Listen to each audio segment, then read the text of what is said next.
Once you are awake, it is almost impossible to fall back to sleep again.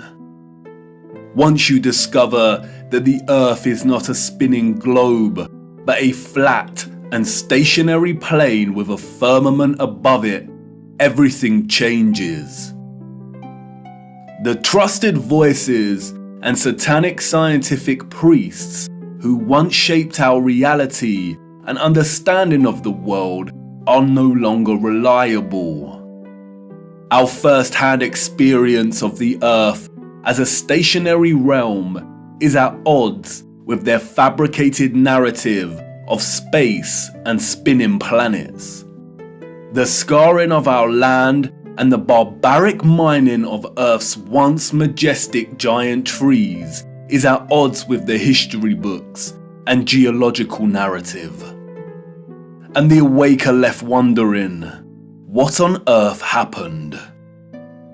If they've lied about the Earth, space, and the destruction of our flat realm, then how can we trust the official, mainstream historical narrative? The historical narrative, like the heliocentric model, does not make sense. It doesn't add up. And all it takes is a closer examination, and their lies, which have governed our understanding of history and the world since our birth, begin to fall apart. Let's stir the mind with a few contemplations. We are told that the first true power tool was invented in 1895, when a German company combined an electric motor with a manual drill. The drill weighed 16.5 pounds and required multiple operators. It wasn't until 1957 that a company called Bosch began designing power tools in bulk that were both economical and powerful. So then how did our historical ancestors, a more primitive, underdeveloped people, design and build some of the structures we encounter? What about all the gigantic monolithic stones we encounter that have been cut with such precision? Ask yourself, could you repeat this today with the arsenal of equipment we have at our disposal? And what about the magnificent ancient stepwells of the East? Stepwells, we are told, were multi-storied wells built by our primitive ancestors as ways to preserve the water supply during droughts. But look at the intricacy and complexity of these structures. Look at the glory and the finesse. Look at the geometric precision. All dug out and crafted from using hand tools. Yeah, right. What about the gigantic canal networks we find all over the world? The Erie Canal in America was allegedly built between 1817 and 1825. There were no civil engineers in America at this time. The people responsible for planning construction were novices, we are told. The canal is 12 meters wide and 4 meters deep. The Erie Canal spans 363 miles. But this was not just a case of digging each day for the Irish immigrants and their oxen companions. They had to fell hundreds of trees as they passed through the virgin forest. They had to build complicated aqueducts and locks, and they had to pass through the Niagara Escarpment, an 80-foot high wall of hard limestone. They had to use black powder to blast through this, we are told, as dynamite had yet to be invented. The canal spans 363 miles and was constructed over an 8-year period. This means that on average, 1 mile was completed every 8 days. What a record, especially since those responsible were novices, and power tools and dynamite were yet to be invented. I can tell you now The so-called early settlers of the Americas did not build these canal systems. And what of the grand and magnificent castles scattered across our realm? Did you know that most were designed and constructed without plumbing systems and methods to heat rooms properly? The royal and the elite of the past were content without having the accessible necessities of survival, just as long as they could live within the grand and the glorious, while the peasants, in their modest abodes, enjoyed warmth throughout the long dark winters? I don't think so. And of course, there is the impossibility of the Great Giza Pyramid Complex. The pyramids, we are told, were constructed somewhere around 2500 BC. The Great Pyramid itself consists of 2.3 million blocks of limestone and granite, and its overall structure weighs 6 million tons. The largest granite stones weigh between 20 and 80 tons each. 20 tons is 20,000 kilograms. These blocks were carved from quarries with copper chisels and allegedly transported from 800 kilometers away. The so-called experts can only theorize that a vast amount of slave labor was required. Being gullible and falling for the official narrative of slave labor is one thing, but can someone please explain how the air shafts of the Great Pyramid align so neatly with the circumpolar stars? And then there is the curious case of star forts, or what the official liars of the world call bastion forts. Developed in the late 15th and early 16th century, these forts, we are told, were designed during an era of gunpowder and the cannon. The geometric design offered a nation's military protection against blind spots during conflict. Of course they did. We all know that the best protection during war is to design a fort with such precise geometric patterning. Has any real historian ever stopped to think just how perfect the geometry is here? Our primitive ancestors did not have the technology to view structures from above, but they still managed to achieve this? Give me strength. There is no way. We could not produce such perfect geometry on this scale today. We've been fooled once again. We have been indoctrinated with a false historical narrative and timeline. And, like the silly heliocentric model, all it takes is a closer look at this narrative and things soon start to fall apart, and the lies become so blatantly evident. Because of their satanic lies, piecing together an accurate, honest historical timeline has become an impossible Rubik's Cube. The official narrative, a Pandora's box, only offering us tiny clues, half-truths, and deceptions. The stitchings of our true historical timeline have been loosened. The contents erased and muddled before we were even born into this world. And herein lies the problem. How to know where you are going if you don't know where you are in the first place? But you see, awakening is truly a gift. Once awake, we learn that we've always had the answers right in front of us. We've always had more than we know. But we had to regain our sight first before things started falling into place. Before things started to make a little more sense. And here we are again, viewer, at the precipice of another great journey. What if I told you that before us there existed a civilization that was responsible for the most advanced technology ever developed, and that it was their understanding of the workings of our flat realm that was key to their innovation? And what if I told you that it is highly likely that our true history as a people only begun just over 200 years ago? Would you think of me as mad once again?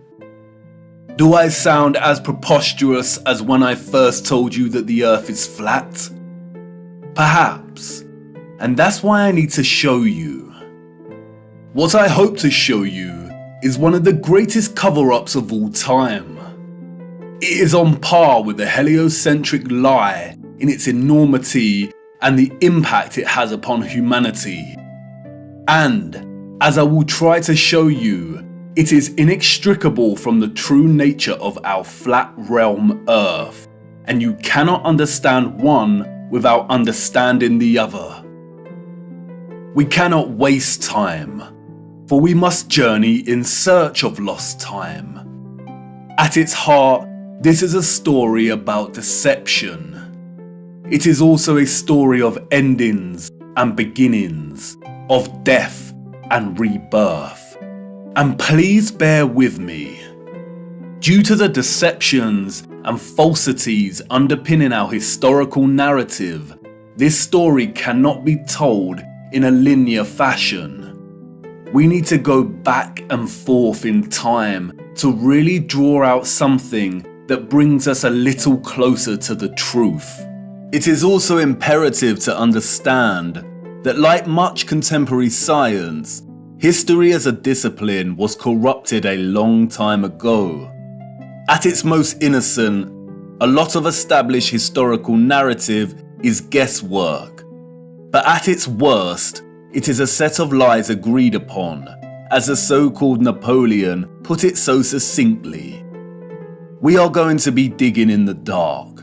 No historian will be there to help us. We are alone in this journey. Our journey is a hunt for things buried in plain sight. And things may become a little uncomfortable at times, but it is necessary.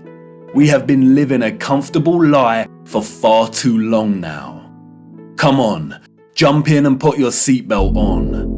For to understand our place in the world, we need to do the unthinkable. It's time for us to take a journey back to the future.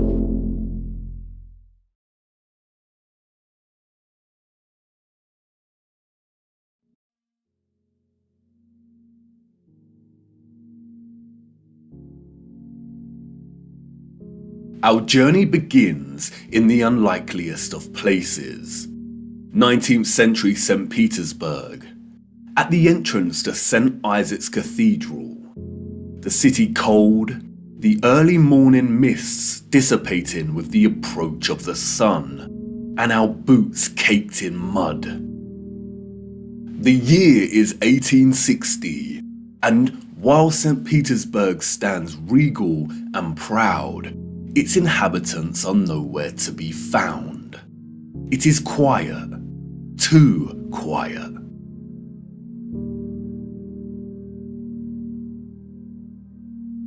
The population of St. Petersburg in the 1860s was, we are told, roughly 500,000 people, and yet there is not a soul in sight. Where is everybody?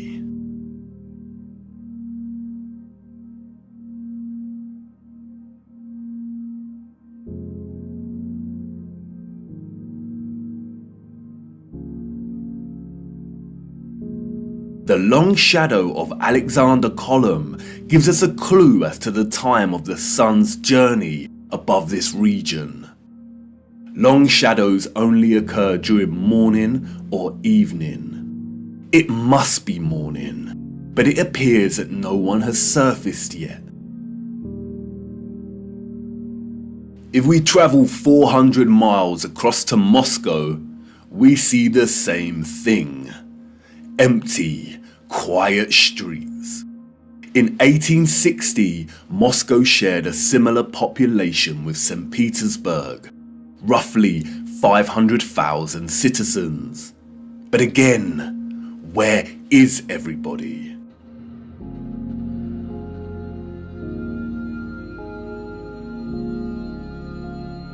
What about the rest of the world during this time period? Edinburgh, Scotland, 1840s.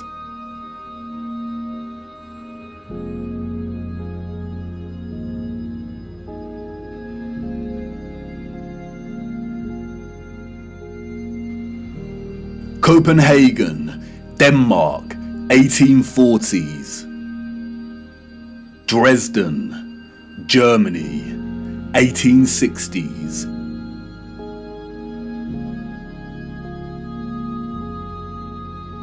Rio in Brazil, 1860s. Toronto, Canada, 1860s.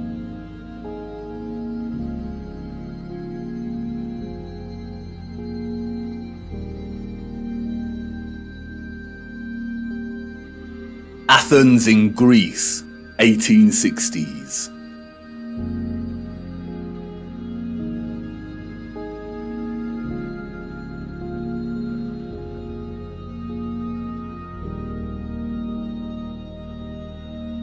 And then London, finally, people.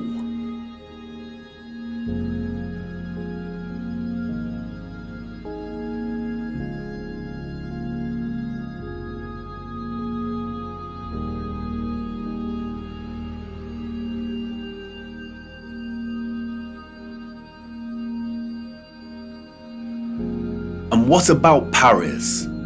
People, life.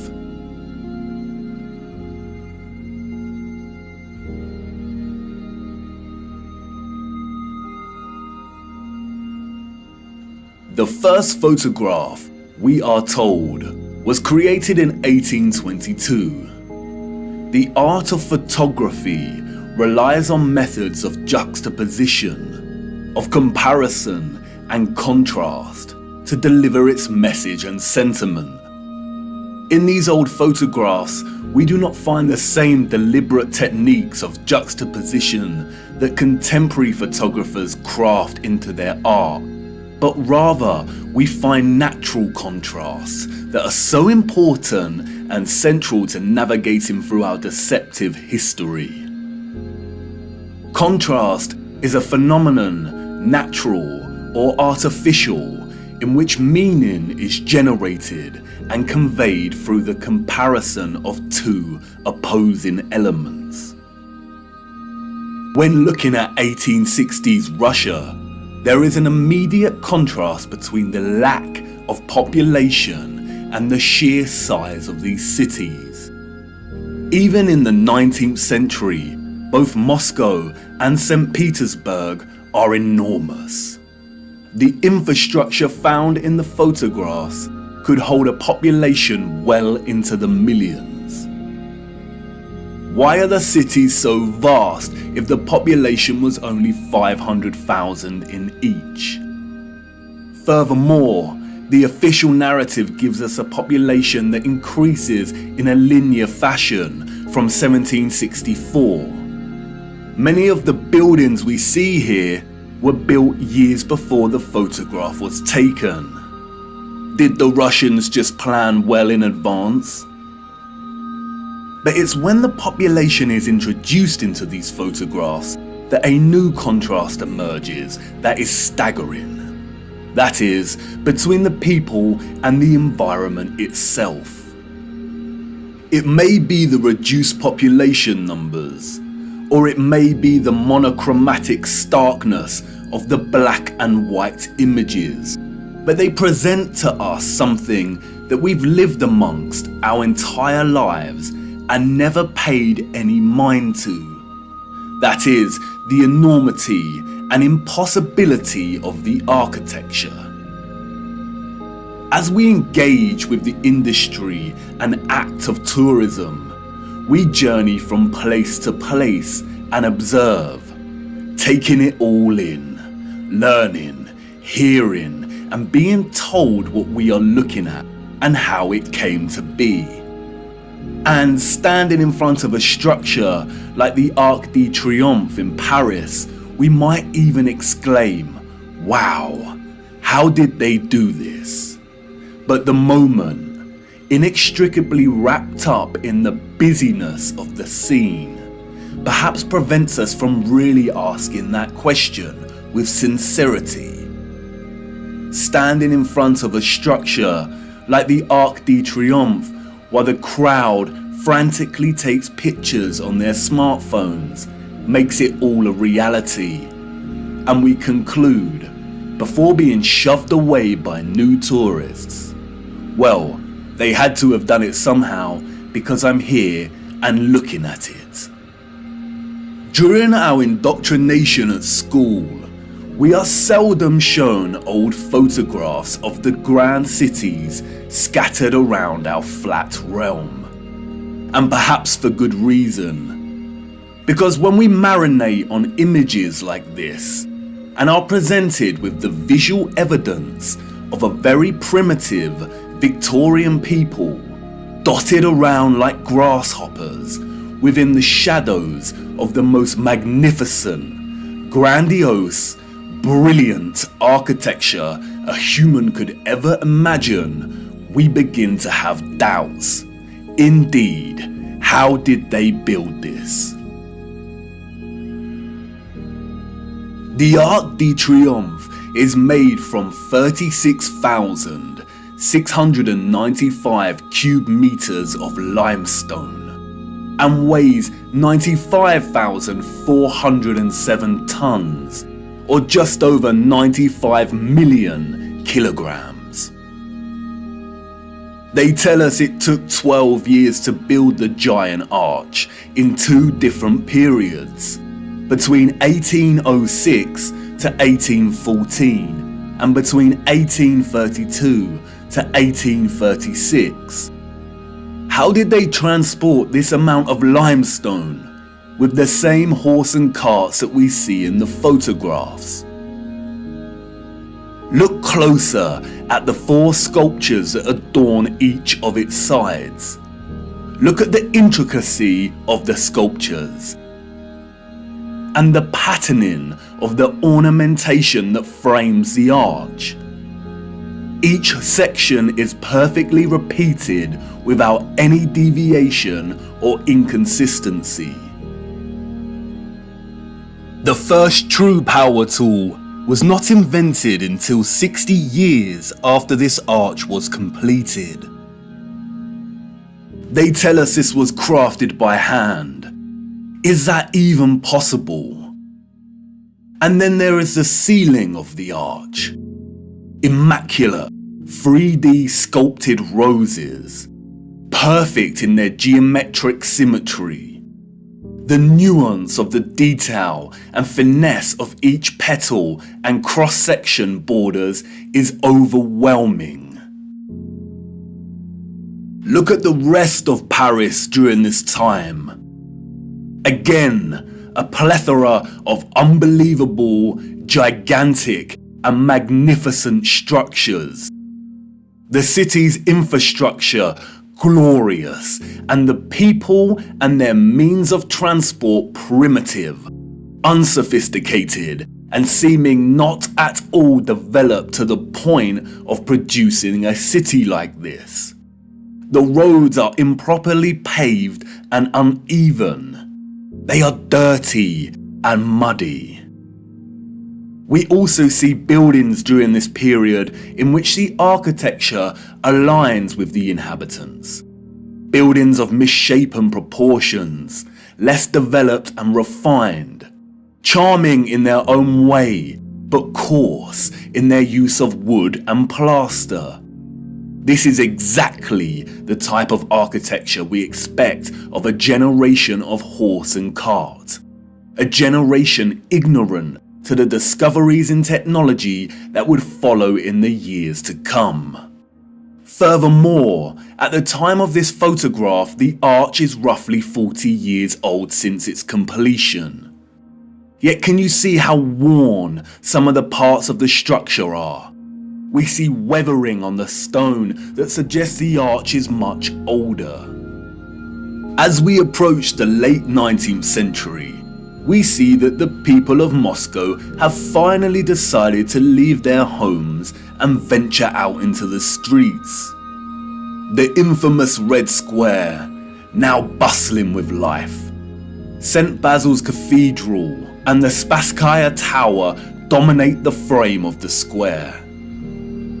The construction of St. Basil's Cathedral began in 1555 and was completed in 1561, a mere 6 years. It suffered a huge fire in 1737 and underwent restoration over a 20-year period. But look at it. What a structure. Almost unreal and like no other. It is composed of thousands of red bricks and tin sheet metal that has been shaped into the distinctive onion domes we see. Look closer at the intricacy of the domes. How did they bend metal to achieve such precision and perfection in the 18th century? And again, if they had the skills and dedication to build a wonder such as this, then why are the conditions of the road so poor and covered in mud? We see these incredible structures and buildings everywhere in 19th century photography. We have the wondrous Crystal Palace of London, a monstrous structure with the greatest area of glass ever seen in a building, and all constructed before England had automatic glass manufacturing. We have Westminster Abbey and Parliament. We have the old Euston Arch, constructed out of pure sandstone in 1837, and streets unpaved and full of mud. Why did these people not prioritize the streets they walked upon? The Frauenkirche, the domed masterpiece of Dresden, Germany. Its intricate and opulent splendor in direct contrast with the beat-up wagons and horse-pulled carts of the people below, a people dependent on the bare necessities, a people completely dwarfed by its size and majesty. The Library of Parliament in Ottawa, Canada, built over a period of 17 years. The first major settlers arrived in 1800, and at the time of construction, the city's population was under 20,000. Would a grand, glorious library really be a priority for settlers? Why does the building look like it's been cropped out of Europe and pasted into Canada? Even at the turn of the century, 40 years before Bosch economized the power tool, we have the old Penn Station in New York. Look at the size of this. Completely mind-blowing proportions. As we can see here in the photograph, each octagonal, sculpted pattern on the arched dome ceiling is larger than one individual human. Look at the gigantic columns and detailed acanthus leaves decorating the tops of each pillar. They tell us this station took 6 years to build. 6 whole years. Yeah, right. Why are we so gullible? Even without access to modern power tools, printable construction pieces, and crane technology, we could not reproduce this today. And more importantly, We don't reproduce this type of architecture today. The official liars of our world have an umbrella term for this type of architecture that we see in North America. They call it historism. Historism is a term coined to describe a style of architecture that is revival in nature, or in other words, copies the style of another period in time. The grand arches and buildings with giant columns we see are built in the classical or Greco-Roman style, and the cathedrals are built in the Renaissance and Gothic styles of medieval Europe. Components of these particular styles of architecture feature large spires, arched windows, towers, turrets, domes, arcaded arches, sculptures, enormous doors, circular geometric windows, columns, clock faces, and bell towers. Traces of this impossible architecture are literally found everywhere, in every city and across our world today.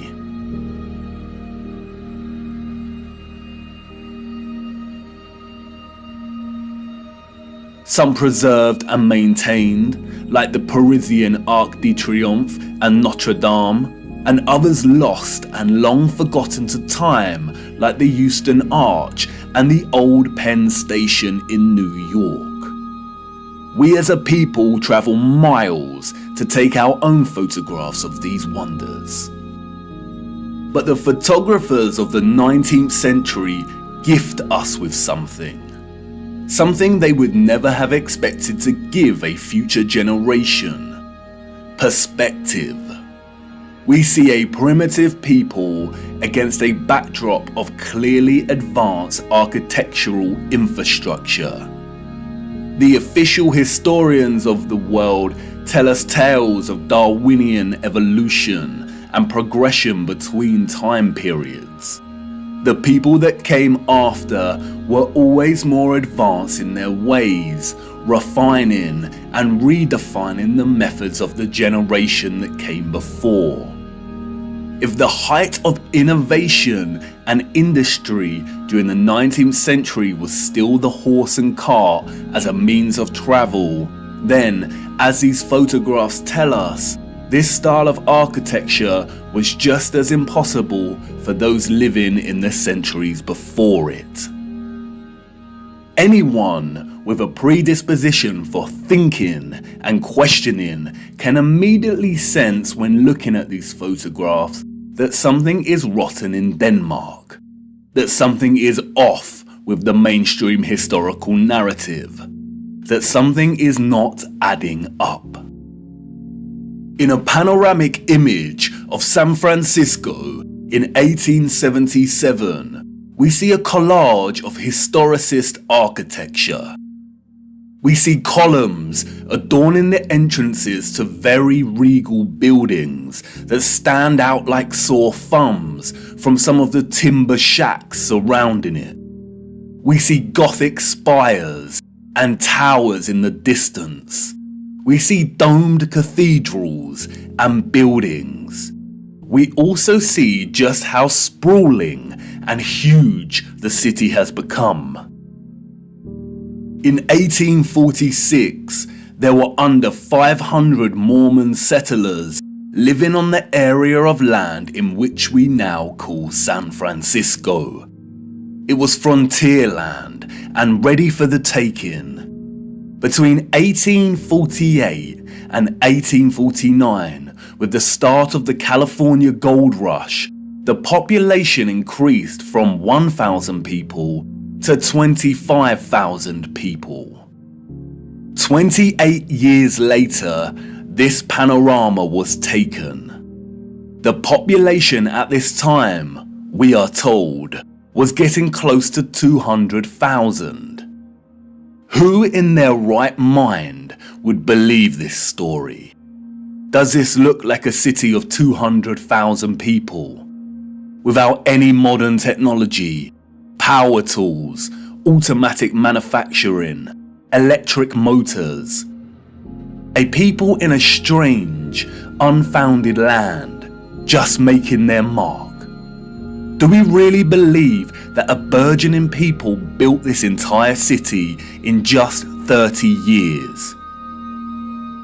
And again, such quietness, such stillness. This is a photograph of an empty city. Where are all the people? The shadow of the post here tells us that it is not the early hours of the morning. Short shadows only appear toward midday. A city of this scale at noon should be bustling with life. But there is not a single person in the shot of this panorama. The only life we see is that of a horse without any master in sight. It seems highly unlikely that all the people were told to stay indoors because a cityscape photo shoot was taking place. And this silent scene becomes all the more eerie when we consider that there is intention behind the lens. Someone was there, standing at a vantage point and taking this photograph. But who? And for what? And what are the chances that in the 19th century, during similar decades, we see deserted Russian, European, and North American cities photographed like this?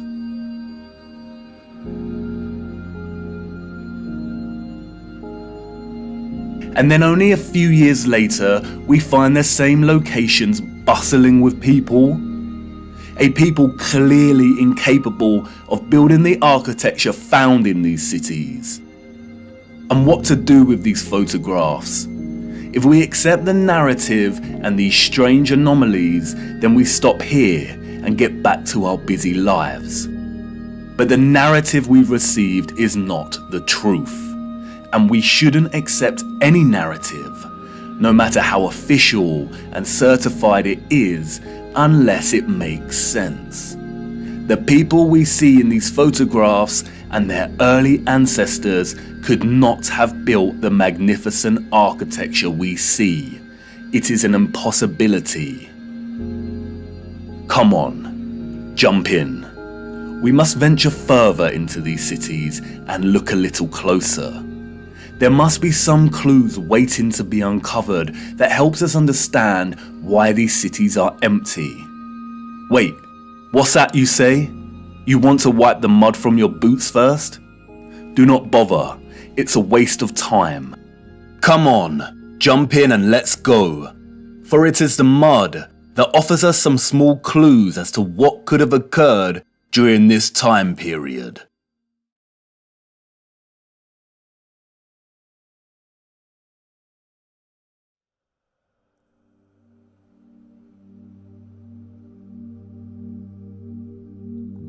In June 2011, Christchurch, New Zealand suffered an earthquake that left a lot of the city in chaos, destroying buildings and infrastructure and leaving over 50,000 homes without power. As a result, there were collapsed houses, ruptured water mains, flooding, and fires due to disrupted electrical lines. Due to the strong ground motions and intense shaking, part of the city experienced a strange phenomenon known as soil liquefaction. Sand boils emerged from asphalt roads, toppling and sinking cars, and causing boulders to fall from hills, resulting in more home damage.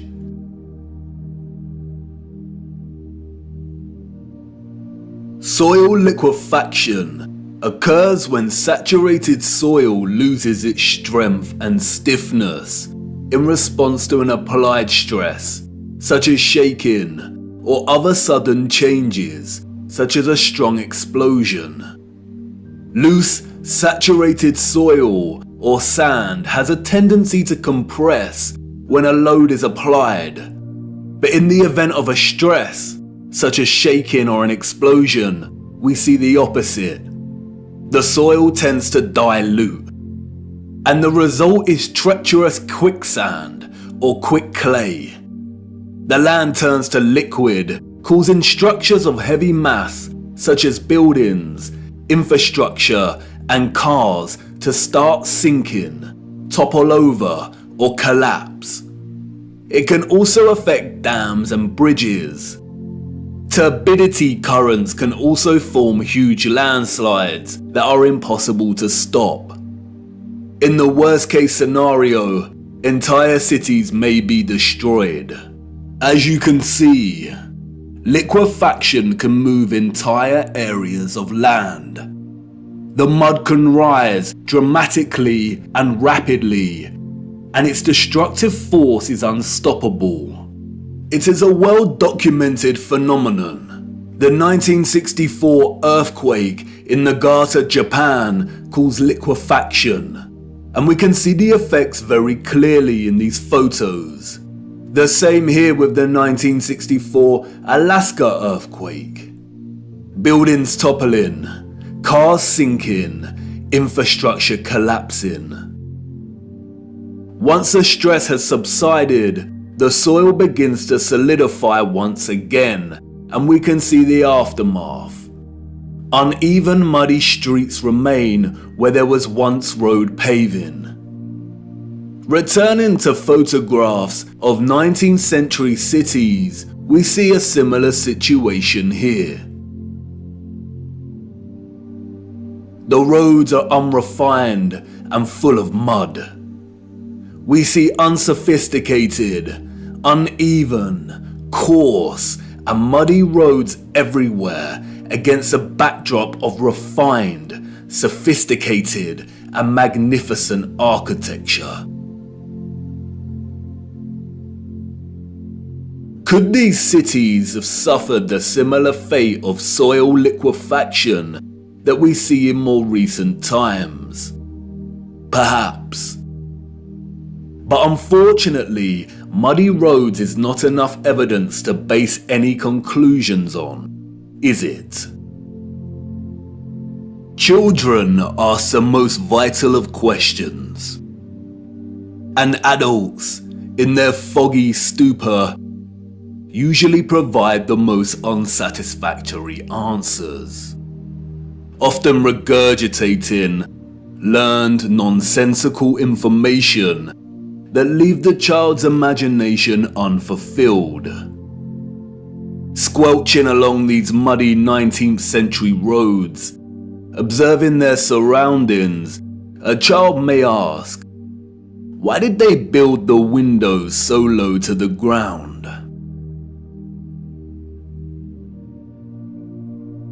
And what an excellent question. Yes, why indeed did they build windows on ground level? For you see, the people we see in these photographs, sadly, did not build this architecture. And maybe some of them, at some point in their busy day-to-day life, ask the exact same question. We see it everywhere. Windows at ground level.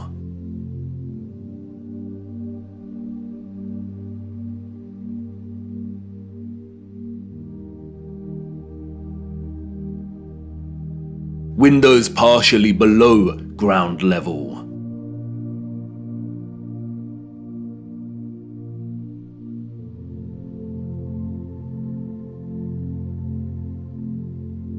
First floor entrances raised from the ground level.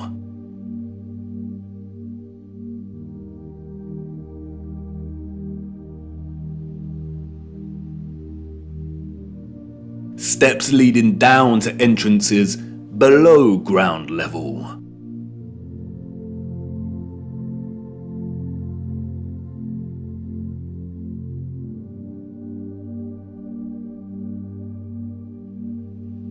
We can find this in almost every major city across our realm. in both old photographs and when we walk in the streets today. And what does it tell us?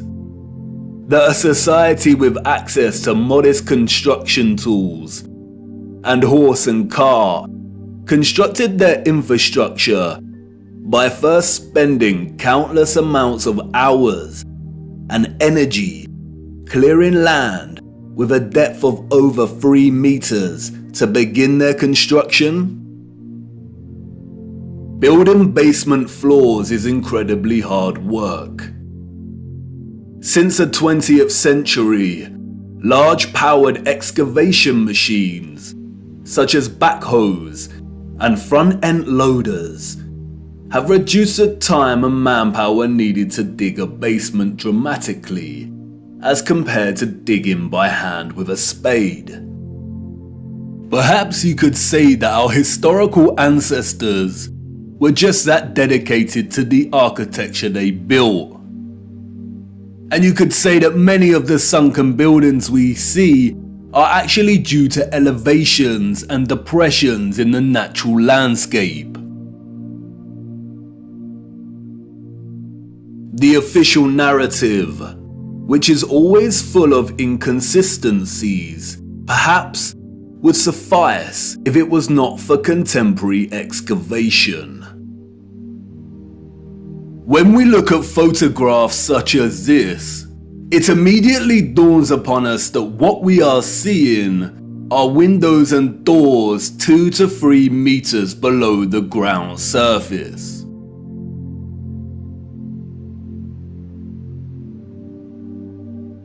Why are there windows and doors underground?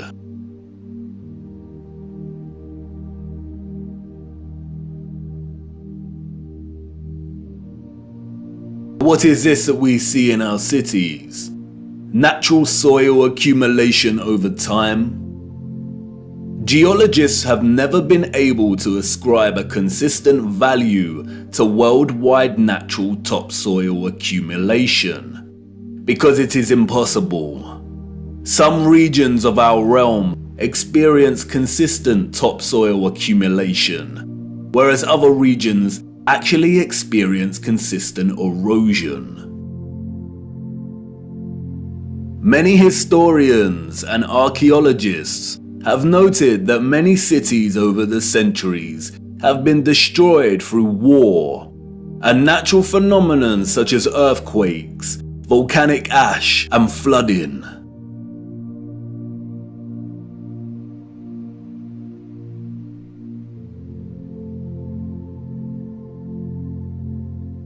Aren't these just the layers of previous civilizations?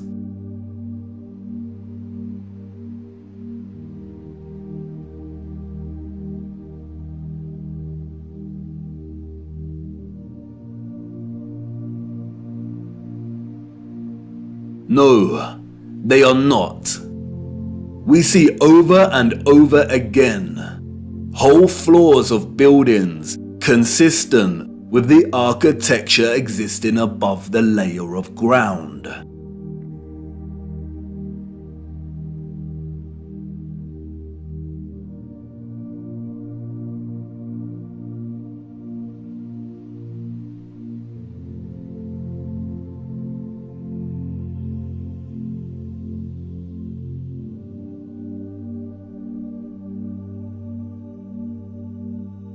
You see, what lies beneath is not the unfamiliar traces of previous generations, but of the same generation that built these structures.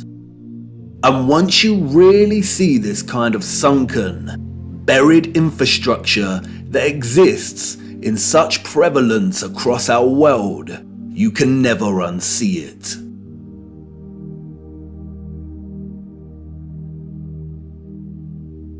We see that the foundations of old churches are actually the original first floors with consistent entrances and windows.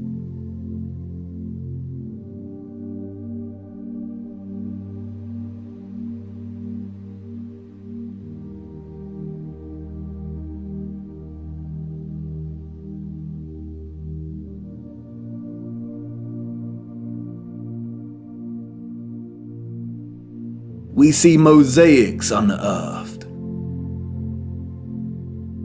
We see pillars, columns and arches that were originally much larger, and it was the layer of soil that reduced their size, as if they weren't big enough to begin with.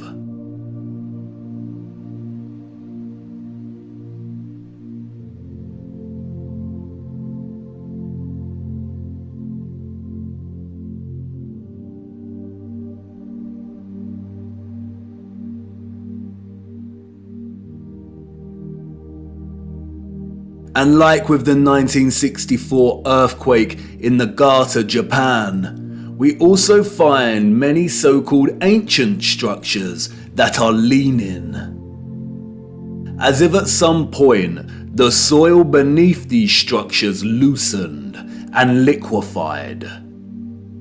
We have the Sahersen Church Tower and Our Dear Lady at the Mountain Church Tower in Germany, the Tiger Hill Pagoda in China, the Leaning Tower of Neveyansk in Russia, the Leaning Temple of Huma in India, Oud-Kirk in the Netherlands, the Tower of Zaragoza in Spain, and, of course, the Tower of Pisa. The official liars of the world try to justify the buried and tilting structures we see, filling our heads with stories of antiquity and ever-changing geology. But it becomes trickier for them when we turn our attention to America. If we are to believe their narrative, then all of the buildings we see in 19th century photographs of the burgeoning American cities are newly constructed. Why do we see famous structures, such as the Washington Capitol building, with consistent infrastructure that buries very deep into the ground? And again, the inconsistencies do not add up. Why would an underdeveloped people waste resources, energy, and time constructing the foundations of the Capitol building to be consistent with the column style we find above the surface? The foundations did not have to feature columns. Columns, we are told, are a stylistic choice, not a functional one. So why would they do this? In a nutshell, they wouldn't.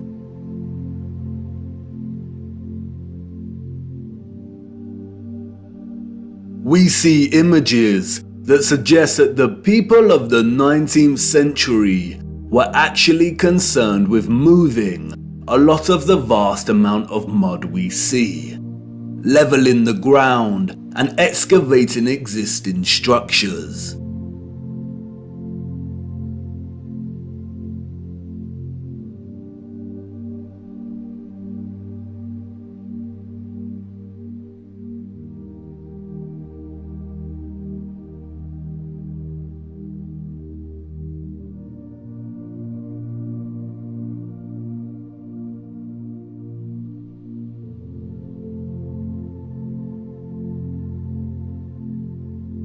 The consistency and prevalence of buried architecture across our realm indicate that whatever happened was a worldwide event, despite regional differences in natural topsoil accumulation and erosion.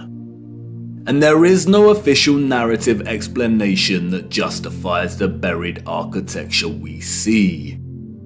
No explanation provided to justify the amount of mud we see in 19th century photographs of our cities.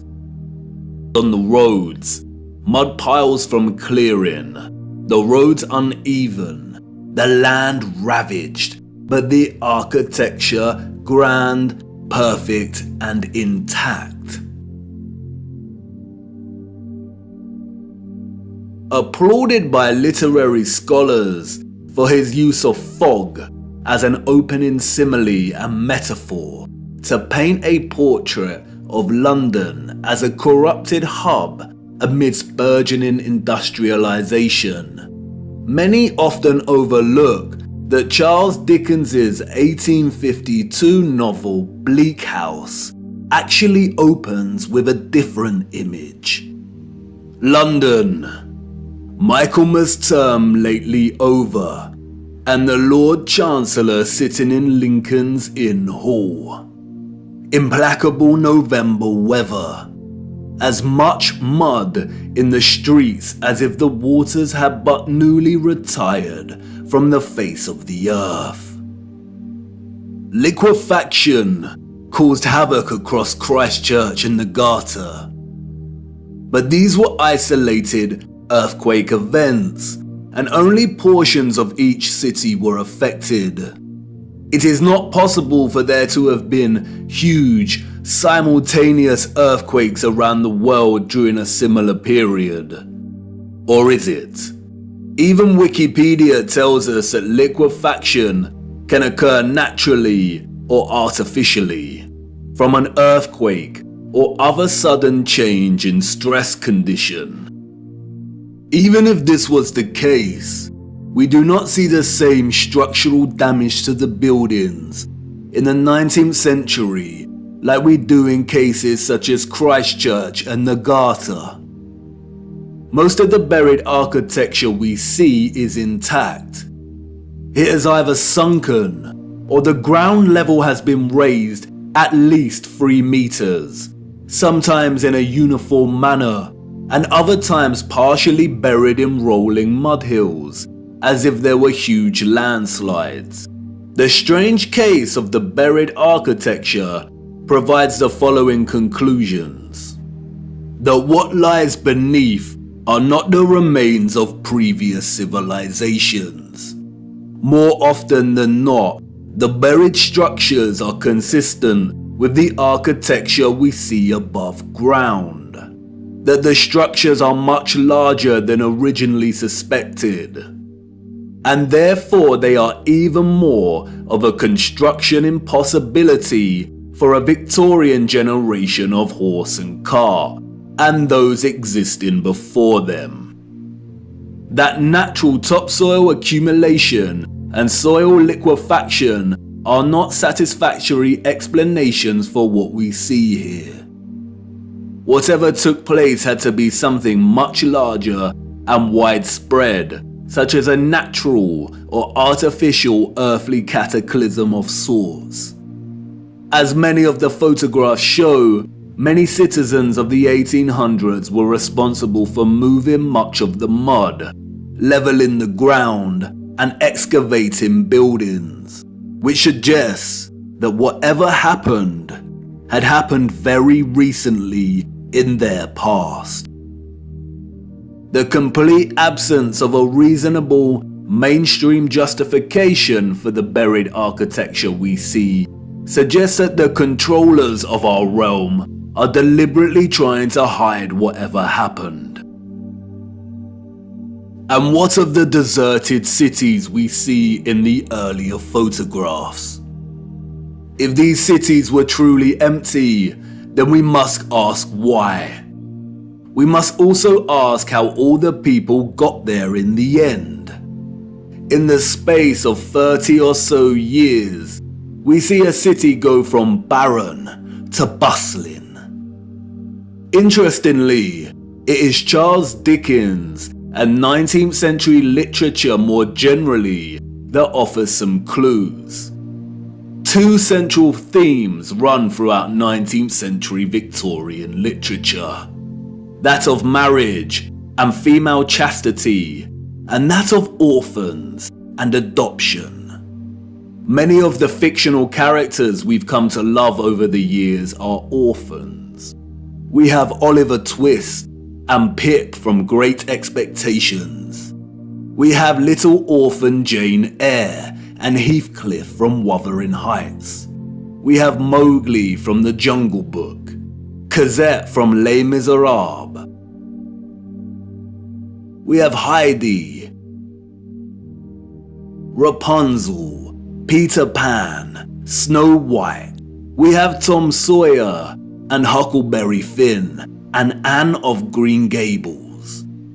And these books were of their time as far as orphan prevalence goes.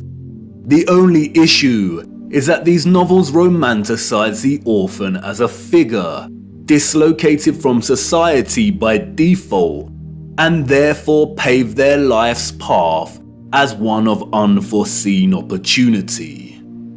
This was not reality.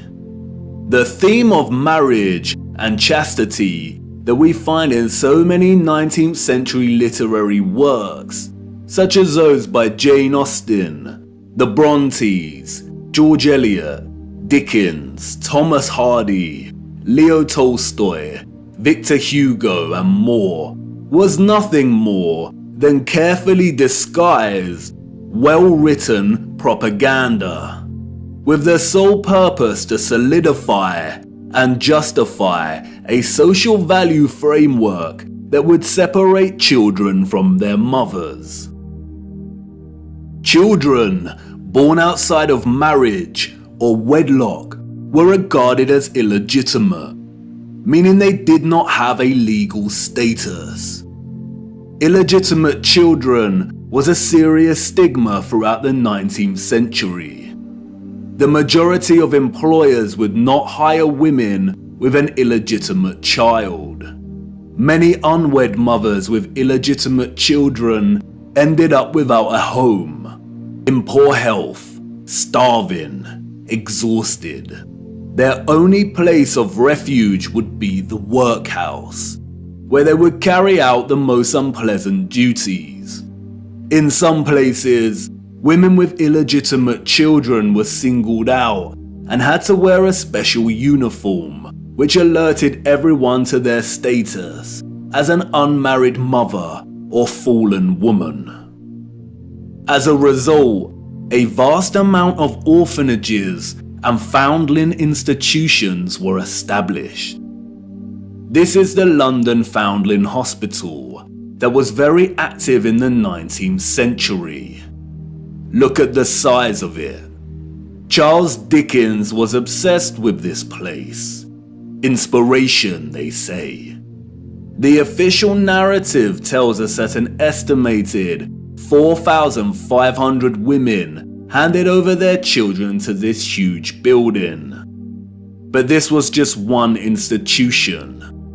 Wikipedia gives us a partial list of over 64 orphanages that were founded in the UK during the 19th century.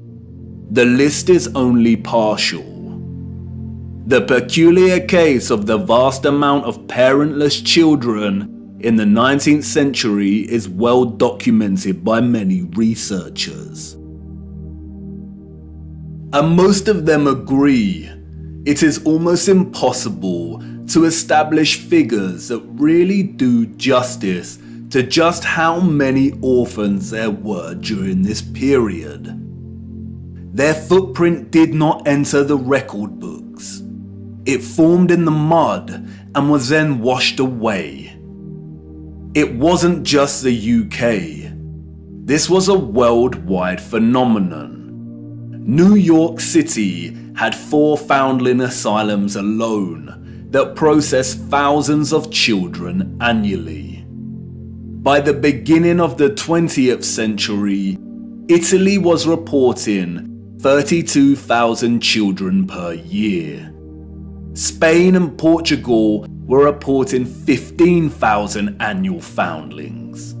Before 1860, 374,000 recorded infants were processed by the asylums in Milan, Naples, and Florence alone. Historian David L. Ransell states that Moscow was receiving between 16 and 18,000 infants annually by the 1880s. and sending over 10,000 of these each year to outlying villages for care. In 1882, there were all told 41,720 foundlings from the Moscow home living with 32,000 foster families, scattered throughout 4,418 villages. A dozen villages had over 90 fosterings each. One thing that is often overlooked is that there were a series of laws passed in the 1800s, making it almost impossible for unwed mothers to keep their babies. The 1833 Poor Law Reformation introduced bastardy clauses that shifted the entire responsibility for the illegitimate child onto the mother. Social stigma meant that she would not be able to provide care for her child and would be forced to hand them over to the authorities, or worse. Advertisements for adoption or nurse care became popular in newspapers. And, as many scholars have pointed out, these were a front for what was termed baby farmers, or paid murder. As Dorothy L. Haller states, the adverts may have been misleading to the general public, but read like a coded message to unwed mothers. No references are asked for, and none are offered. The sum of 15 shillings a week to keep an infant or a sickly child was inadequate, and a sickly child and an infant under 2 months were the least likely to survive, and the cheapest to bury. Infants were taken, no questions asked, and it was understood that for £12 no questions were expected to be asked. The transaction between the mother and the baby farmer usually took place in a public place, on public transportation, or through a second party. No personal information was exchanged. The money was paid, and the transaction was complete. The mother knew she would never see her infant alive again. Most children, however, were not murdered, but were dropped off at the doorsteps of orphanages or the workhouse. All children taken into these institutions were given entirely new identities. They were provided for with shelter, food, and clothing temporarily, and then sent off to workhouses or another location. Photographs in the 19th century were scarce, but towards the end of the century we see more photographs, and the last continent to experience such mass exodus of orphans was the United States. And it is here that we see evidence of the orphan trains. The first group of these orphans arrived in Michigan in 1854, and from that moment on, the movement shipped hundreds of thousands of children across the states until it ended in 1929. Officially, there were over 97 institutions involved in orphans and orphan trains in the 19th century. And again, this was not just the United States. Annie McPherson will go down in history as a woman who scammed more than 100,000 foundlings and shipped them from the United Kingdom to Canada, New Zealand, and South Africa, and even to the outer edges of the earth in Australia, so that they could be sold into child labour. Why do we see so many photographs of orphans in workhouses? Why are they working with machinery created for adult use? Were there not enough adults during this time to carry out this work? And then there is the strange case of the burgeoning American amusement parks at the turn of the 20th century. In addition to rides and exhibits, many of these parks featured an unusual attraction: infantoriums. Visitors of these parks could stroll around with ice cream and swing by these stations, a visit equivalent to that of a fully functional neonatal intensive care unit, complete with incubators filled with sleeping, premature babies. History has been kind to Martin Cooney. Touted as a hero, Cooney was the German mind behind the incubators. His first encounter with premature babies, we are told, was at the 1896 World's Fair. He knew immediately that the exhibition would save babies' lives. The technology to keep premature babies alive was expensive, and he knew the public would pay to see the babies in incubators. He would charge an entrance fee at the amusement parks to generate funds to help these babies live. Nurses tended to the babies as an enraptured public looked on. Like any other amusement, the premature baby exhibits included carnival barkers who tried to lure the public to come and see the babies. I don't know about you, but I find something very off about these incubators. Advertised as featuring living babies, a lot of the fairs where Cooney showed his babies also featured eugenics exhibitions. Eugenics is a field of corrupted pseudoscience that endorses selective breeding to improve the genetic quality of the human population. Eugenics was inspired by Darwinism and was a driving ideology that fueled the Nazis. Why are people paying to see living babies as if they had never seen a living infant before? Did people of the time not have their own babies? And where are these infants' parents? How did they have the technology in the 19th century to keep premature babies alive in such a way? Or is something off, once again, with the official narrative? There were 80,000 premature babies who were treated in these amusement park incubators. 80,000. The hundreds of thousands of orphans in the 19th century are just barely believable. Were women really that carefree? Did America even have the population numbers to justify 80,000 premature babies? We are not talking orphans here, but infants born prematurely. The narrative is not convincing or realistically fathomable. Where did these babies come from? More troubling is Cooney's background.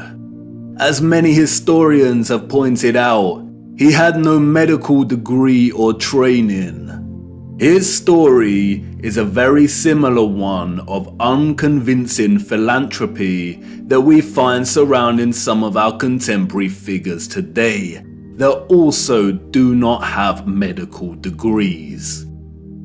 And then there is Marie Dressler, a Canadian silent film and Depression-era movie star. She adopted one of these incubator babies. Celebrities and adoption. The official narrative conveniently leaves this out of her story and tells us that she may have had a daughter who died as a small child. But the photographs suggest otherwise. Did she adopt her incubator baby at one of these fairs? Were the fairs a front for illicit adoption of premature babies? Even if they were premature, did that mean they had no parents? Who owned and was responsible for these parks? And what happened to the babies once they grew and left the incubators. If something feels eerily wrong about the entire narrative surrounding these parks and orphans, it's because we are not being told the truth. Why were there hundreds of thousands of parentless children in the 19th century? Where did they come from? They were relocated all over the world.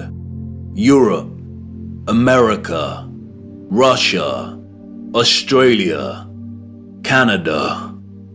Why? Especially when most still had a living parent.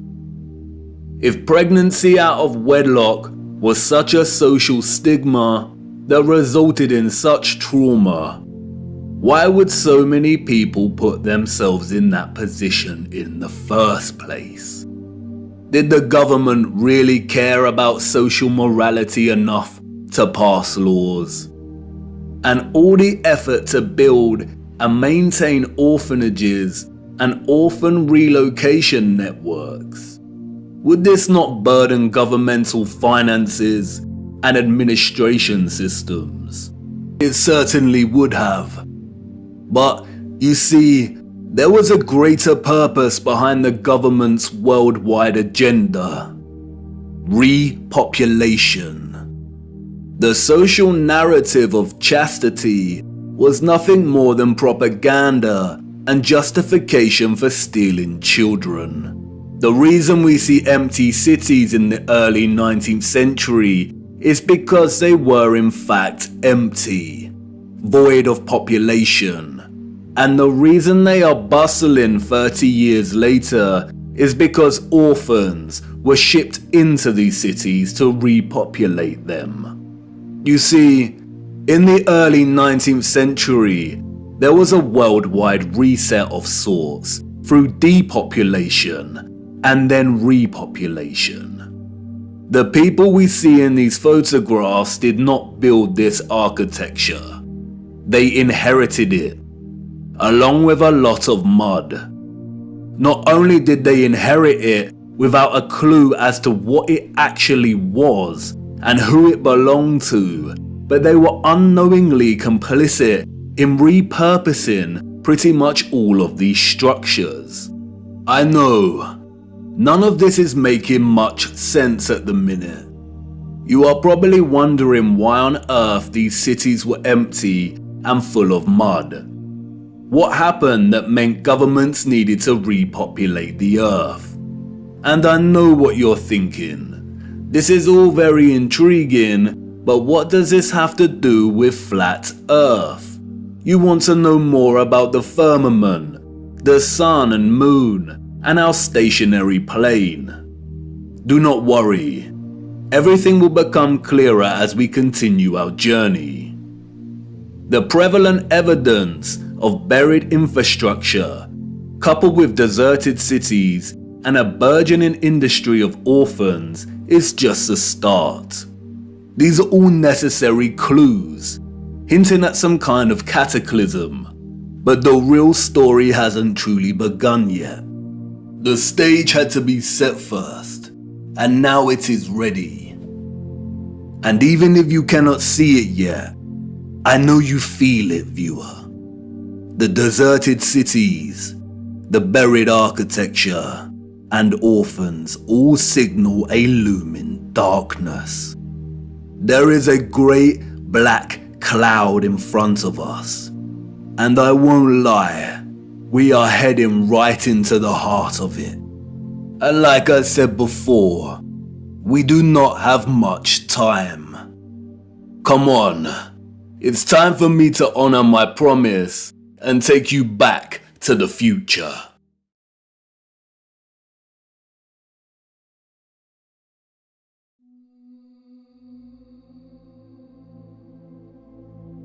Water, an inorganic, transparent and odorless chemical substance that covers 70% of the known Earth's surface.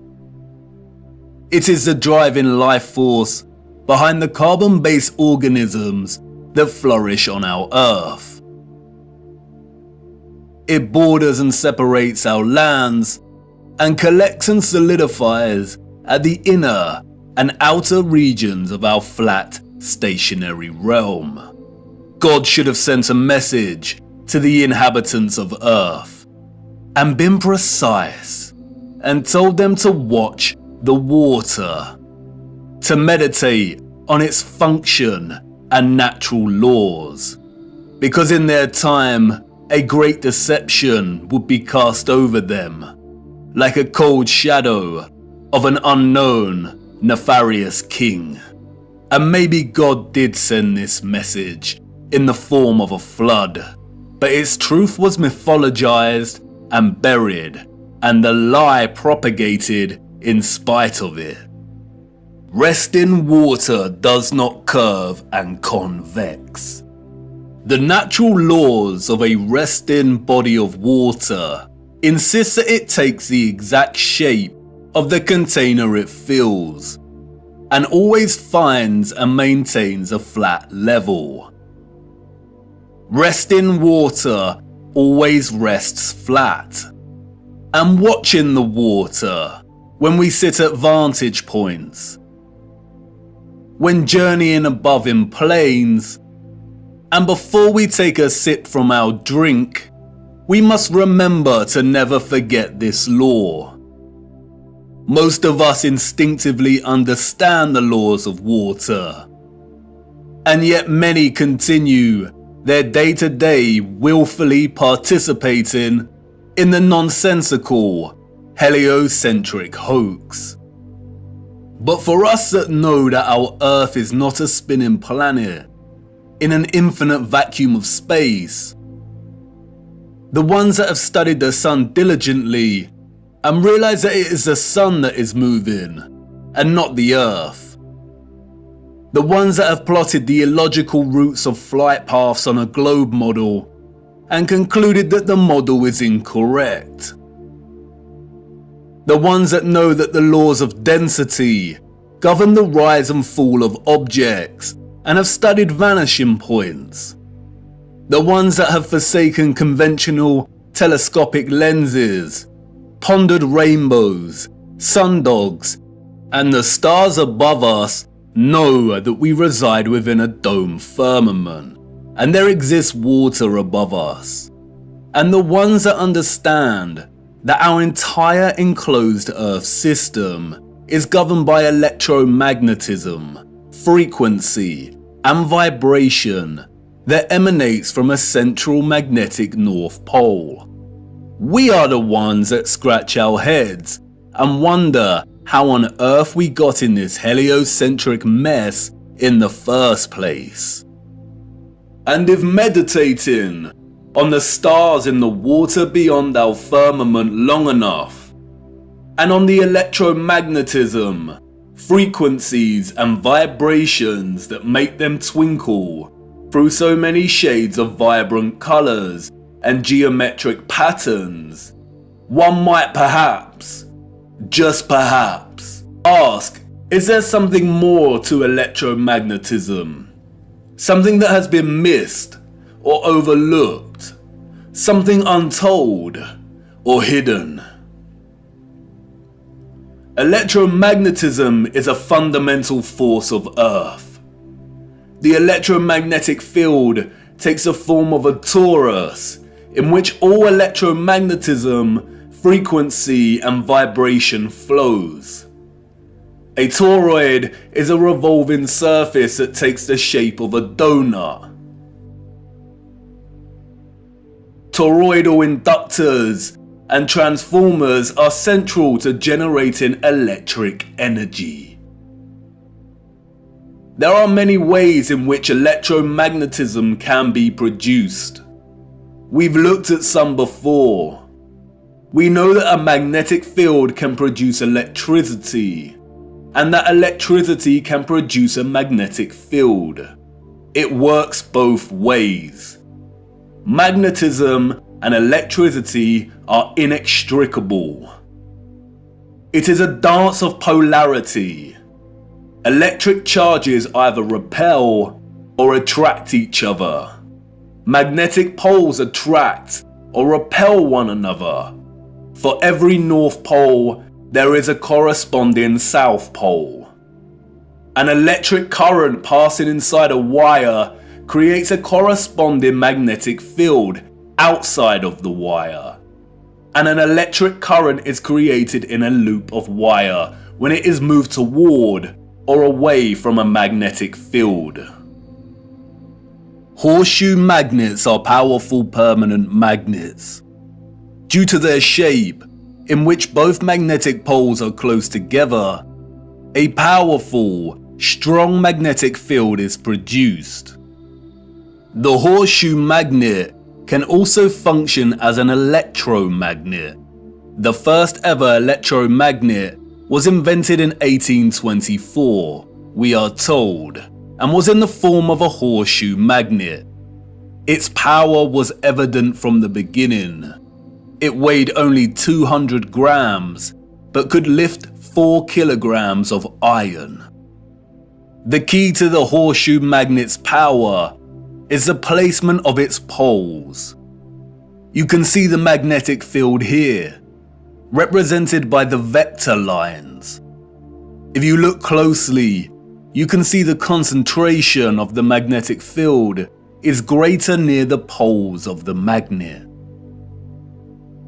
Since as far back as we can remember, we have been presented with and entertained ideas of the future.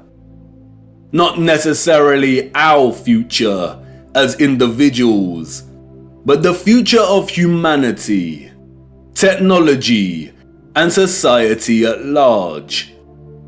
Whether it is in the form of Hollywood movies, you know the ones, the action films, the science fiction sagas, and the animated kind, or literature, music, and art exhibitions.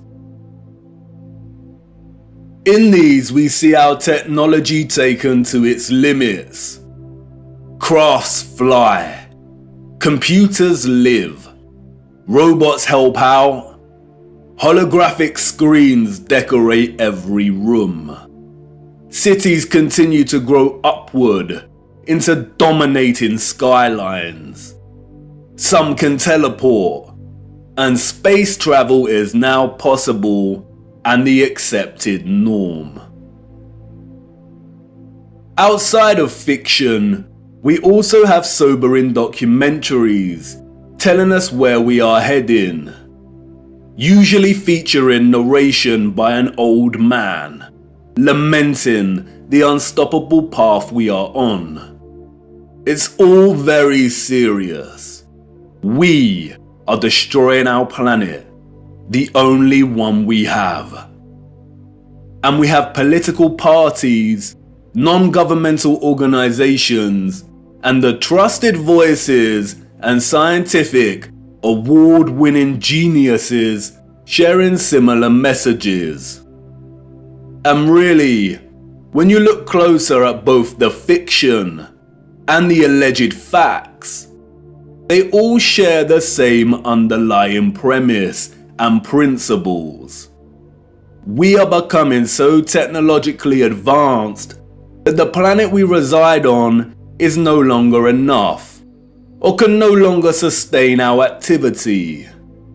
The advanced artificial intelligence systems, the flying crafts, the breakthroughs in cloning and medical beds mean that the natural world has suffered as a consequence. And depending on the type of genre you are entertaining, the solution is either 1. For humanity to perish as a result, perhaps destroyed by the very artificial intelligence systems it created in the first place, or perhaps by a natural, lung-choking virus that has mutated and is sweeping the earth to restore natural balance. Or 2. For humans to say goodbye to their lonely little blue ball and head off into space in search of a new home. But you see, there is no globular planet, and there is no space. and therefore all visions of the future are purely fictional and not particularly innocent. What we don't see emphasized in these visions of the future, however, is the potential of electromagnetism to transform all human life, technology, and society. Which is strange when you consider that all life and the Earth itself is impossible without electromagnetism. Why wouldn't visionaries want to explore this in more detail? Could it be that they are not allowed to? Could it be that they are afraid of something? Afraid of us connecting one too many dots, perhaps? And again, horseshoe magnets can act as powerful electromagnets. If a civilization was to advance technologically through the use of electromagnetism, then the horseshoe magnet would certainly have a tremendous role to play in that development. Yes, it certainly would. And it certainly did. The horseshoe magnet. The Arc de Triomphe. Yes, one of the most powerful electromagnets ever constructed.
Welcome to the future. Except it's the past.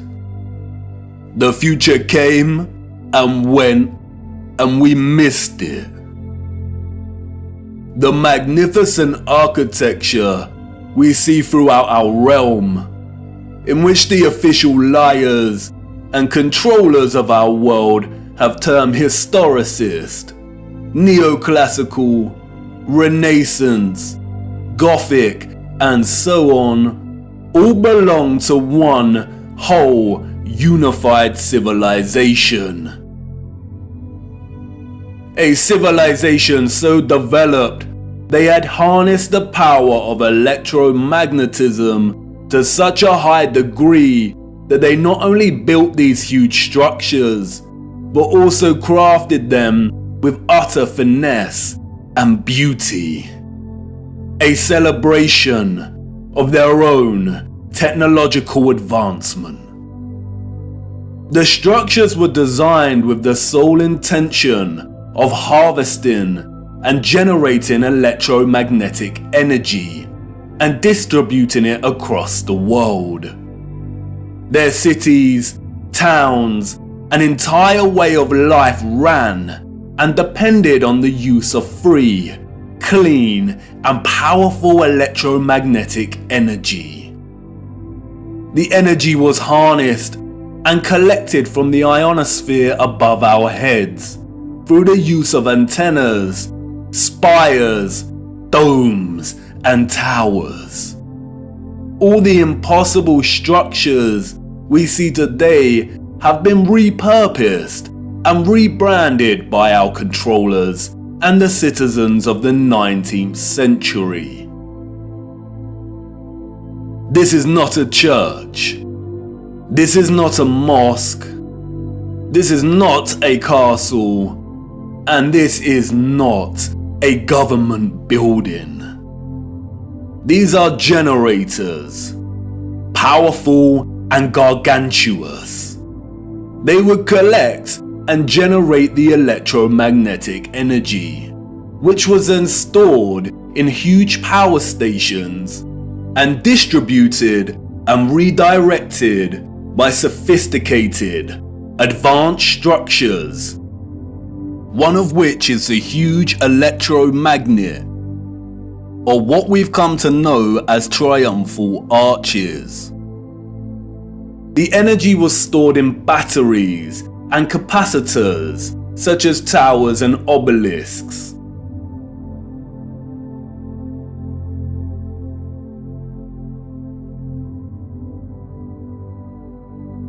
All cities were constructed across our realm in the form of one big, interconnected power grid, much like a huge computer motherboard. I already know what you're thinking. What? He's finally lost it. He had us with flat earth, but this is just too much. I know. The backup programming is kicking in. But before you turn away to leave and cast aside your muddy boots, let me show you how it worked. As you know, we live on a flat stationary plane. At the center is a source of magnetism at the North Pole, and directly above this is Polaris, fixed at the central and highest point of a wondrous crystalline dome firmament. Beneath the firmament, different layers of atmosphere exist at different heights. The ionosphere starts at about 30 miles above Earth. It includes the thermosphere and the mesosphere. The ionosphere is an electrical atmosphere that is ionized by the sun's electromagnetism. It also forms the inner edge of the magnetosphere.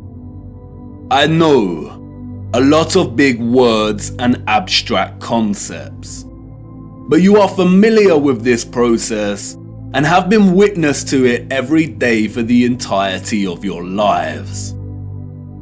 As you can see, the vials here contain molecular gases that are present in the atmosphere above us. When an electromagnetic source, such as a Tesla coil, is applied within close proximity of these gases, the coil's magnetic field ionizes or charges these gases, and the result is phosphorescent plasma. The gases become colorized. This is why our sky is primarily blue, because the sun's electromagnetic presence ionizes the atmosphere, and the result is colored plasma. When the sun is entering or exiting our region, or what the liars of the world call sunrise and sunset, we see a variety of color gradients due to its distance from the ionosphere above us. When the sun is no longer journeying above our region, the sky loses its color and we can see the stars in the firmament beyond. Although the official scientists designate the ionosphere as an atmospheric layer, it is actually an ethereal layer. Ether is the fabric or element that carries electromagnetism. It connects everything in our realm. It is the fabric that makes the sun and moon and their concentric journey above our disk possible in the first place. Ether is the mysterious fifth element. It connects everything electromagnetically through vibrational energy. It is the glue, the web, the driving force behind absolutely everything. The four other elements, air, fire, water, and earth, only exist because of the ether. They are expressions of ether's vibrations. Cymatics is a good example of ether's presence. The frequencies fed through the Chladni plate make the sand or salt form precise and complex geometric shapes. The higher the frequency, the more complex the geometric pattern. But what is the conduit that takes the frequency's vibrations and allows the sand to take such shape? That is the ether at work. That's why we see fruits and vegetables that closely resemble cymatic patterns. It is the ether at work. All matter is ethereal, and the shape and form of that matter are different expressions of the ether, determined by frequency and vibration. Ether is the bridge between electromagnetic frequency and vibrational energy and the form of matter itself. You could call it the Holy Spirit of God. The historical and scientific discourse of ether is a deliberately manipulated one.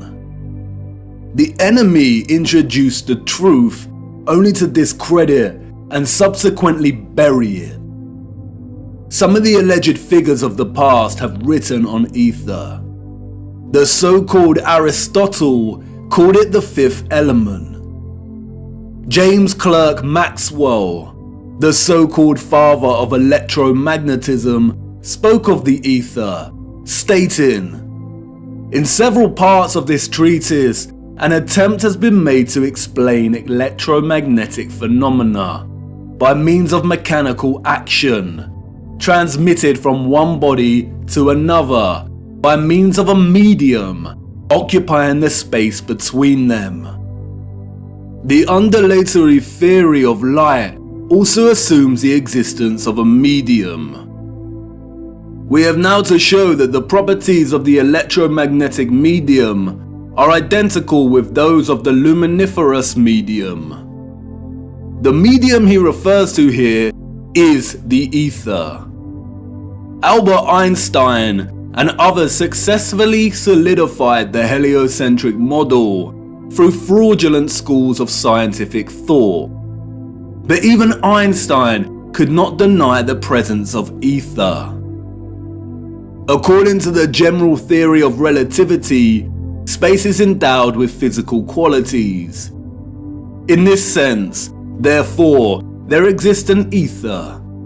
According to the general theory of relativity, space without ether is unthinkable.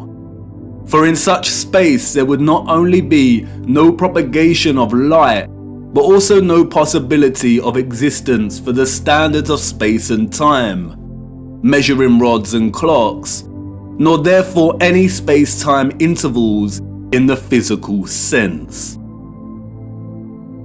Even contemporary scientists, under the spell of heliocentrism, admit it is nonsensical to deny ether's existence. Today, the vacuum is recognized as a rich physical medium. A general theory of the vacuum is thus a theory of everything, a universal theory. It would be appropriate to call the vacuum ether once again. Returning to the ethereal ionosphere. As I said, this layer of ether above our heads is a constant sea of electromagnetism and is responsible for the colored plasma above that we call the sky. The source of its electromagnetism is the sun. It is because of this ionized layer that we get ionospheric lightning in the form of sprites, which in turn influence the thunderstorms below. An ion is a particle, atom, or molecule with a net electrical charge. Electricity is a continuous flow of ions. The electrolytes in our body are ionized. Everything is connected by electromagnetism and the ether. Our highly developed and sophisticated historical ancestors not only understood the workings of the ionosphere and the ether, but they had developed methods to masterfully harvest it as a fuel to power the entire Earth. And while the exact process by which they were able to extract the ether is deliberately hidden from us and remains unknown, the structural remains that humanity has since repurposed and reused as architecture offer us many clues as to how it all worked. The evidence is everywhere for those with eyes to see, and once you see it, it becomes so glaringly obvious that you'll kick yourself for never noticing in the first place. The matter is very complex, and it will take time to really flesh out. So for now, let's have a closer look at some of these structures, and I will introduce some basic concepts. As we continue our journey, we will explore everything in more detail. We see them everywhere. On top of all these magnificent structures, towers, spires, and pinnacles that rise into piercing antennas. It was through these complex antennas that the ether was harvested. You see, after the Great Reset of the 1800s, the enemy fractured the old world's unified understanding of God and created multiple religions to try and hide God and justify the existence of such grand and beautiful technological structures. And I know this may trigger some people, but stay with me, I will not let you down. But for now, it is critical to understand that a lot of the religious icons that adorn and make up these antennas were never indicators of different religions in the old world, nor were they intended to be. They signaled something else entirely. They are usually made from copper and gold. Both are excellent conductors of electricity. In many of the structures we call cathedrals, the symmetrical spikes on the pinnacles worked in a similar fashion, extracting ether from the ionosphere. Once harvested, the energy would inevitably have been drawn down into the top larger portion of these domed structures. When examining many of the interiors of these domes, we come to realize that they rely heavily on symmetrical ornamentation. This is achieved by indentation or cavities in the masonry. In the world of electromagnetism, a cavity resonator works through symmetry to produce oscillation or vibration of energetic particles. Symmetrical shapes force energetic particles or ions to vibrate in a constant manner. Is this why we see perfect symmetrical ornamentation within the ceiling of many domed structures? It no doubt sounds absurd, but the majority of these structures also feature a smaller type of cavity resonator, or what is more appropriately termed cavity magnetrons, that offer some clarity as to the real function of these structures. A cavity magnetron is a high-powered vacuum tube that generates microwaves using the interaction of a stream of ions with a magnetic field while in the cavity resonator. A magnetron operates through a hollowed, symmetrical vacuum.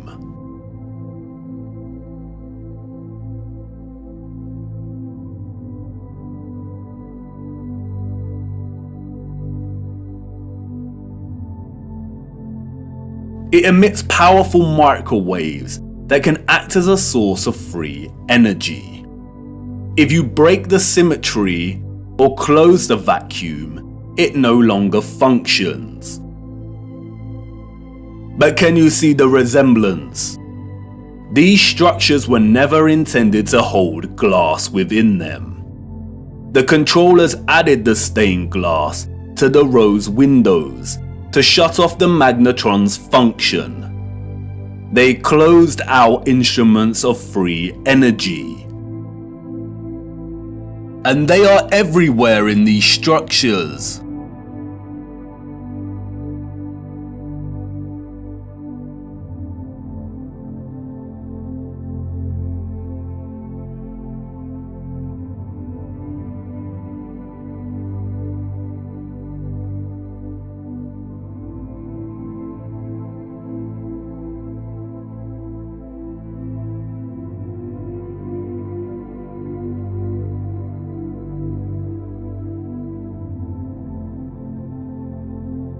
Interestingly, if you look at the geometry of entire sections of the structures themselves, then it becomes very evident that they functioned in their entirety like a cavity magnetron to generate energy. All cavity magnetrons consist of a central heated circular metal chamber in which the current leaves, and it's called a cathode. Look at that word. Cathode. Does it remind you of another word? Cathedral. Cathode. Like with everything else, they corrupt the truth and hide things in plain sight. The controllers removed most of the cathodes integral to these cavity magnetrons, but there are some structures today in which you can see traces of the old cathodes still present. The heavy reliance on symmetry and cavities within these structures is not coincidental. The symmetrical ornamentation would have worked in a similar manner, causing the energetic particles to vibrate in a constant manner.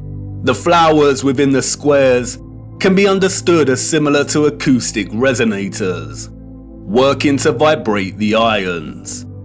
It is here that the energy would have been continually manipulated into vibrational and electromagnetic energy of specific frequencies. Really look at these magnificent acoustic resonators. Could you craft one of these by hand today, and at such height? Why would an underdeveloped people spend so much of their time craft in such perfect symmetrical ornamentation, especially if it had no function and was purely aesthetic. They wouldn't. The cavity resonators and magnetrons would have had to have worked in partnership with a central engine, or reactor, contained within all these structures. Both resonator and reactor are interesting words. Just like the words conductor, generator, creator, and the name Mercator, they all contain the word Tor within their linguistic structure. They hold a linguistic memory and pay homage to the torus or toroidal field. The torus is the flow of electromagnetism. Without this flow of energy, there would be no life on Earth. No one can really know for sure, but some have suggested that the engine was probably similar to a fusion reactor. The traces of these engines can be found within all of the larger generators. The empty shell of where the engine used to reside is usually, but not always, octagonal. It's been right in front of our faces the whole time. The controllers remove the engines, sometimes repurposing the space as baptistries and bandstands, sometimes just leaving the base either barren or attempting to cover them up.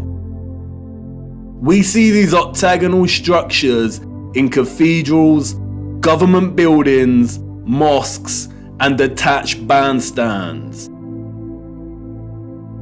And unless they have been repurposed, these structures seem to hold no overall function. They do not contribute to the overall structure. They appear superfluous and unnecessary. Theories have surfaced that the engines or central technological mechanism was similar to a tokamak. And while I do not subscribe to this idea, which will become evident as to why later in our journey, for now we will use it for illustrative purposes. A tokamak is a powerful device that uses a magnetic field to produce plasma in the form of a torus. The contemporary tokamaks we see are used in thermonuclear fusion power. The tokamak's toroidal field, in conjunction with the vibrating ions from the ether, would have produced a highly conductive electromagnetic field of gases called plasma, just like our sun and ionosphere. If those of the old world used anything closely resembling a tokamak's capability, then the result would have been an abundance of free, powerful, clean electromagnetic energy that could fuel entire cities and the entire Earth. These were never churches, cathedrals, castles, and parliament buildings. They were all huge engine generators.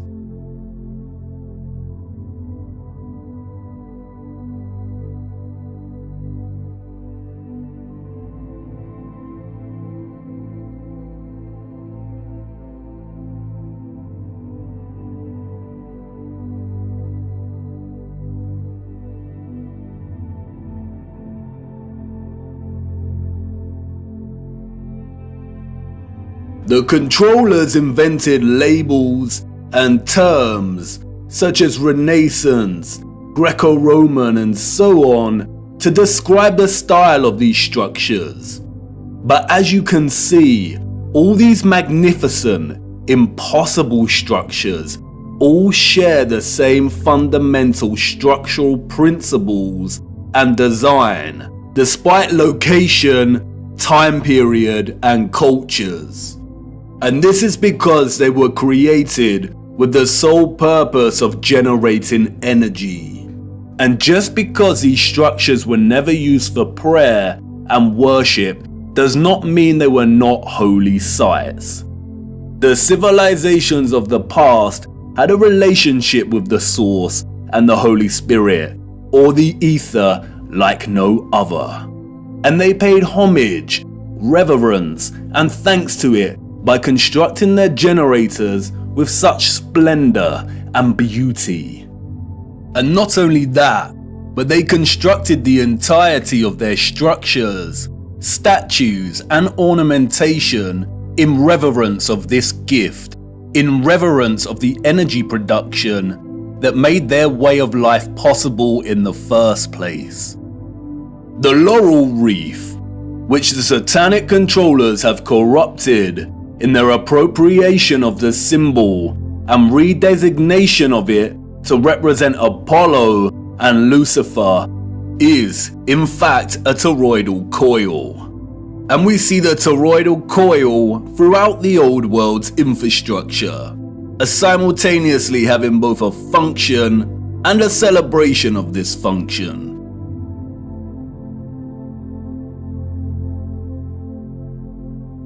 Electromagnetic coils are electrical conductors. They are used in applications where electric current interacts with a magnetic field. In devices such as generators, motors, inductors, and transformers. Most coils take the form of a toroidal coil or spiral.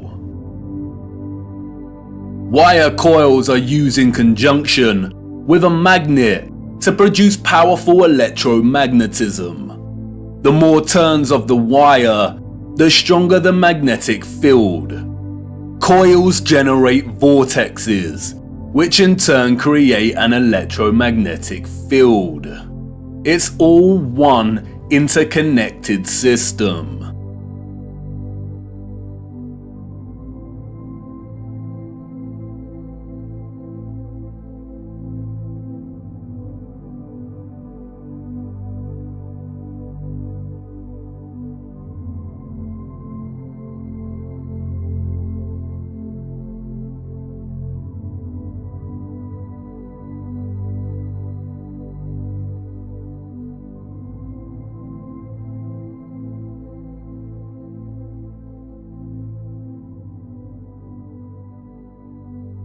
And we see it everywhere.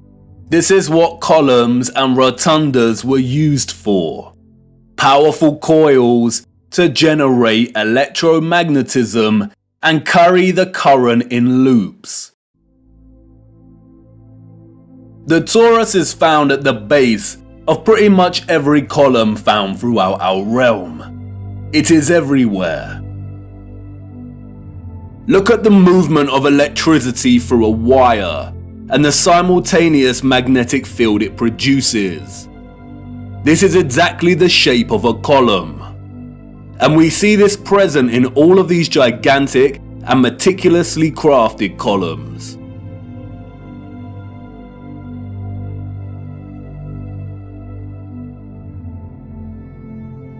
This is why we see the magnetic field represented at the top of a lot of columns. It's the movement of the ions in the magnetic field. It's the movement of the toroid and the toroidal vortex.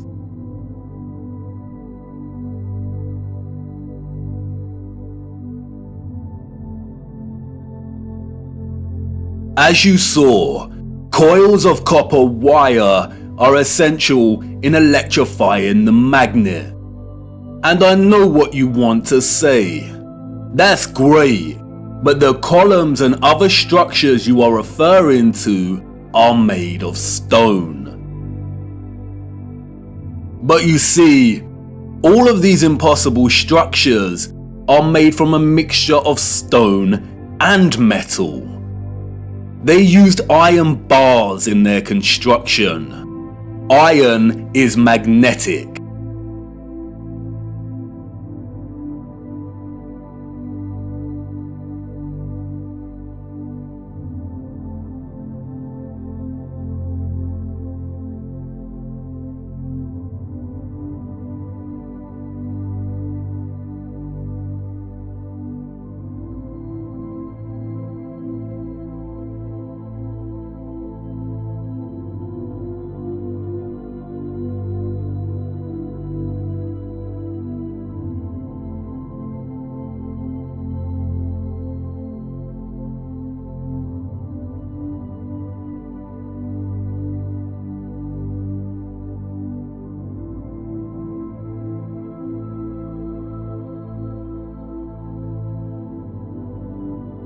These iron rods run throughout the stone infrastructure and are complemented with copper and gold roofing. Copper and gold are strong conductors of electricity.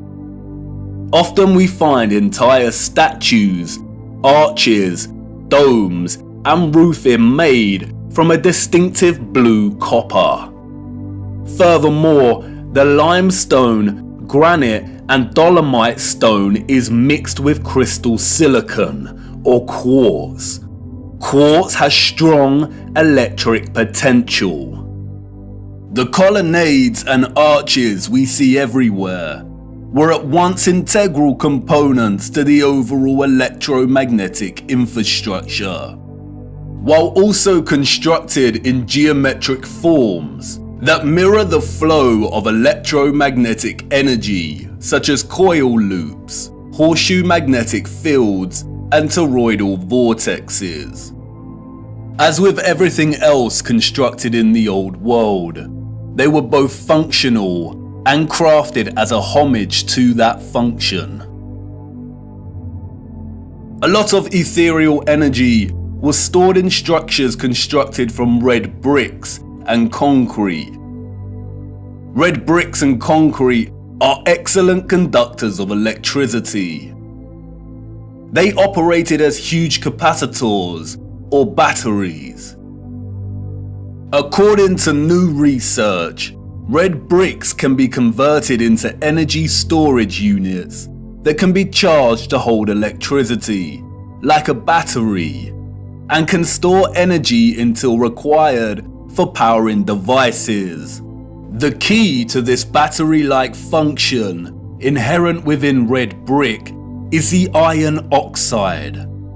The development and use of red brick is so important, and we will be returning to this subject much later in our journey.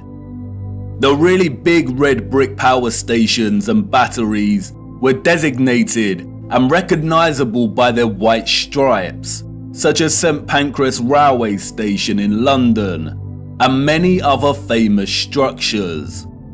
We still carry this red and white stripe designation of power stations today, and it is also an indicator for the magnet. Some were constructed of blue, black, and brown with white stripes. Towers, obelisks, and small clock towers functioned as the intermediate capacitors or batteries to store, distribute, and provide energy throughout the grid.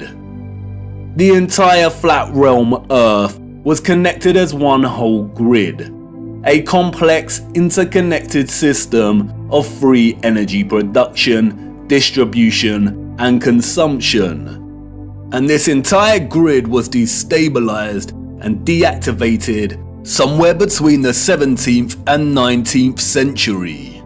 Power grids like this do not function on a spherical mass.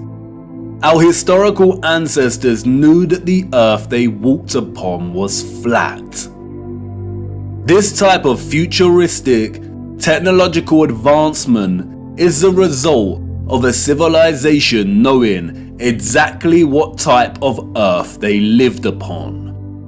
They were not subject to the same satanic deceptions and abuses as we are.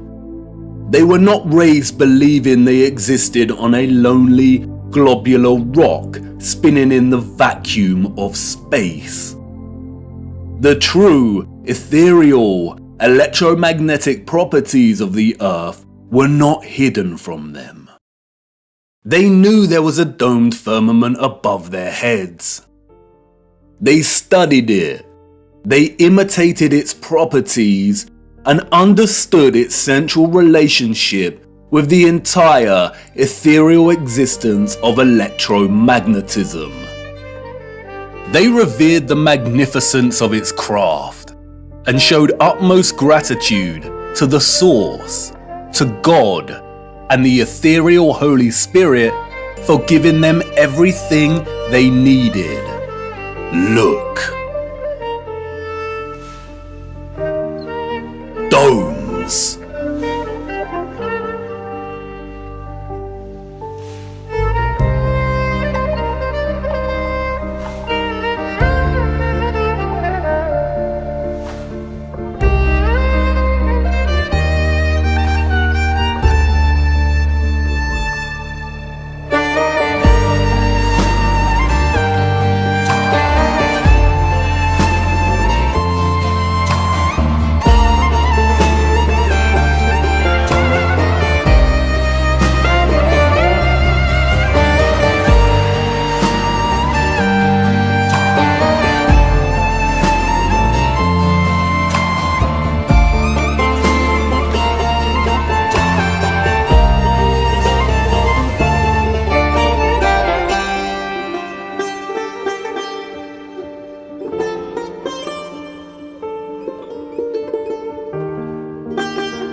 Have you seen anything as overwhelmingly exquisite as this before?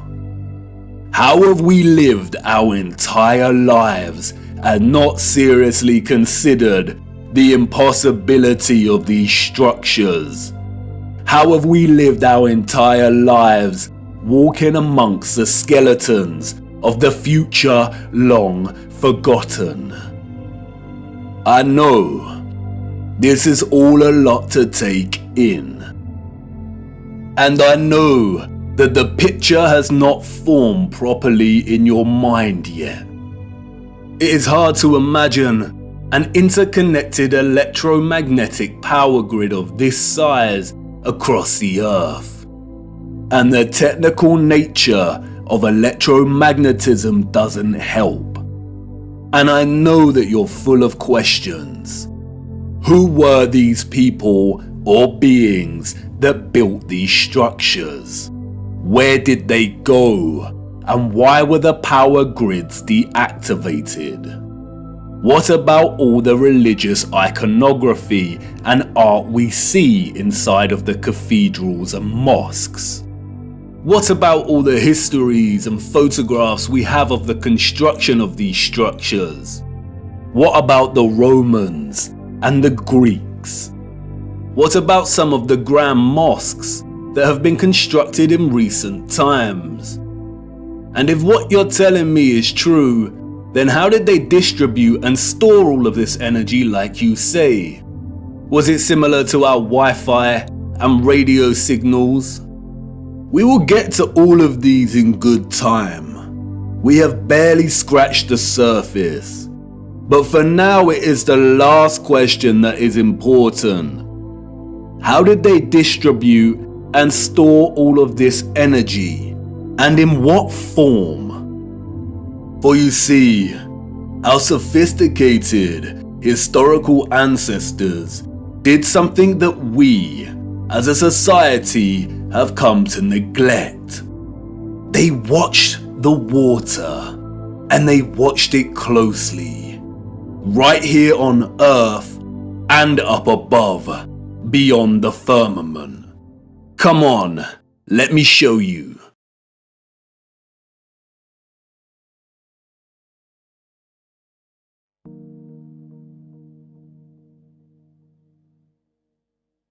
Tip-tap goes the rain, spitting on my window pane. Drip-drip from the trees, sodden earthy and soggy leaves. Splosh, splash, puddle pools, jumping on their way to schools. Onomatopoeia, the formation or use of words that imitate the sounds associated with the object or actions they refer to. The property of a word of sounding like what it represents. Water has many. The interdependent relationship between water and sound is so fundamental to our connection and understanding of water. The rain patters and drums, the waves roar, the brook murmurs and whispers, the puddles of mud squelch, that it is intrinsically woven into the very linguistic code of our language. Many have explored the powerful connection between sound and water. We have Masaru Emoto and his study exploring the impact of sound on the molecular structure of water. We have those that like to play around with cymatics. There is Peter Davey, a saxophone player who invented a device that boils water with sonic waves. The innovative use of sound coupled with water seems to have no end. So much so that in recent times, biologists are discovering that ultrasonic water can even treat the most resistant of infections and heal wounds at rapid pace. And in a future where electromagnetism was harnessed with the utmost innovation, water, sound and frequency had to have a major role to play. And of course it did. They wanted us to know that it did. And not just the water here on Earth. They were telling us to look up and above. They wanted us to know that what they had achieved right here on Earth was only possible because they had studied what existed above. In the beginning, God created the heaven and the earth. And the earth was without form and void, and darkness was upon the face of the deep. And the Spirit of God moved upon the face of the waters. And God said, "Let there be light." And there was light. And God said, "Let there be a firmament in the midst of the waters, and let it divide the waters from the waters." And God made the firmament, and divided the waters which were under the firmament from the waters which were above the firmament. And it was so. Some criticize the King James translation of the Bible for its use of the word firmament. But in the original Hebrew, the word is rakia, which translates directly as firmament. In the New International Version, it is called the vault. In the English Standard Version, it is an expanse. In the Good News Translation, it is dome. What is important, however, is that in all translations, and in the original Hebrew, the notion of the firmament or vault separating the waters above from the waters below does not change and remains consistent. There is water above our realm.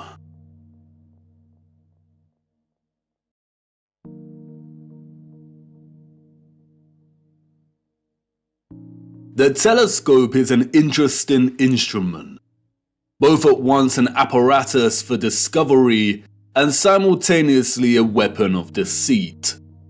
There are two primary types of telescope, the refractor and the reflector.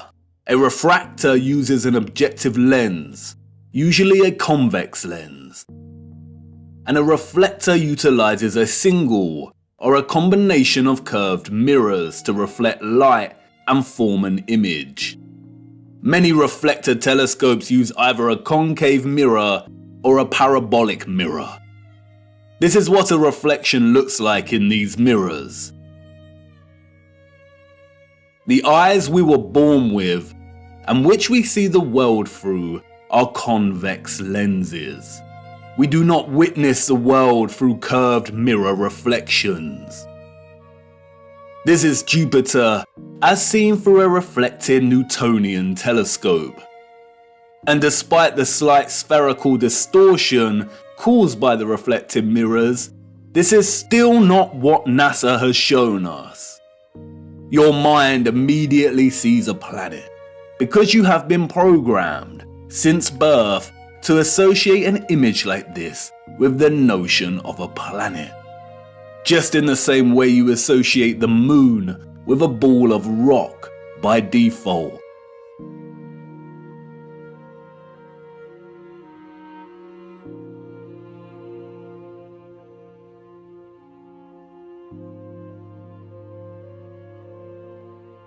But as you can see here, both refracting and reflecting telescopes produce images similar to the Nikon P900.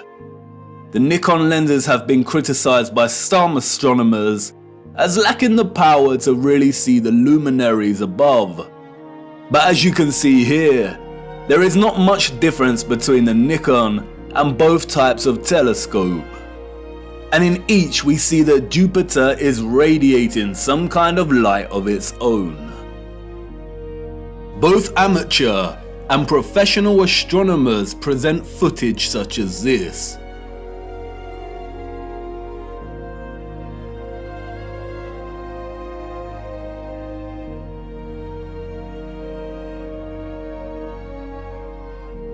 But look what happens next.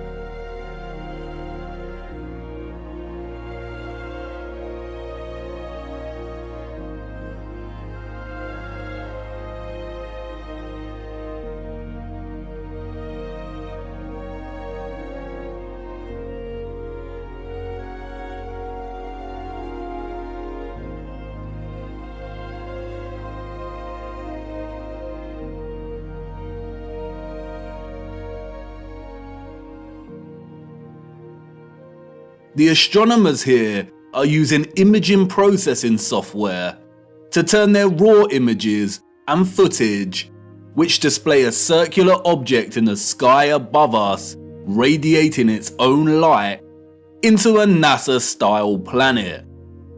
And this type of doctored, processed image is not what we see with our own eyes through these lenses.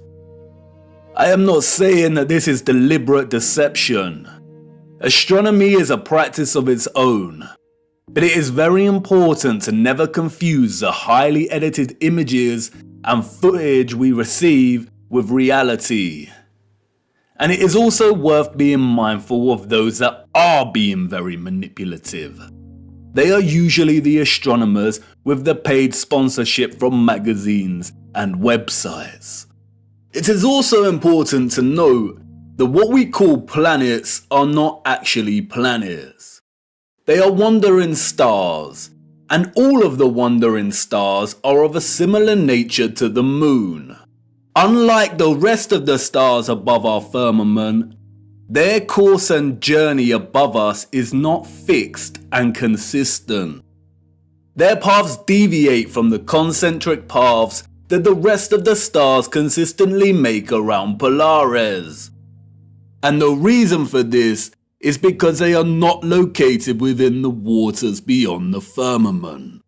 They are very different, and their function is way more occult, and their significance to life here on Earth much more important than we realize.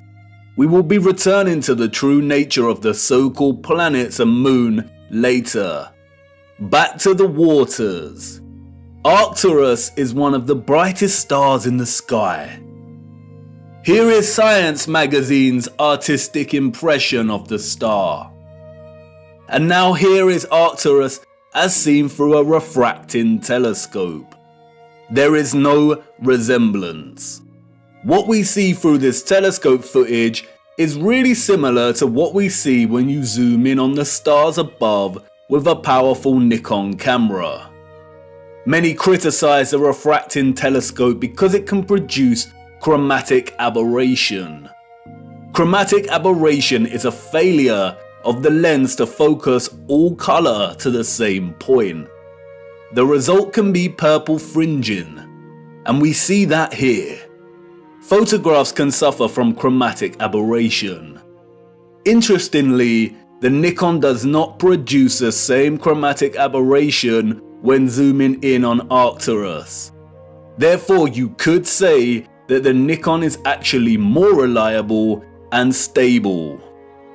Through both the telescopic lens and the Nikon, Arcturus is pulsing, shifting, rippling. It is dancing geometry. Many will jump up from their seats and exclaim, "It's because of atmospheric distortion and light pollution. It's because Arcturus is so far away."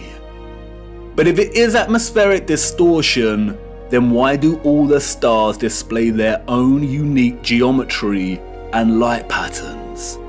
They should all distort in a unified, consistent manner. It is not atmospheric distortion. The stars are pockets of sonoluminescence in the water above. They are self-illuminating, radiating their own light and frequencies in the waters above. Our own convex lensed eyes tell us that there is some kind of water above. We see it in the stars and when rockets accidentally hit the firmament. And, like I said before, just because the so-called planets or wandering stars and the moon appear spherical does not mean they are. They are not synonymous with the stars in the water beyond. They are something else entirely. Our advanced predecessors wanted us to watch the stars. They wanted us to understand that electromagnetic vibration and frequency produce pockets of sonoluminescence in the waters above. They were pointing it out because they wanted us to know that water was the key to unlocking the real potential of electromagnetic energy. They wanted us to know that once harnessed, the ethereal electromagnetic energy could be fused with water, so it could be stored and distributed. And once produced, the water could be manipulated, enhanced, and elevated to a level of new possibilities through the use of vibration, frequency, and sound itself. Their civilization depended on the industry of what we will call the living waters. Their technological advancement enabled them to transform the entire Earth into a power grid. But this grid was only possible because of water. The civilization of the future was an electromagnetic water world. Canals are no great secret. They are found everywhere across our realm, both the great and the small.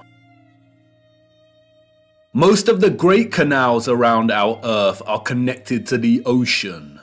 Salt water is an excellent conductor of electricity. Sodium chloride is ionized. We have the Corinth Canal, connected to the Aegean Sea. We have the Panama Canal that connects both the Atlantic and Pacific Oceans. The Suez Canal connects with the Mediterranean Sea. And there is the Volga-Don Canal, connecting the Azov Sea, Caspian Sea and Black Sea with the major oceanic networks. All of the canals built before the 1920s were not built by us or those in the history books. We inherited them. And while the official narrative tells us that the Volga-Don was finished during the 1950s, its construction actually began back in the 16th century. All narrative surrounding the construction of these canals is purely fabricated, and I will show you how much later in our journey. Once you start paying attention, it becomes very evident that most continents and countries feature a combination of canals and rivers that span the entirety of the land itself. The citizens of the old world utilize the oceans and rivers to create a grid of interconnected waterways to provide water to all of their areas of habitation. In order to pass difficult sections and keep the supply going, they would build aqueducts and viaducts. Sometimes these were constructed with the purpose of energizing the water as it passed through and into different areas, and that is why many were designed with symmetrical archivolt structures. The Romans did not build these structures. The entire infrastructure of so many cities found across our realm are designed around canal systems. Look at Amsterdam from above. The precise geometric grid lines here are not roads, they are canals, and the sole purpose was to supply water from one area to another. The water was stored and manipulated for a variety of purposes in reservoirs, water towers, pumping stations, cisterns, and other structures. The water also functioned to provide necessary balance. A complex grid of electromagnetic production, distribution, and consumption would generate a lot of heat and magnetism. Water provided not only a balance of diamagnetism, but also ensured the entire grid did not overheat. When looking at all the magnificent generators and other instruments of power from the old world, we can always find water nearby, or the remains of water storage. Sometimes this is hidden primarily underground. Many do not realize that many so-called Victorian cisterns and reservoirs run very far under a lot of our cities, and other times it is a central characteristic feature of these structures. an example of which is what the controllers have redesignated as castle moats. The electromagnetic water grid was not just an energized version of what we are already familiar with in our cities and towns. It was much, much, much more. It was way more magnificent, impressive, and futuristic than we could even imagine. The grid was connected to central, bigger power stations, or what is more appropriately termed star stations. Sometimes these were isolated stations, and other times they comprised entire cities. We are going to have to fly to a higher altitude for this. I need to show you. Hold on tight now and keep your eyes open. Look.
The sole existence, let alone construction, of these star structures is almost beyond our comprehension. As you saw, they are found everywhere across our realm, with undeviating geometric consistency. A wondrous impossibility. Perhaps they had some kind of technology that allowed them to view huge areas of land from above while planning and building. They were never forts. That is a fairy tale invented by our controllers. The stunning geometric precision and symmetry of the star structures would most likely have functioned to enhance the power of the generators and to etherize the water, or turn the water into living, energized water. We can see from comparing some of these ruined sites, and some left a little more intact, that water would have been present throughout the structure. Before the controllers destroyed and drained most of these structures, they were full of water. They were connected to rivers and canals and the oceans. They were a key component of the entire power grid. The star structures are fractals of symmetrical geometry, just like many of the ceilings of these huge energy generators. And, like the acoustic cavity magnetrons and resonators, the symmetrical sharp diagonal walls would have caused the ions to perpetually vibrate. Old plans and illustrations, which have no doubt been edited or manipulated in some way or another, offer suggestion as to how complex, integrated, and essential the star geometry was to the entire grid. Look at Paris here. It isn't obvious at first glance, but upon closer inspection, we come to realize that the entirety of Paris was itself a star station, or a star city. And like with everything else constructed in the old world, these structures were at once functional and a celebration of the source of their innovation. Look closer at the star geometry here. Can you see the resemblance? The snowflake. Do you remember what happened in Masaru Emoto's experiment on water? Ethereal vibration expressing itself through water's molecular structure. Those of the old world had perfected this science. They knew the key to releasing electromagnetism's potential was through sound and water. Just imagine what they were able to achieve. Sound, vibration, and frequency was just as integral to the success of their technology as water was. Those of the old world did not hide their adoration for sound. Traces of this love for sound are everywhere. These structures were literally instruments of power, or as the so-called Goethe put it so succinctly elsewhere, music is liquid architecture. Architecture is frozen music.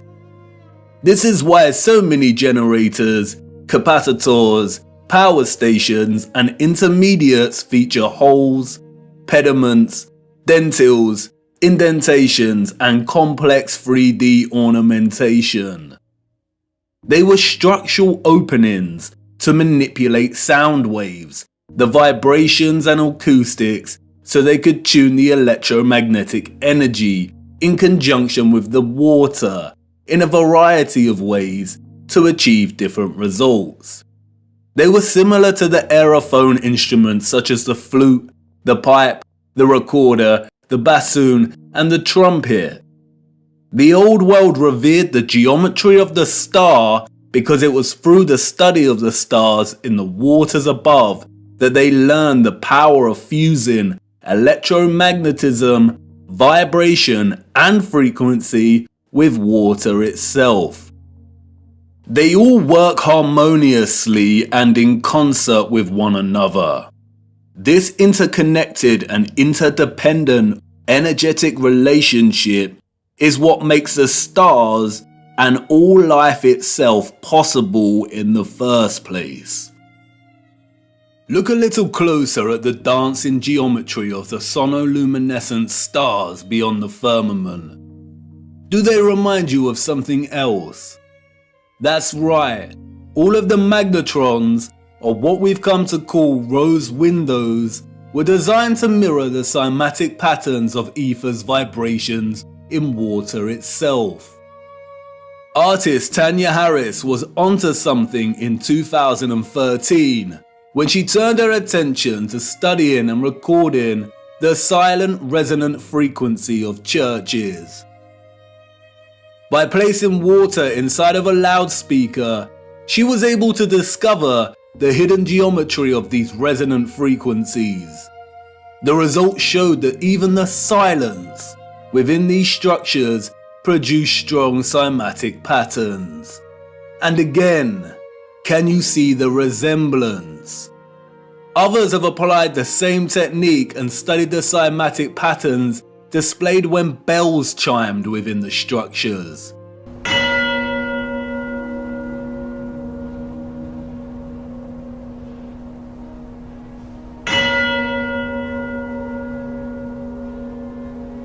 Look at the patterns. Magnetrons. This is why so many magnificent rose windows resemble cymatic patterns so closely. This is why they look like the petrified pulsations of a star. The entire ceilings of many cathedrals also mirror this sacred cymatic geometry. This is why so many of the structures contain huge bells and chiming clocks. The tolling bells would emit powerful vibrations and frequencies and influence an entire area's water supply. The sound would influence the molecular structure of the water, which was then used for a variety of purposes. And that's not all. Many of these structures also housed another wonder of the world. The king of sound. The organ. Have you ever stopped to look at some of the great organs before? These were not constructed by ordinary people in the 19th, 18th, 17th and 16th centuries. Like the structures they reside in, they are a marvel of elegance and majesty. The most powerful sound instrument in the world. The specific organ sound waves of low and high frequencies would no doubt have enabled those of the old world to manipulate the ethereal energy in ways they saw fit.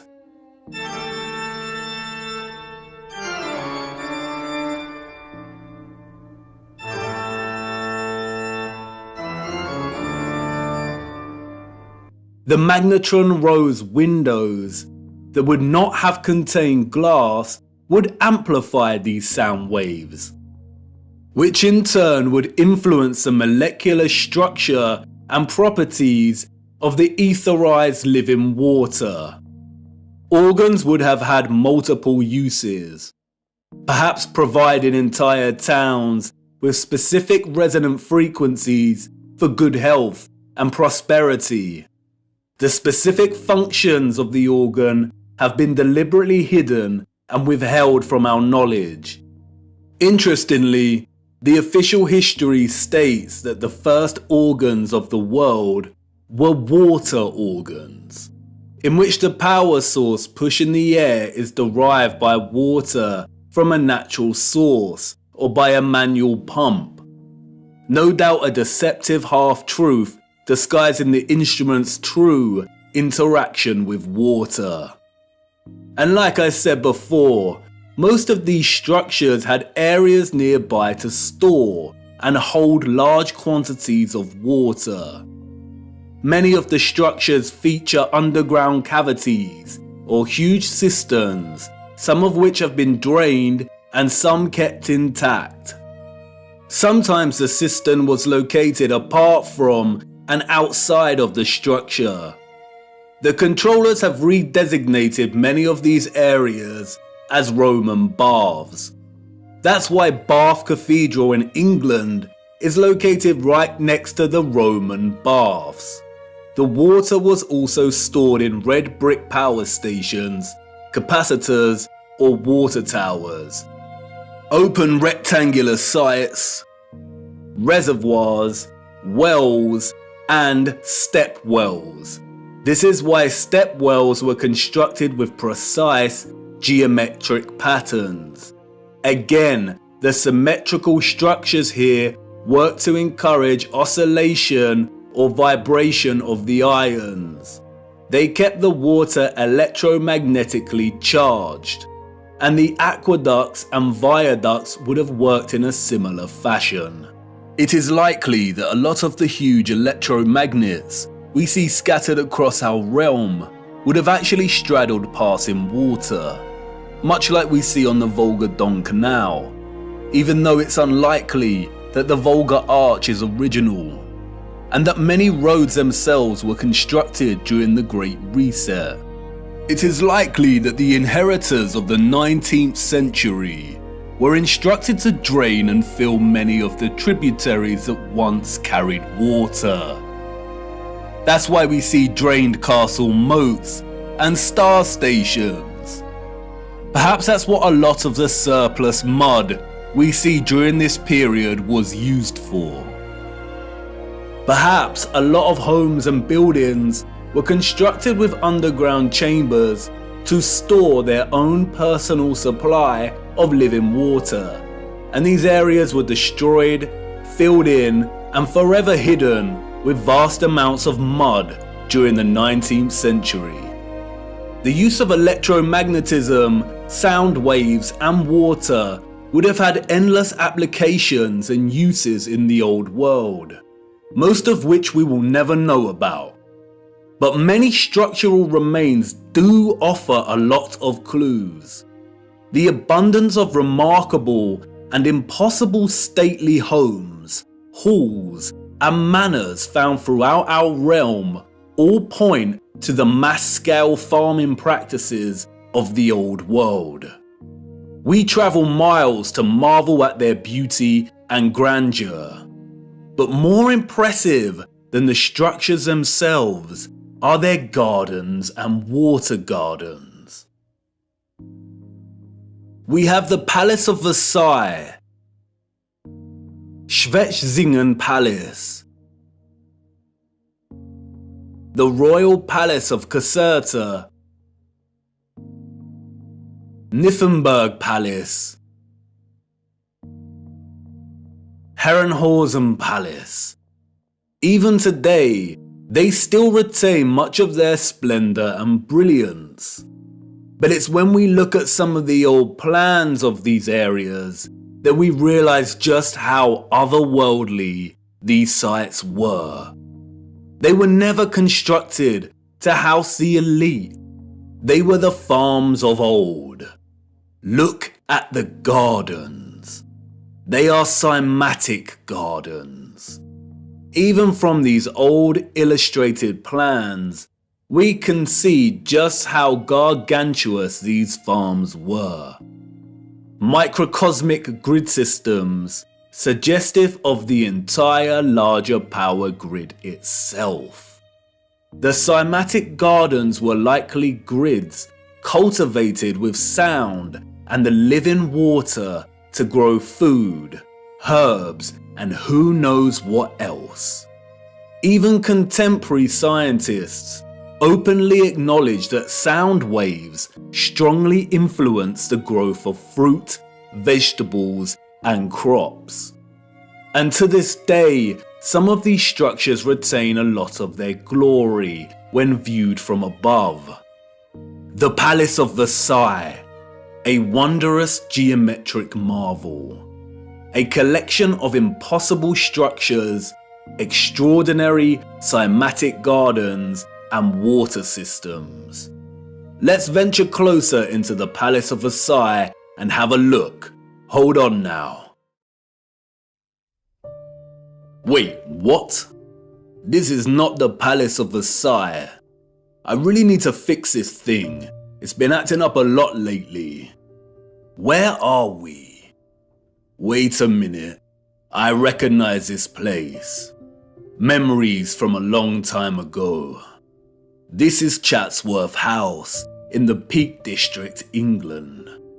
Oh well, this should do. Come on, let's see what we can find. Chatsworth House was completed in 1708, we are told. Its story, much like the story of the entire Peak District, is a fabrication, a complete lie. The place has changed much over the years. It is situated beneath two large bodies of water, the Emperor and Swiss Lake. The water from the lakes is channeled across a broken aqueduct before falling 79 feet and meandering gently down the hills in complex waterways and running right into Chatsworth Estate. The waters feed the estate's own lakes, rivers and streams through a series of runways and a multitude of complex tunnels beneath the estate and the structure itself. Due to the estate's repurposing, much of this remains hidden, but you can see the tunnels quite clearly here, snaking their way down. It is one interconnected water system. Waterways deliver themselves into waterfalls at the impressive rockery before continuing on their journey. All of the water gathers into a central, rectangular front piece which feeds the Emperor Fountain. The water then continues underground until it pours into the River Derwent, a 66-mile-long tributary of the River Trent, which runs throughout the Peak District. While much of the estate has undergone some serious restoration, which is actually a fancy, deceptive word for criminal gutting and destruction of technology, there are a lot of haunting remains of its former glory. It is important to note that unlike many of the huge energy generators, Chatsworth House was probably partially occupied. By farmers, that is. The central engine was located off-site and has been subsequently removed and repurposed as a larder to store hunted game. This magnificent, gorgeous structure would have functioned as a small generator, which also contained a small engine in its centre. It was repurposed as the stables. The horses of the 19th century clearly lived better lives than most of the population. Above, atop of the hill next to the Emperor and Swiss Lake, we can see the quadruple capacitor or water tower. This was repurposed as a hunting tower. But stalking the 105-acre grounds, a visitor with eyes to see might spot some unusual sights. One of which is the half-ruined obelisk hidden away in the tangled overgrowth at the bottom of the hill below the lake. The official, controlled history that visitors receive when touring Chatsworth conveniently leaves out any mention of the obelisk. For you see, the hunting tower was not Chatsworth's only capacitor. The entire estate needed constant water storage to fulfill its energetic requirements and purposes. There are many odd structures dotted around that remain unexplained. And then there is this, the Cascade, a true little wonder. The dome, a series of toroidal circles that rise to meet the smaller copper dome. They tread carefully here, making sure they force a distorted history on you, but As always, they cannot help themselves. They just have to tell you in their own roundabout controlled manner. As the placard states, water can be made to flow over the roof and out of 13 spouts. Some of these spouts are crafted in the form of immaculate stone dolphins and giant fish. There are even hidden jets in the floor, they tell us. The water is received from the lakes above and is used twice more in its journey to meet the River Derwent below. Once in the South Lawn Fountain, and again the private West Garden. But look closer at what they acknowledge. Each step of the cascade is different from the one below and above it, to vary the sound of the falling water. This was allegedly built in 1703. Why would an 18th century people be concerned with varying the sound of falling water? How did they even have the knowledge and skills to manipulate the sound of water like this? And it's everywhere in the estate. The waterways, streams and rivers all meander gently down to rest briefly at ponds and lakes before continuing their journey toward the River Derwent. Their journey is one of such splendid sounds.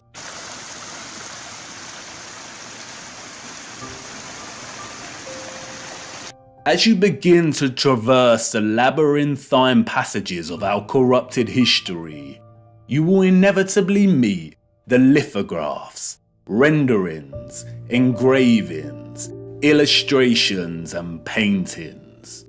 How easy it is to lie when there is no photographic or visual evidence, just artistic interpretation. We would never accept illustrations as reliable sources of information today. So why do we accept them as historically accurate? And while these are not to be trusted, devoting some time to browsing their particulars can yield some interesting insights. For instance, the fountain here looks wildly out of proportion. Did it used to jet water more powerfully? And some would claim artistic exaggeration. But if you dig a little deeper, you come to learn that the original Emperor Fountain, constructed in 1843, was able to jet water at a height of 296 feet. What? How? This is the 19th century we're talking about. And like I said, they cannot help themselves. Even Wikipedia states that the water power of the fountain found a practical use in generating Chatsworth's electricity. There it is, barely hidden in plain sight. And as we continue browsing these little illustrations, we stumble across it. An old engraving of Chatsworth from above. Look at the size of this.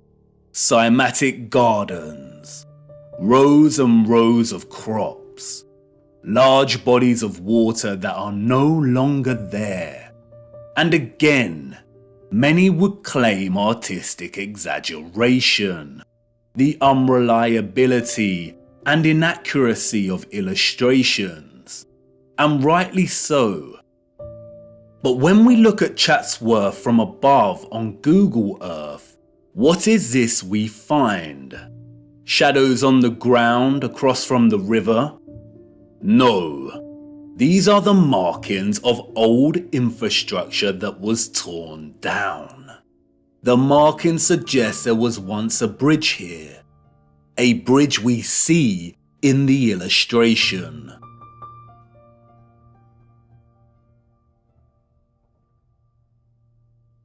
Look a little closer. An octagon, with the clear outline of an old generator.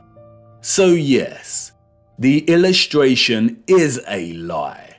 The estate was much larger than depicted here. In 2018, there was a heatwave in England, and the old markings of Chatsworth's former glory started appearing in the grounds themselves. They had to acknowledge it. Sometimes mud and lies are not enough to bury the truth. Chatsworth was a huge farm in the old world. As I said before, the illustrations and paintings are not to be trusted. More often than not, they are used as tools of deception against us. But as you see here, they do have a tendency to backfire on the controllers. Just like with the plans of star stations and cities, our own technological access to tools such as Google Earth validate these old plans and illustrations as half-truths. You can bet good money that even the plans and illustrations are only giving us a fraction of the full picture, just like here with the plan of Chatsworth.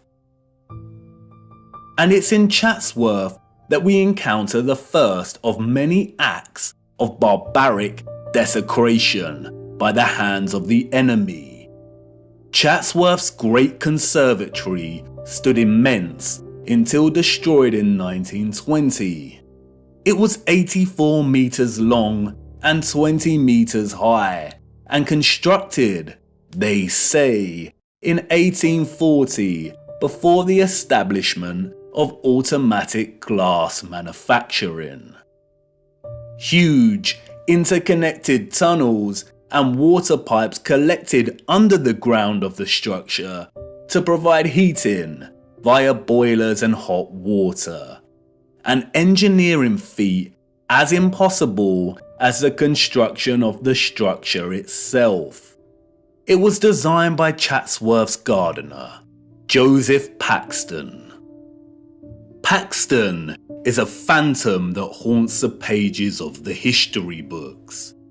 Paxton's story is one of fortunate circumstance, daring innovation and success.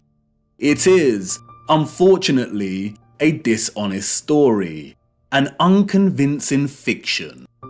We are told that Paxton secured a gardening role when he was 20 years old, while working at Chiswick Gardens, and it was here that he encountered William Cavendish, the Duke of Devonshire, who was so impressed by young Paxton's horticultural abilities that he hired him as head gardener of Chatsworth House. Paxton is responsible for creating the following: Chatsworth's Arboretum, its rockery, the Emperor Fountain. You remember, the fountain that sprayed water into the air at twice the height of Nelson's column. The Great Conservatory.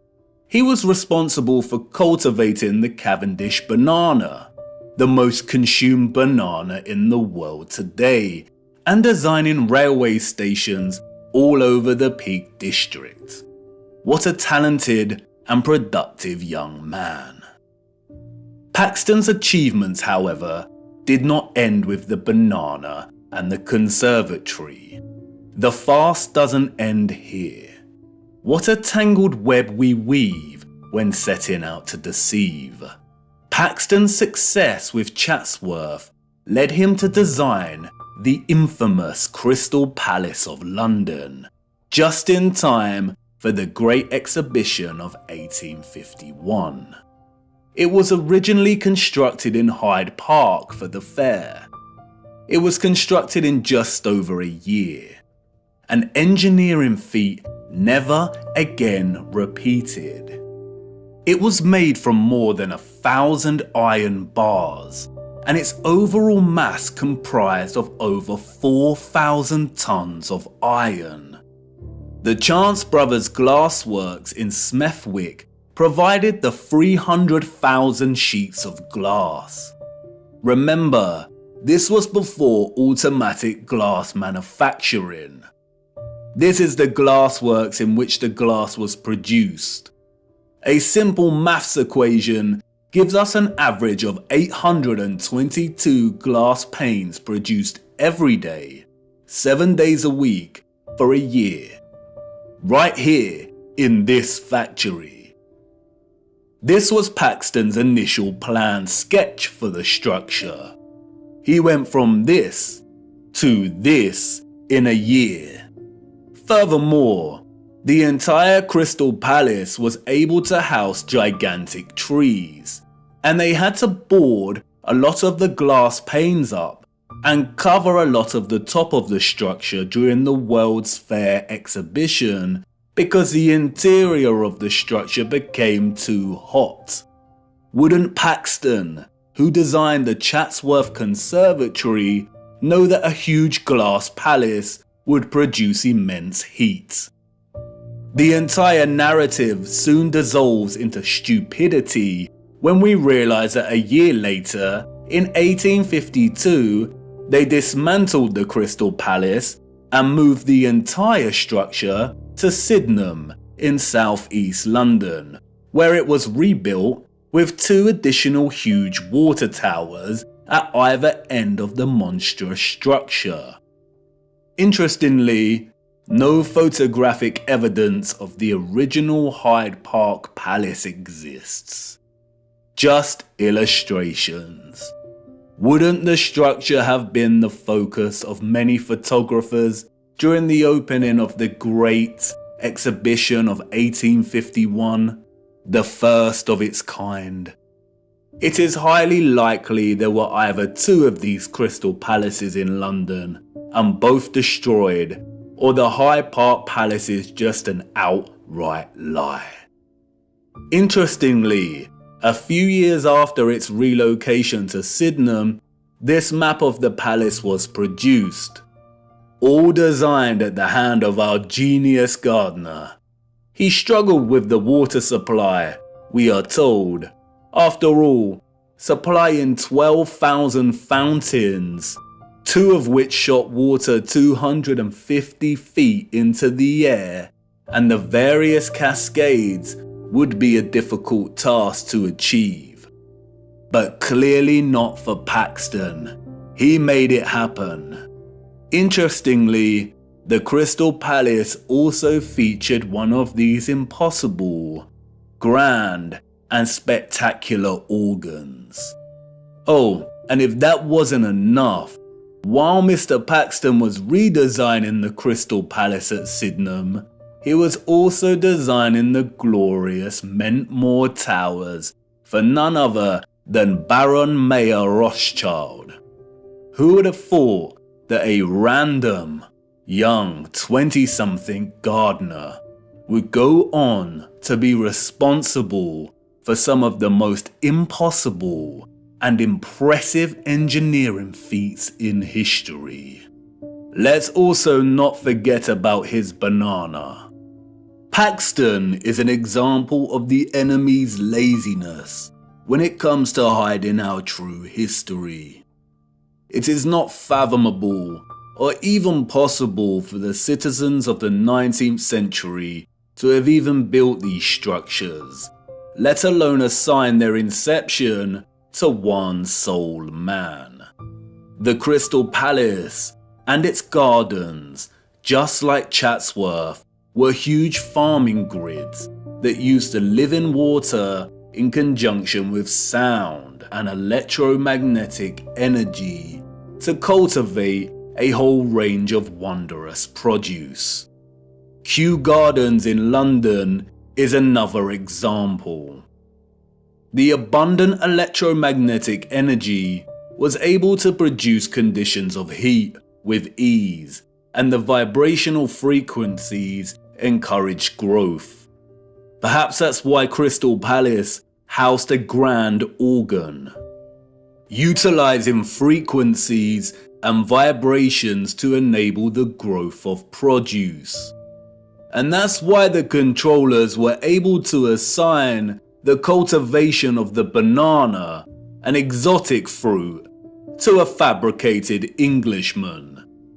The technology already established in England was able to grow many things with ease.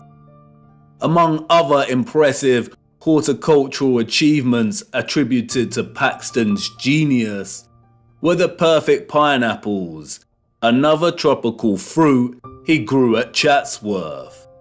He grew enormous lily pads, which could hold the weight of a human. He grew gigantic sequoia redwoods at Chatsworth, which usually only thrive in humid conditions. He grew them with ease, and many of these redwoods remain today, a spectacular sight to behold. It's probably worth noting that among Paxton's many other talents, Wikipedia also tells us that he became quite skilled in moving gigantic trees, as well as gigantic crystal palaces. The largest of these trees weighing 7,000 kilograms. How? With horse and cart? Why are humans so gullible? They destroyed the beautiful and impossible Chatsworth Conservatory in 1920. As the Duke's son said in a letter to his father, they blew off well over 200 pounds of explosives to tear it down. So it must have been well built. The structures of the old world were built to stand for centuries. What a great shame. The lies surrounding the Peak District do not end with Paxton. The entire national park was one gigantic interconnected electromagnetic water system of the old world. It was most likely one of Britain's primary suppliers of farming goods.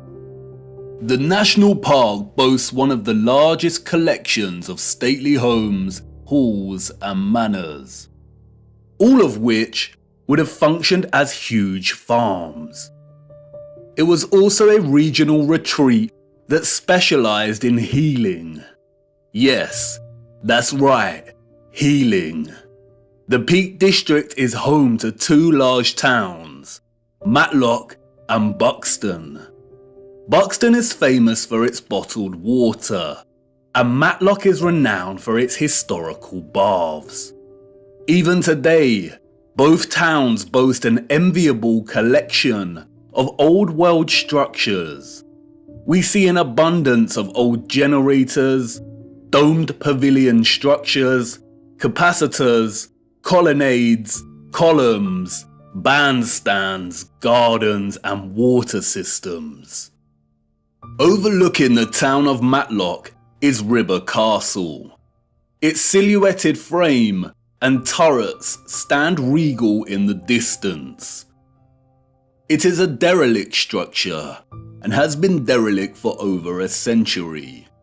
The curious public are not allowed near the structure. They tell us it was built very quickly by a Mr. John Smedley.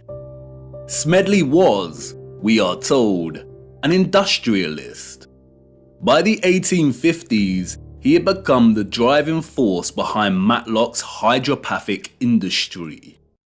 Hydropathy is the practice of healing and curing diseases through the use of water.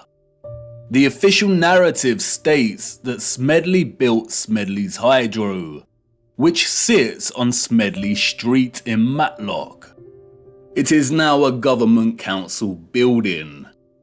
Smedley's Hydro was just one of the hydropathies in the region. At one point, we are told, there were over 20 hydropathic establishments in the region. Just look at these structures. Smedley did not build the Hydro. Its structure, an immense water tower, evades his capabilities and the capabilities of all the 19th century citizens. The citizens of the 19th century Peak District inherited all of this infrastructure, and the controllers of our realm knew that they needed to squash any possibility of it being used for its original intended purposes, or for any of the inheritors to discover the truth. It was just too obvious, and soon someone amongst the crowd might start putting two and two together. So they did what they do best and employed a puppet.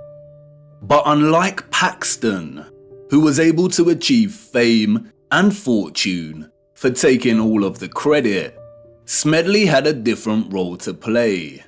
A role that many puppets in our society today still play. His mission was to carefully control the introduction of hydropathy, only for it to be declared primitive or fraudulent, and then subsequently buried and eradicated as a serious practice. His story is a very similar story to another enemy puppet that has gained a lot more attention over the years. I too once fell for the lies surrounding this man's story.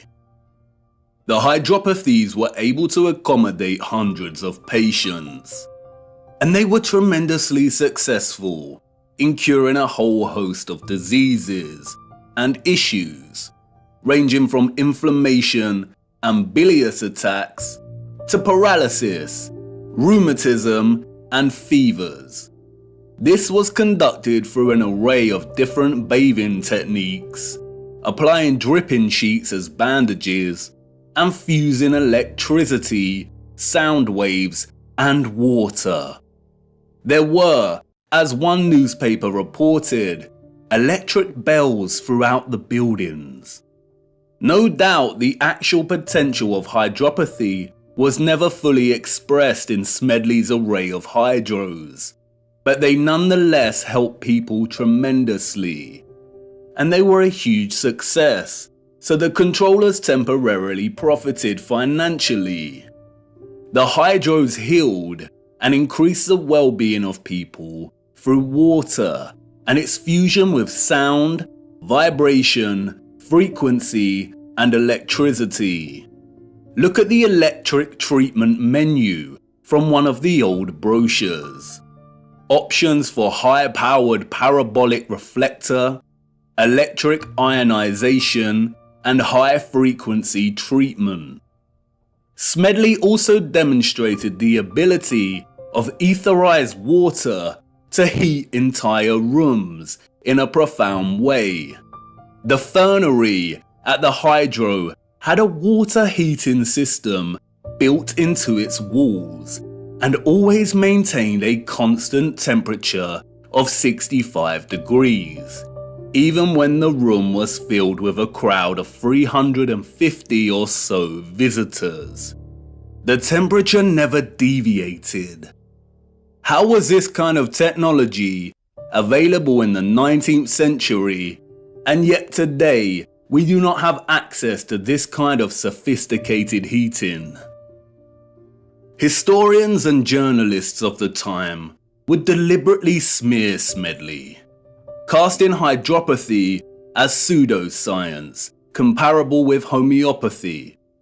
Smedley had many battles with the burgeoning medical industry, and after his death, the hydros were purchased and the structural alterations began. Like Tesla, Smedley played his role and successfully introduced the science of the old world to have it debunked, tarnished, and sidelined forever. Hydropathy today is regarded as nothing more than a relaxing spa venture. All of its original applications of frequency and electricity have been eradicated from the practice. Smedley's role-playing allowed the controllers to justify the entire water grid system of the Peak District, successfully preventing the current 19th century and further subsequent generations from questioning its presence. The remains of the grid today are so evident. You can sit and relax to the soothing sound of water falling over the turreted regal Derwent Reservoir, which connects the entire region through its branching rivers and canals. You can stroll around shopping inside of old power stations and at old pumping stations. And in every area of the region, there are wonders waiting to be discovered. Not only in the larger towns do we find old fountains that once provided the living waters, but also in the remote villages. Tucked away, we find an old dry fountain. Look, the Lord's gift, a bittersweet joy to behold. The citizens of the old world unlocked the power of electromagnetic water by studying the stars above in the firmament. The stars above taught them that the key to manipulating the ethereal energy they harnessed from the ionosphere was through water, sound waves, vibration, and frequency. They honored this gift by constructing domes, by crafting star cities, cymatic magnetrons, and praising the Lord and Holy Spirit for the living waters they received in return. They understood the firmament as both scientists and disciples. Viewer, I am hoping the picture is starting to become clearer in your mind, and you will inevitably start to see things in a different light when pondering all of these impossible structures. It is not a coincidence that some structures like the Colosseum are also referred to as amphitheaters. Have you seen them from above? They look like speakers. Amphitheater is an interesting word. An amp is a unit of electric current, and an amplifier is a device that increases signal, especially microwaves and audio. And no doubt you will start to put two and two together in terms of some of the inventions that we were allowed to play around with before they were discarded as antique in their efficiency. But time is of the essence. We could ponder examples of the old world's electromagnetic water grid system for hours, but I encourage you to get out and hunt down these structures yourself and to document them in your own time. We have to move on. We need to start. Wait, what? You want to know if these came from the old world? Yes, they did. And they are extremely important. The inevitable ticking of the clock. A deeply unsettling instrument, but unavoidable. I need to show you one more missing piece of the electromagnetic puzzle first, and then we will take a closer look at these timekeeping instruments. Come on, let's keep moving.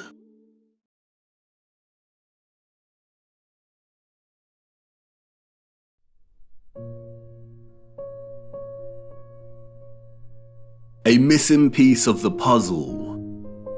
When observing the old world structures today, there is a great sense of absence and alteration. Structures have evidently been altered and changed drastically over the last 200 or so years.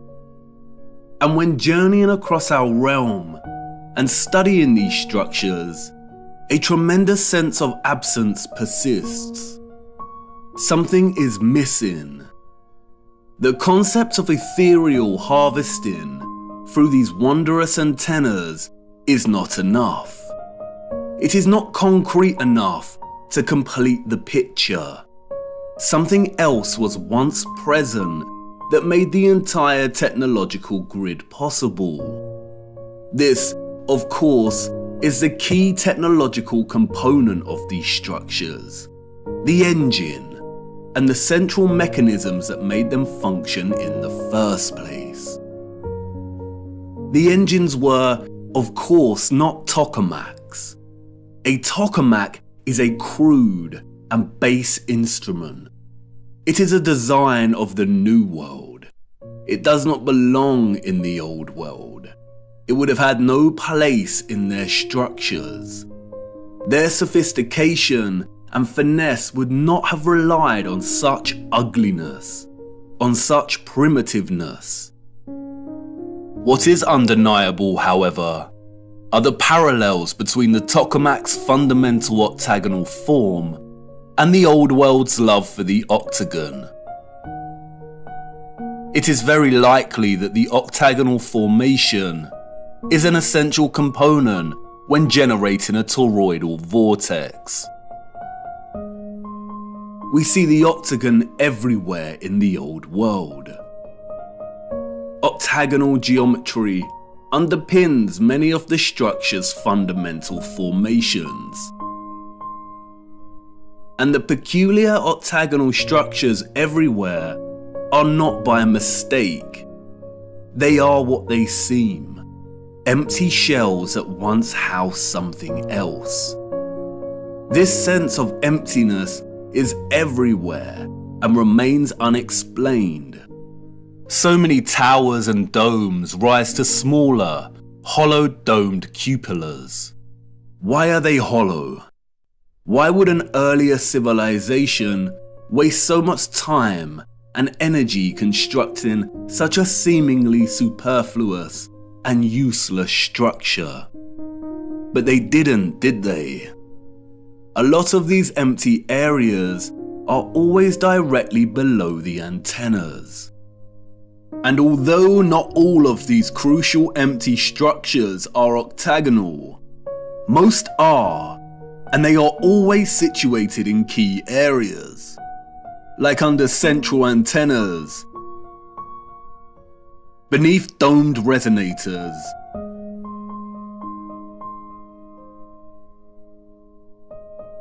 in the center of closed, symmetrical courtyards, or detached and just outside the bigger generators.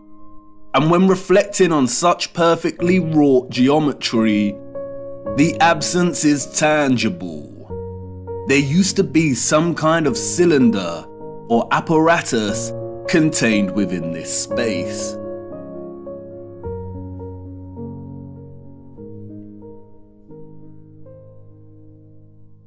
Furthermore, we also find various historical relics that closely resemble the Old World structural style. In these relics, we see that empty cylinders or vessels are an integral part of the object. Could these be miniature functional objects that mirror the form of the larger empty spaces we see in the Old World structures? Perhaps a kind of micro household object that enabled access to the wider power grid's energy production? Did the larger structures themselves contain similar cylinders within? In many old photographs, the cupolas and octagonal spaces are already emptied.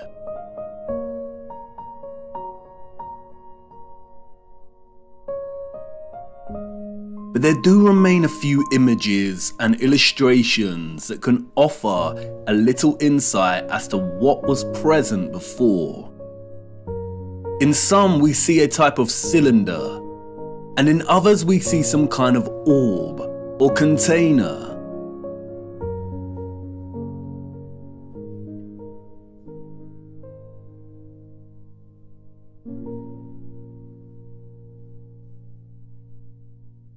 Due to the lack of images, it is hard to present a consistent finding. And so much has been altered, and in ways that are almost impossible to recognize. For instance, This is an 1880 illustration of the so-called completion of Cologne Cathedral. It focuses on the top of one of these spires. The wooden boards here are scaffolding. As you can see, the tops of these spires open, revealing some kind of cylinder. This is a model of the area of the spire that we see in the illustration. It was put outside of the cathedral to give tourists an idea as to just how large these spires are. An impossibility for citizens of the 19th century. The men in this illustration are not completing the final spire of the cathedral. They are removing whatever existed in the container at its apex. And it begs the question as to how many other aspects and features of these structures open in similar ways. And why do they open? What did they contain? Interestingly, it is the esoteric and occult that provide some clues. Alchemy was an arcane natural philosophy or proto-scientific tradition. Its central focus was chrysopia, or the transmutation of base metals into noble metals. From its inception in ancient Egyptian, Greek, Indian, and Middle Eastern culture, the field of alchemy, we are told, was obsessed with turning base metals into gold, and a maniacal obsession with creating the elixir of life to achieve immortality. We have all heard of the medieval Nicholas Flamel and the Philosopher's Stone. It is a field of inquiry steeped in a rich fabric of occultism, Kabbalah mysticism, and magic. It wasn't until the mid-18th century that alchemy was divorced from its occultism and transformed into the burgeoning field of chemistry. But there was a small occult revival during the 19th century that continued into the 20th century. In 1922, a mysterious text was written by an equally mysterious figure. The Mystery of the Cathedrals by Fulcanelli, a French alchemist, we are told. To this day, the identity of Fulcanelli is still debated. No one knows who he truly was. And like many mysterious figures in the history books, his name appears to be an anagrammatic play on words. Fulcan is a reference to Vulcan, the Roman god of fire, and Eli, a reference to El, the Canaanite word for God. It is evidently a work of one or more Freemasons, but nonetheless, its alchemical reading of the wondrous and magnificent structures we call cathedrals is potently original and offers many insights and half-truths. And it's in Fulcanelli's reading of the statue of Offerus that was taken from Notre Dame Cathedral and destroyed that he begins to offer the reader some truths. As the legend goes, Offerus was a strong giant, but with a dull mind. His intentions were always good. He wanted to serve the most powerful king on earth. He was sent to the court of a mighty king to serve him. One day, the king, hearing a singer say the devil's name, made the sign of the cross with terror. "Why do you make that sign?" Offerus asked. "Because I fear the devil," the king replied. "If you fear him, you are not as powerful as him," Offerus reasoned. "I want to serve the devil." And so he did, and enrolled among Satan's servants. One day, the servants met a cross by the side of the road. and the devil ordered them to turn around. "Why is that?" the curious Offerus asked. "Because I fear the image of Christ," the devil replied. "If you fear him, you are not as powerful as him," Offerus reasoned. "I want to enter the service of Christ," Offerus exclaimed, and passed by the cross and went on his way. On his way, Offerus met a hermit. He asked the hermit where he could find Christ. "Everywhere," the hermit replied. The hermit knew the type of dull giant he was dealing with, and he knew he would not take to prayer. So he led Offerus to a violent river and said, "The poor people who have crossed this water have drowned. Stay here and carry them on your strong shoulders. If you do this, Christ will recognize you as his servant." And so he did. Offerus spent his days and nights carrying people across the river. One night, overwhelmed with fatigue, Offerus received a knock on his door. It was a child who wanted to cross. Offerus took him on his shoulders and began crossing the river. But as he reached the middle, the river became a furious torrent. The waves swelled and Offerus began to buckle. In fear of letting the child fall, Offerus uprooted a tree to lean on, but the child was becoming heavier and heavier. Offerus began to fear the child would drown. He lifted his head up and asked, "Child, why do you make yourself so heavy? It seems to me that I carry the world." The child replied, "Not only do you carry the world, you carry the one that made the world. I am Christ. As a reward, I baptize you in the name of the Father, in my own name, and in the name of the Holy Spirit. From now on, you will be called Christopher." Christopher walked the earth for the rest of his days to teach the word of Christ. Christopher, the one who bears Christ for the masses. In his focus on Offerus, however, Falconelli reveals a certain key to unlock another layer of meaning in the legend's symbolic expression. In his enigmatic manner, Falconelli writes, "Christopher stands for Chrysope, who carries the gold. From then on, we better understand the great importance of the symbol, so eloquent, of St. Christopher.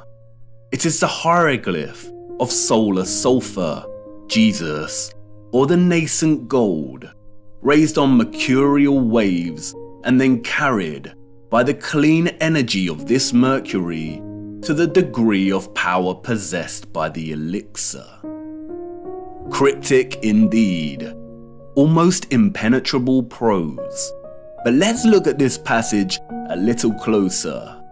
Falconelli is stating that in the symbolic legend, Jesus, or Christ, is the nascent gold.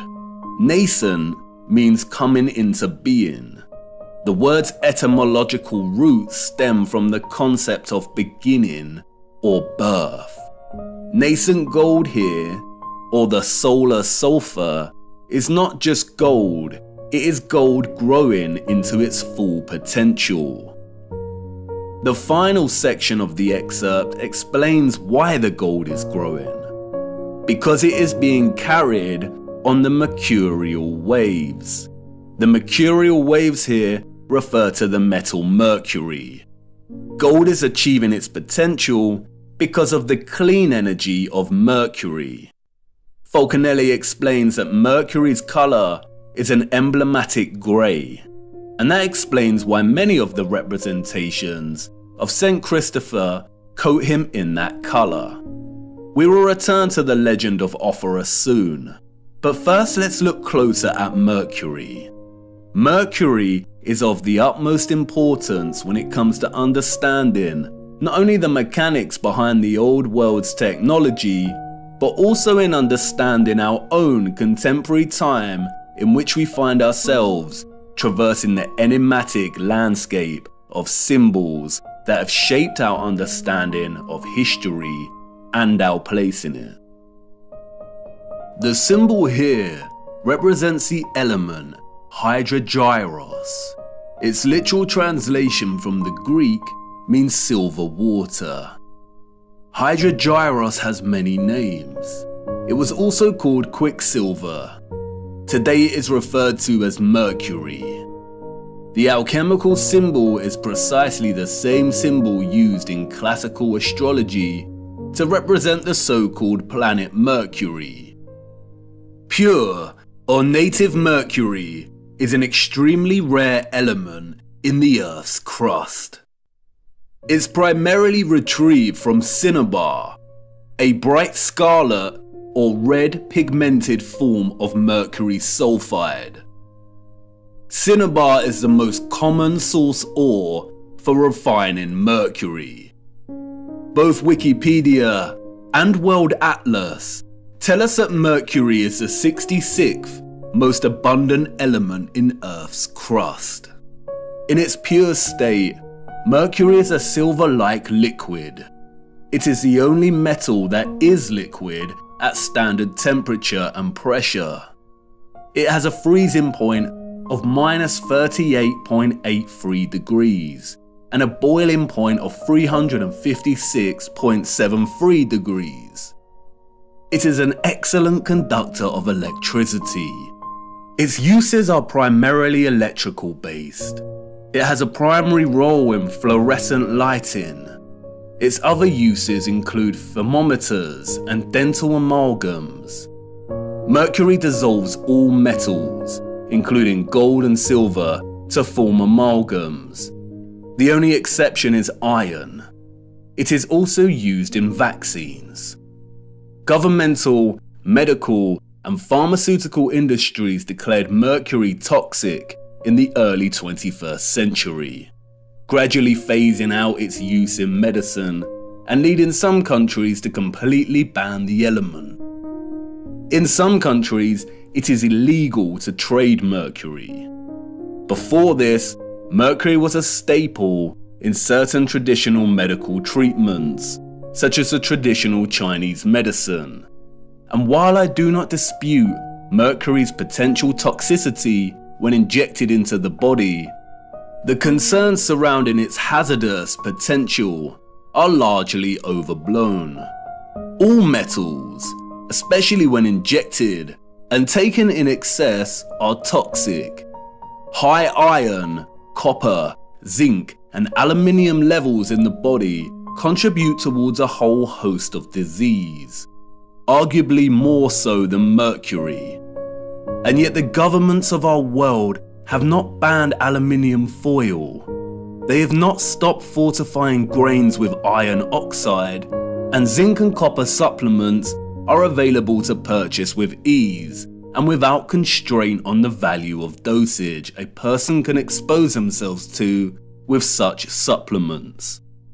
Could there be other undisclosed reasons for demonizing and restricting mercury? Let's look a little closer at this extraordinary element's electromagnetic potential. Mercury is an electrically conductive liquid, and because of this, it has historically been applied to create light switches, electrodes in some batteries, as a gas to create fluorescent lighting, and, most interestingly, it was used, we are told, in lighthouses. According to the mainstream historical narrative, lighthouse keepers were responsible for keeping the massive lens at the top of the lighthouse spinning all day, every day. A spinning lens turning at a set speed made the light flash. They usually achieve this by setting the lens on wheels or bearings attached to clockworks that the keeper would periodically wind. In the late 19th century, some keepers, sick to death with having to keep winding the clockwork, began floating their lenses in liquid mercury. The lens's metal base spun more easily in the mercury, which helped the light rotate faster with less frequent winding. It is a practice still in use in some lighthouses today. It is evident from its structure that the lighthouse's sole function was not just to light the way for ships. It was either one of its functions among many others, or just an inherited act of repurposement. Many lighthouses are constructed in the familiar octagonal structure. Many have the red and white stripes, indicative of power stations. Many still have their antennas, and they were situated right next to the water. It is obvious that they had a similar role as many of the old world's power stations we find repurposed and rebranded all across our realm. Lindau Lighthouse in Germany is a fascinating example. We see all the familiar dentils and holes, suggestive of vibration and frequency manipulation. We see the octagonal cupola. They have replaced the original antenna with New World junk, and oddly the structure has a clock. And although those of the old world made the most advanced clocks ever seen, the presence of a clock face here appears superfluous. Perhaps the abundance of clock faces we see on so many of the old world structures and towers are actually repurposed steam gauges that used to be present to measure the pressure of the energetic water. The intricate and complex design of these lighthouses would have been a feat of engineering for those of the 19th century and their predecessors, unless those that came before the 19th century were technologically advanced, which of course they were. Mercury's role in lens rotation is a subtle example of repurposement. It is very likely that the complex apparatus at the top of these lighthouses were modified as illuminated lenses during the Great Reset, and what existed before operated to extract ethereal energy. For most of the 19th century, gas and oil burners were used as sources of light in these structures. And yet look at the size of some of these lenses. Look at the complexity of the designs. All to house light running on gas and oil? I don't think so.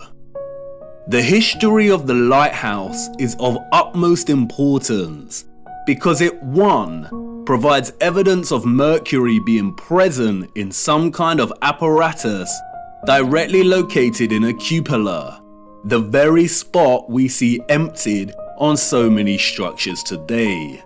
And 2, because Mercury's presence here was to enable the lenses to spin and rotate more easily. And that's very interesting, because look what happens when you apply magnetism and electricity to Mercury.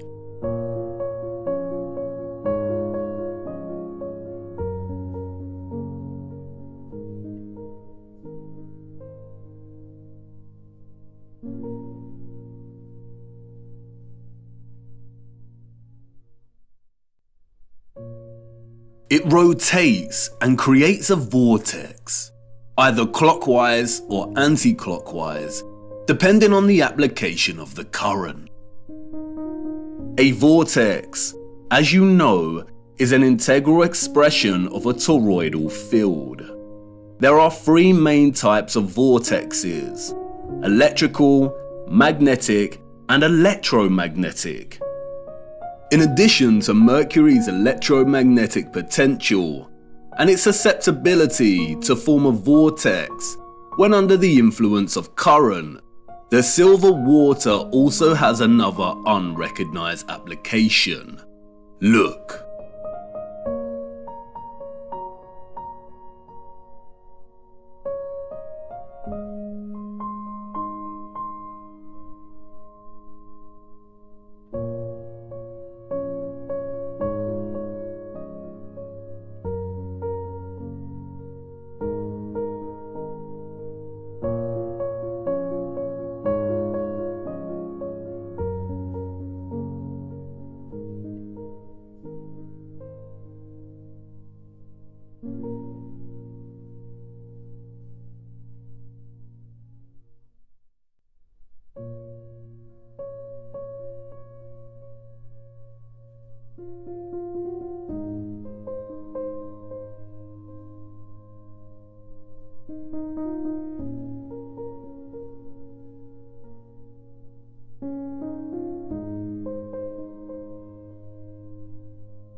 No wonder mercury is demonized and illegal.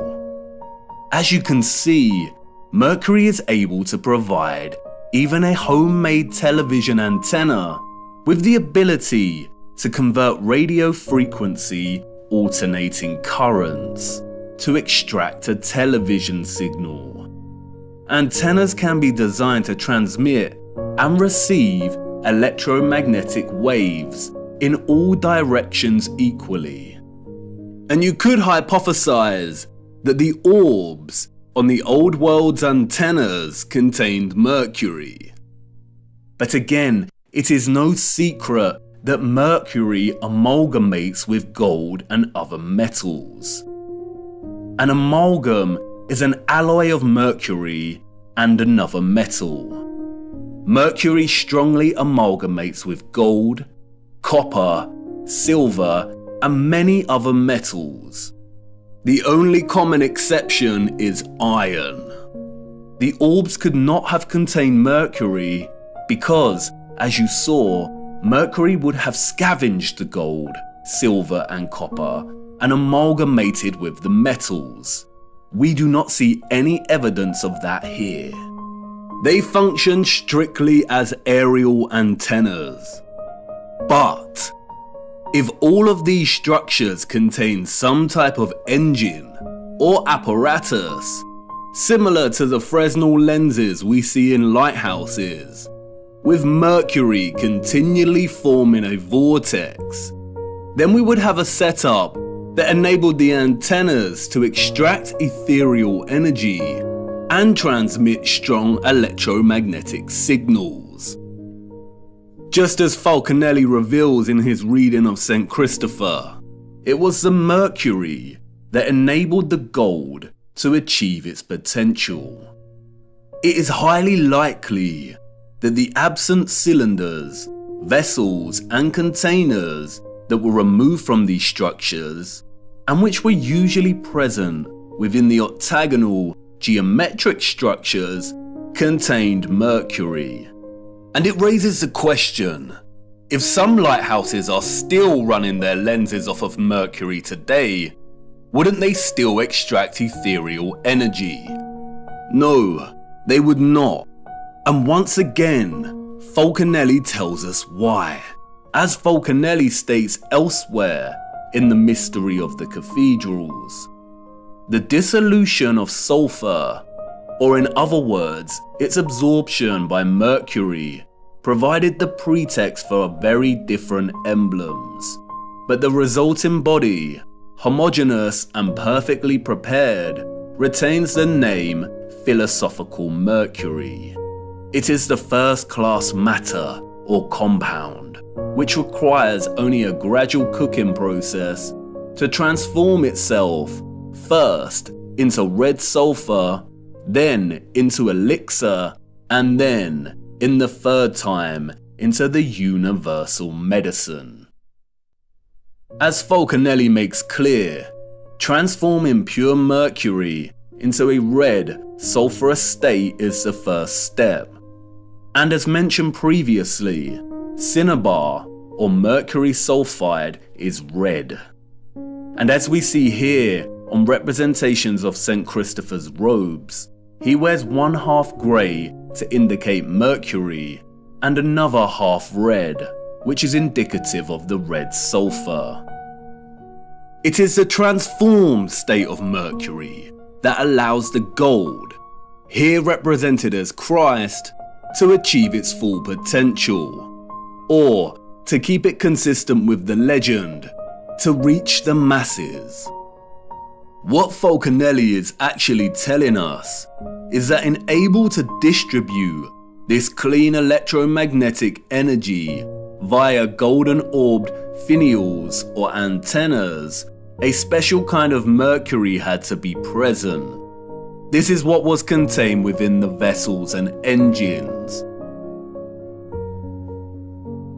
And it is likely that it was this unique mercury that enabled the extraction of the ethereal energy from above in the first place.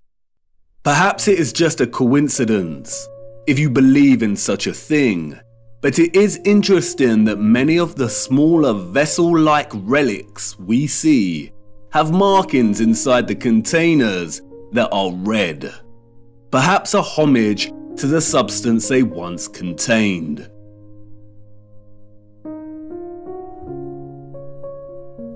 Now I know what you want to say. Come on, you are turning a molehill into a mountain. You're basing this off a few passages from the ramblings of a Masonic deceiver. How do we really know that those of the old world were the alchemists of old, and that mercury was central to their advanced technology? Bear with me. I will expose this so-called Falconelli for the Masonic deceiver he is further down the line. But, like I said before, there are many half-truths here that we can extract. And you must ask, why this cryptic text about the mystery of the cathedrals focuses primarily on explaining the structures and their symbolism in alchemical terms. For you see, St. Christopher is not the only symbolic expression of Mercury and gold's relationship. Like with their adoration of sound and water, the old world expressed this alchemical relationship in many symbols. In fact, the symbols were so prevalent that the enemy had to appropriate them and use them as weapons of control and deceit, otherwise the Great Reset of the 19th century would have failed. The enemy's genius stems from its appropriation, redesignation, and deliberate obscuring of symbols, to the point where tracing the history and true meaning of one symbol in particular becomes a monumental feat. The abundance of lions and eagles we see throughout the old world, primarily in the form of statues, relates to the elements of gold and mercury. As Falconelli states, the lion is the sign of gold. It represents a terrestrial and fixed force, while the eagle represents the airy and volatile force, or the mercury. When the two champions come together, they attack, repel, and tear each other apart with energy, until the antagonists become one body, the animated mercury. The fusion of the fixed gold and the volatile mercury create the griffin, in which the lion, or the gold, represented the fixed, basic part of the compound, which in contact with the adverse volatility loses the best part of itself. the part that has characterized its shape, that is, in hieroglyphic language, the head. And like the lion and eagle, we see the griffin everywhere in the old world.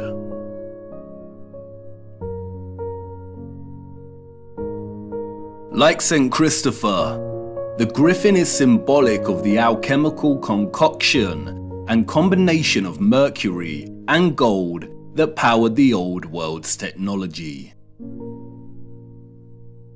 The symbolic association of animals and beasts with alchemy has been eradicated from history, primarily due to the appropriation of these animals as heraldic symbols of royalty and nobility. These are the animals that adorn national imperial seals, as we see attributed to the Roman Empire, the British Imperial Empire, the United States, and so on. An act of post-colonial domination over the old world, the appropriation of its symbolism and eradication of its history through falsified narrative. Furthermore, the chemical, alchemical, and cosmological symbol used to represent Mercury is immediately recognizable for its conflation of two of the most widely used symbols throughout history and culture. That is, the cross and the crescent moon. It is openly acknowledged that at one point, all religious symbolism predated its current religious use and application, and belonged to another culture and represented something different during different historical eras.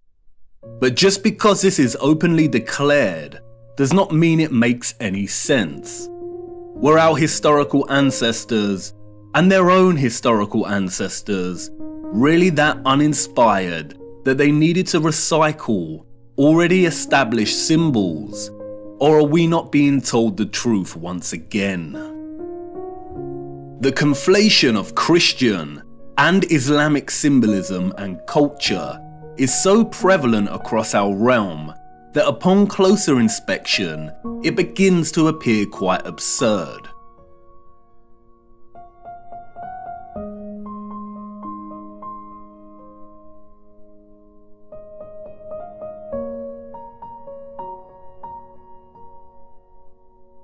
If we are to believe the official historical narrative, that is. If we believe the narrative of the Crusades and Ottoman Habsburg Wars, of the continual warring between West and East, then the presence of the crescent symbolism displayed on many so-called medieval European coats of arms and crests indeed makes no sense. Perhaps this is just more cultural appropriation, but the narrative becomes very unconvincing when we turn our attention to the structures themselves. Why was the Hagia Sophia Holy Grand Mosque originally constructed as the Church of Hagia Sophia by the so-called Roman Empire? It remained a church, we are told, for almost 1,000 years. Its 4 minarets were constructed after the Ottoman Empire took the region. But look at its original design. It does not resemble a traditional cathedral whatsoever. And we see this over and over again. The Cathedral of Cordoba in Spain, originally erected as a mosque in the 8th century, and then converted to a cathedral in the 13th century. We see right here the conflation of both styles of East and West. Interestingly, the structure also features the red and white striped arches, indicative of power stations that we find throughout so many impossible structures. And even without their unconvincing narratives of structures passing between cultures, we still see the presence of both styles in many structures that do not have this narrative attached to them. St. Mark's Basilica and the Doge's Palace in Venice look extremely Eastern, as does the Brighton Pavilion in England. These structures were impossible for all of those, East and West, in the official narrative, unless they had advanced technology, which the narrative tells us they did not. The official narrative tells us tales of architects being inspired and influenced by the structures of East and West alike. But remember, at the time these structures were built, the people didn't have accessible transportation. Journeying between continents and countries took weeks, and they had no cameras to document the structures in order to be able to replicate them with such accuracy in the first place. Why don't synagogues have their own unique particular style, like mosques and cathedrals? We see this fusion of architectural style everywhere. We see water pumping stations that resemble cathedrals. We see water towers that resemble castle turrets. We see cathedrals that also resemble official government buildings. All these structures belong to one whole, unified civilization. That's why we find so many ruined cathedrals in the Middle East. They were destroyed and ruined during the Great Reset and after to solidify the falsified narrative. That's why we see the crescent moon in old 19th century photographs in areas it should not be. This is Brazil. Look closer. Even today, Brazil's Muslim population comprises a total of 1% of the country. So why is this crescent present at the top of one of these antennas in the 19th century? Why is it present in San Francisco in 1905? Why do we see many structural antennas composed of both the cross and crescent moon? In many of the old photographs, we see many structures without any religious symbolism, but just standard antennas. And what about all the unusual antennas we see?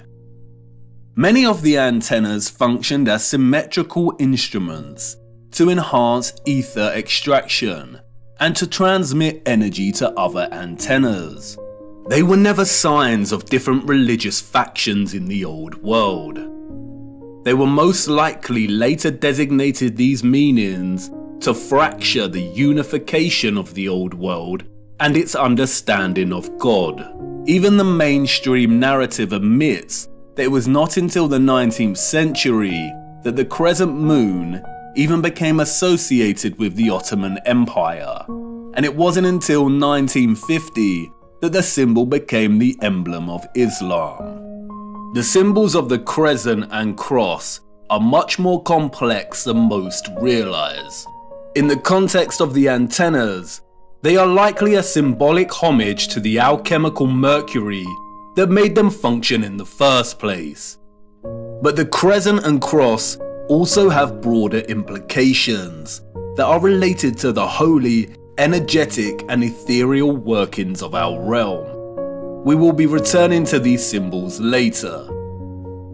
This is not meant to discredit the meaning of these symbols today.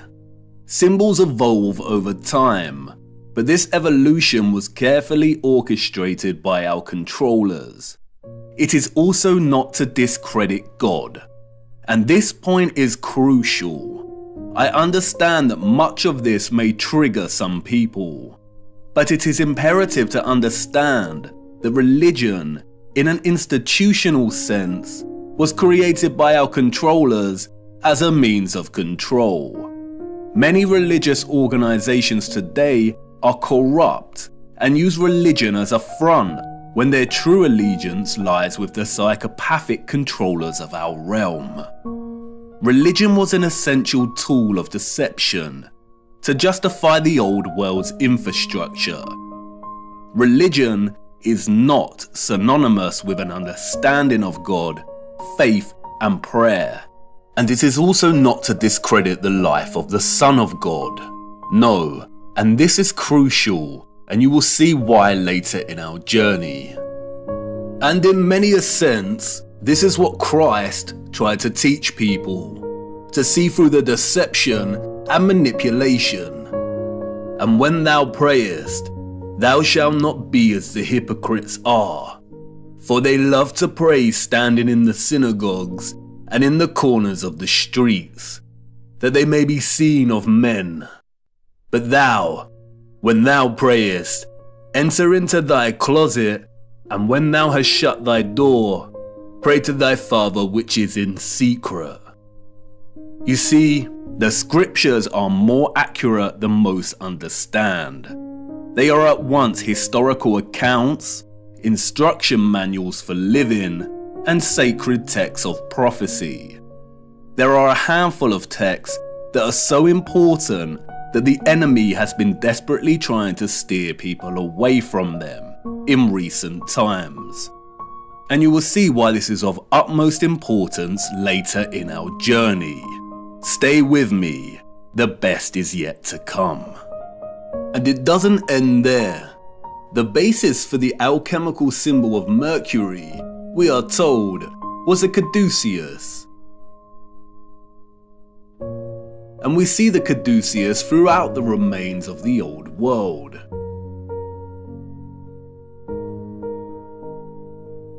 Another symbol appropriated by the enemy, adorning many coat of arms and adopted by centralized, corrupted medical industries that have been responsible for mass crimes against humanity that continues today. It is not a coincidence that the same Mercury that the symbol represented is injected into humans via vaccines to disrupt their entire methylation cycle, resulting in widespread autism and a whole host of neurological and metabolic disorders. The caduceus illustrates clearly how both Roman and ancient Greek mythology serve the enemy as a tool of deception. In Roman mythology, the caduceus staff was carried in the left hand of the god Mercury. The Roman Mercury was the god of financial gain, commerce, communication and messages. In Greek mythology, the staff is carried by Hermes. Hermes was the god of travelers, merchants and commerce. The fabricated mythologies allowed the enemy to obscure the caduceus's true association with the elemental Mercury, while also permitting them the usual sick, hiding in plain sight mocking ritual by linking their medical industries with the god of financial gain and commerce. As Falconelli writes, the snake indicates the incisive and dissolving nature of Mercury.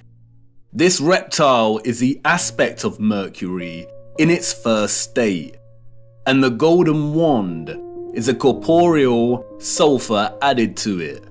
It is the philosophical Mercury and the caduceus as its symbol. Not only does the caduceus represent the Mercury elixir essential for the transmission of electromagnetic energy, but the dueling snakes form a spiral coil, representative of the energy pathway and the vortex. The rod represents the gold and sulfur, but it is also reminiscent of the antennas themselves.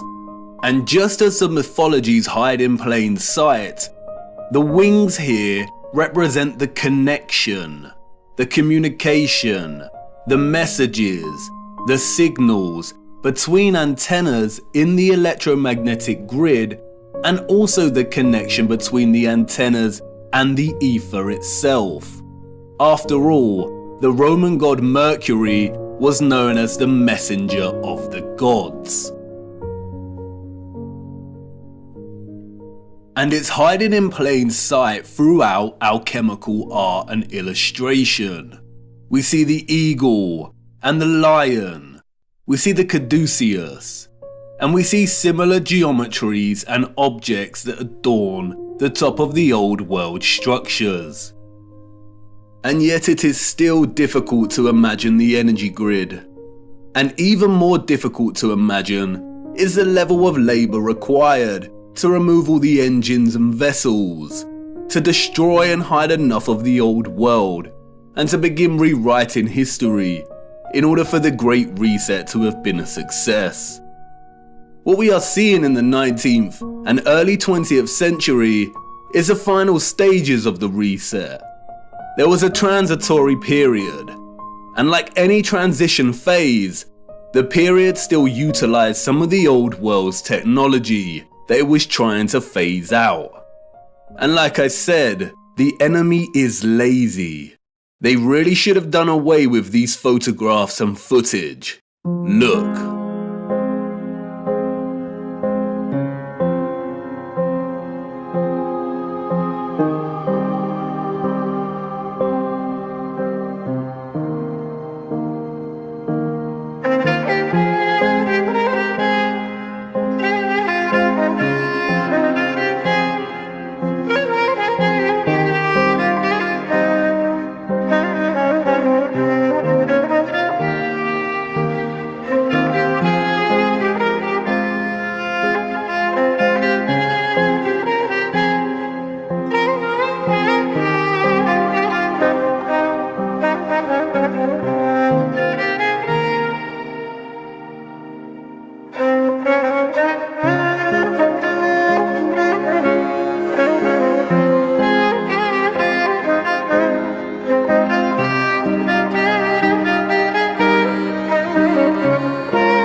Whoa. Most of these images were taken during the World's Fairs of the 19th century and at the turn of the 20th century. Any electrician will testify to just how impossible illumination in this time period and on this scale would be. What an absolute nightmare to wire. But they didn't need complex wiring, did they? How did they have moving sidewalks during this period? We also see this technology on display in the burgeoning American amusement parks of the early 20th century. There is a reason they called them electric parks. In fact, the reference to electricity can be found everywhere amongst repurposed old world sites, even in the unlikeliest of places. Even in this transition phase of the reset, these environments look glorious. This is with most of the water grid already destroyed. Just imagine what they were able to achieve. So many of the major symbolic icons of our time can be traced back to the mercury that made this electromagnetic, technological old world possible in the first place. Interestingly, in his reading of Offerus, or St. Christopher, as a mercurial carrier, Falconelli takes his Masonic trickery of half-truths and deceptions to the limit.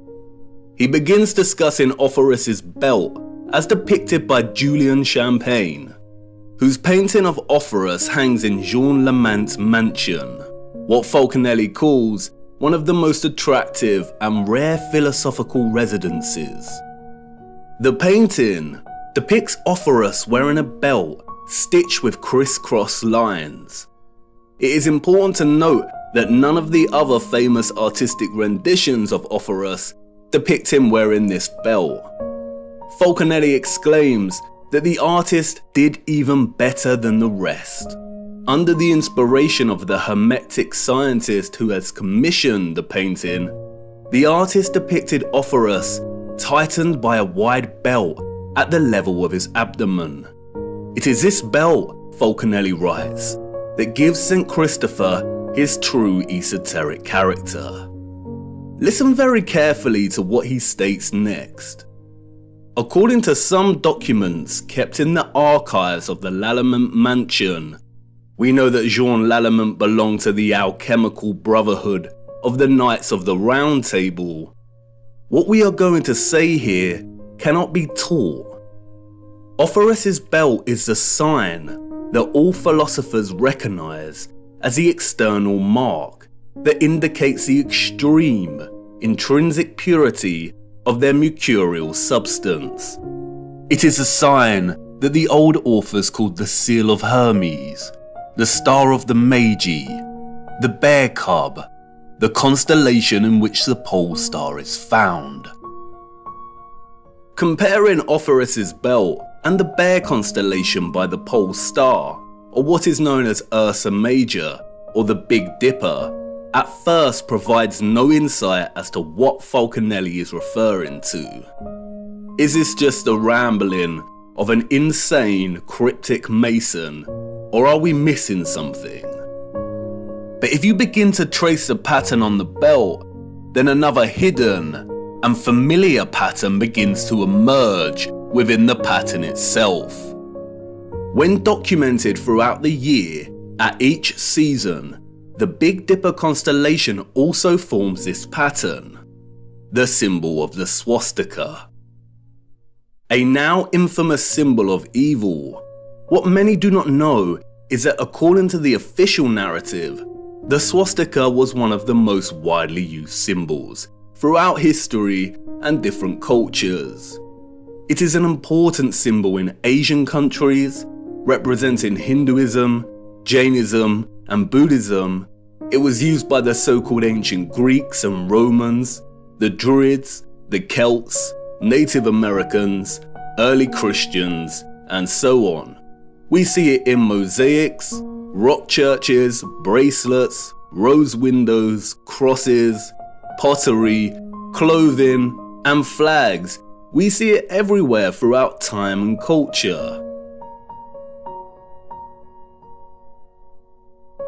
Interestingly, Swedish and Norwegian power companies used the symbol in the late 1800s and early 1900s to represent electric power stations and hydroelectric stations.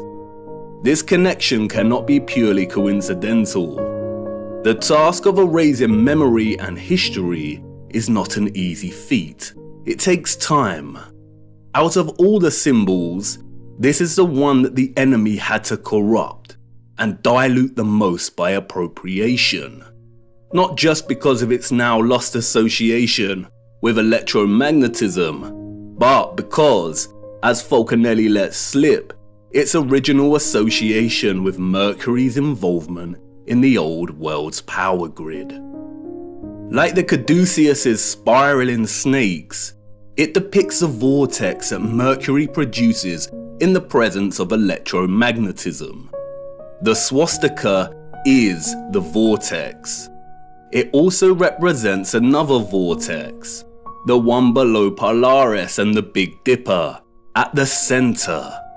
The same vortex that NASA has teased hiding in plain sight here on Earth and in their representation of other planets' poles. It is the same vortex that Mercator and others documented in maps and writing. The whirlpool surrounding Rupes Nigra and located at the North Pole. Interestingly, scientists have recently discovered large natural stores of the so-called toxin mercury at the North Pole. They are worried about it melting and causing toxicity. Of course they are. As Kevin Schaefer writes in the National Geographic article, it turns out that not only is there mercury in permafrost, but the Arctic is also the biggest pool of mercury on the planet. Is this another mocking on their behalf, or is there actually a vast amount of mercury at the north? We will return to this much later in our journey. The noble metals and their original location on Earth are very important, and it is the scriptures that hold the answer. The old world knew. They knew the Earth they walked upon better than anyone else. They knew the alchemical metals, gold, iron, copper, mercury, and so on, could be fused in ways that allowed them to access the ethereal electromagnetic energy. They knew that Ophorus, the alchemical mercury, could elevate the Christ, the alchemical gold, and carry him to the masses. It is not a coincidence that the path Ophorus carried Christ was across the river, across water. The legend of Ophorus is a symbolic and metaphoric totality of the old world's energy system.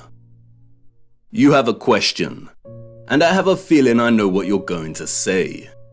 You want to ask about the maps, Mercator and such. If they have fabricated history, distorted so much symbolic meaning, and lied about those that came before, how can we trust these old maps and accounts of the North? How do we know that Hyperborea is a real place and that there is a vortex in the center? That's the spirit, an important question. Unfortunately, we cannot trust the maps, and I need to show you why. And it's now time to talk about the clocks. For you see, there is another map, hidden and long forgotten, the oldest map of them all. And it's not perfect by any means, but it's all we have. Come, it's time to lift another veil.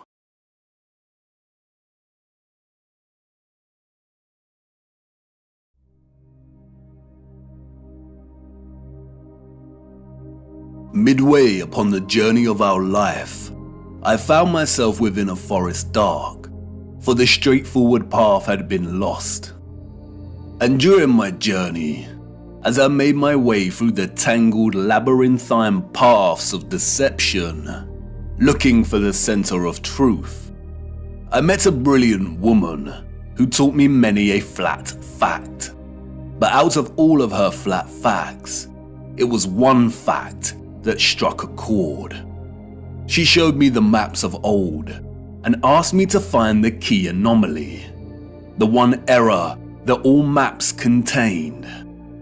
I pointed to the varying representations of unknown land masses, to Hyperborea. She shook her head. No, find the glitch. We live on a flat plane. Our world is an electromagnetic terrarium, surrounded by an ethereal sea of water. And like all terrariums, after initial creation, they begin to form their own self-sustaining atmosphere. The sun and the moon journey above our flat realm in concentric spirals. There are 5 prominent circles of latitude, we are told. We have the Arctic Circle, closest to the center, the Tropic of Cancer at 23.5 degrees latitude in the northern hemisphere, the equator at 0 degree latitude, the Tropic of Capricorn at 23.5 degrees latitude in the southern hemisphere, and the Antarctic Circle. The sun journeys from the equator at the March equinox up in concentric spirals to the Tropic of Cancer. When the sun is in this position, the northern hemisphere experiences summer and the southern hemisphere experiences winter. After which, the sun turns and begins making its way back to the equator. The word tropic stems from the Latin word tropicus, which means pertaining to a turn. The sun journeys back, taking the same concentric spiral path, and reaches the equator again. It then keeps going and reaches the Tropic of Capricorn. When the sun is in this position, the southern hemisphere experiences summer and the northern hemisphere experiences winter. After a time, the sun turns and begins making its way back to the equator for the March equinox.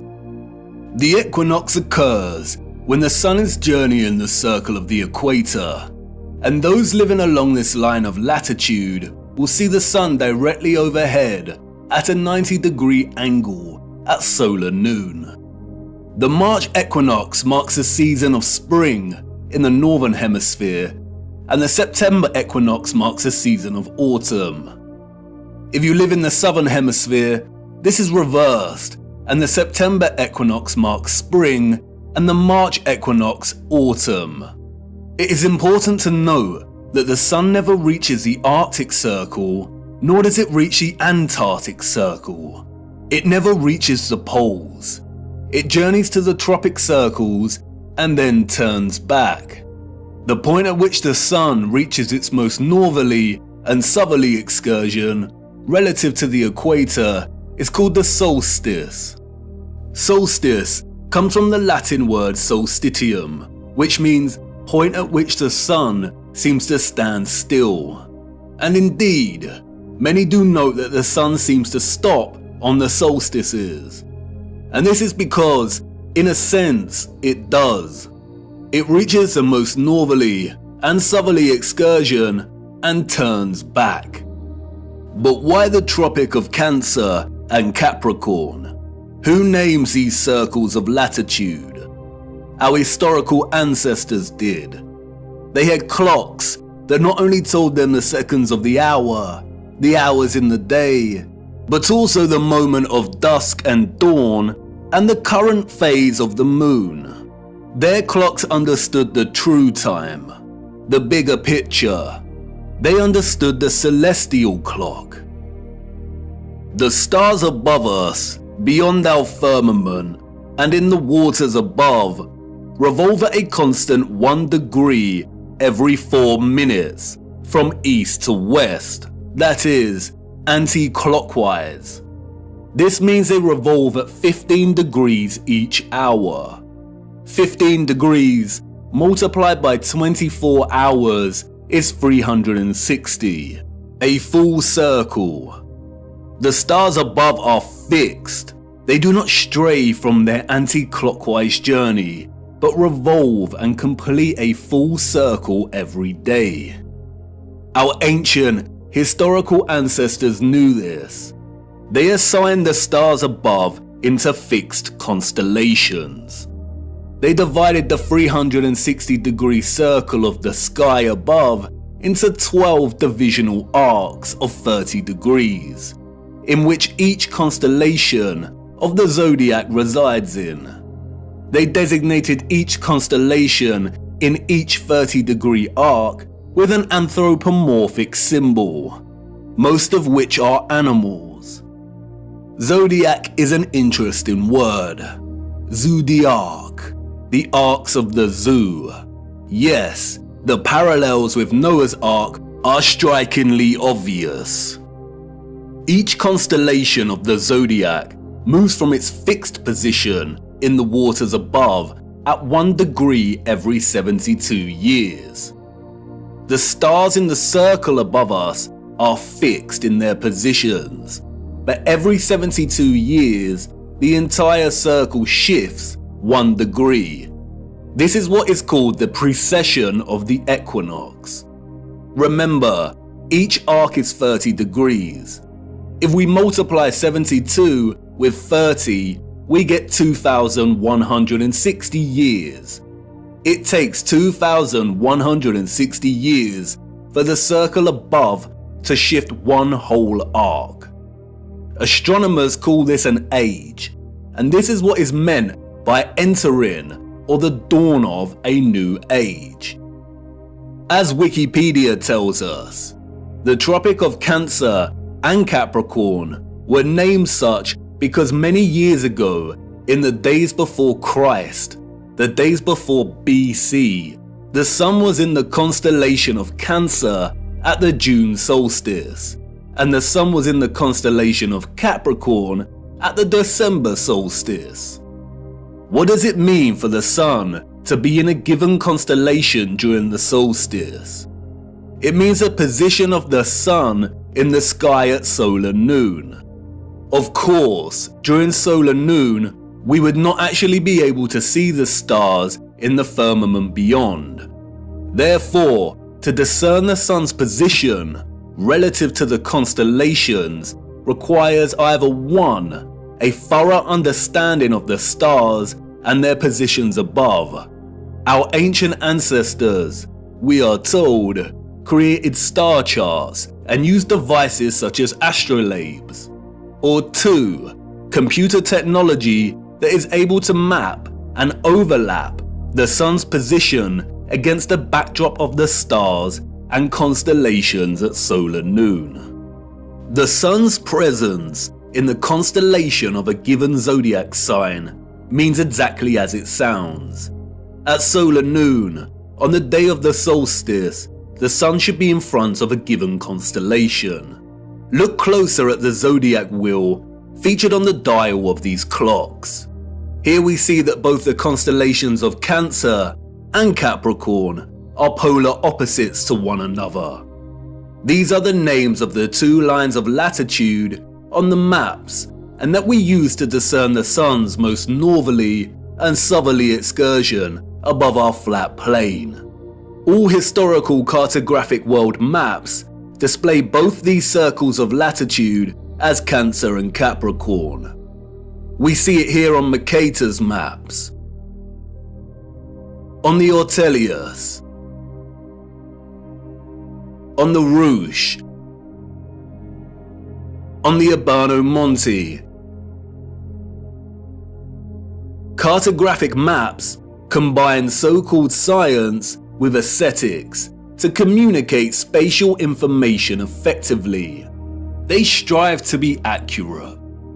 And we still use this designation of Cancer and Capricorn for these circles of latitude on our cartographic maps today. Google Earth also uses these designations. But why? As Wikipedia states, when this line of latitude was named in the last centuries BC, the sun was in the constellation Cancer at the June solstice, the time each year that the sun reaches its zenith at this latitude. Similarly, when the Tropic of Capricorn was named, the sun was in the constellation of Capricorn at the December solstice. And the wheel of the zodiac makes this very easy to understand. For instance, if the sun is in any given constellation at solar noon on the June solstice, then its counterpart on the December solstice will always be in the constellation opposite to the June sign. And this is represented with a straight vertical line. If, for instance, the Sun was in the constellation of Aries at the June solstice, then it will appear in the constellation of Libra in the December solstice. If the Sun was in the constellation of Pisces at the June solstice, then it will be in the constellation of Virgo during the December solstice. These signs are, in a sense, bound in their opposition to one another. And this is where it becomes interesting. The vertical line here represents the tropic circles and their respective constellations during the solstices. But they are governed by another circle of latitude, the equator. On the wheel, this is represented by the horizontal line. And you'll see that the lines form a cross. The equator and the tropic circles are bound in unison by this cross. Remember, the zodiac is the clock face of the circle of stars above us. When one turns anti-clockwise, the rest follow. And just like the signs of the solstices, the left hand of the horizontal line here represents the constellation the Sun is in during the March equinox, and the right hand side representative of the sign during the September equinox. And it is the left hand side of the cross, the March equinox, or what is referred to as the vernal equinox, and its zodiac sign, which acts as a reference point for the entire celestial coordinate system. It's called the first point of Aries. The naming of this reference point after the sign Aries is arbitrary, or so they say. We also use it as a reference point for naming the age we are in.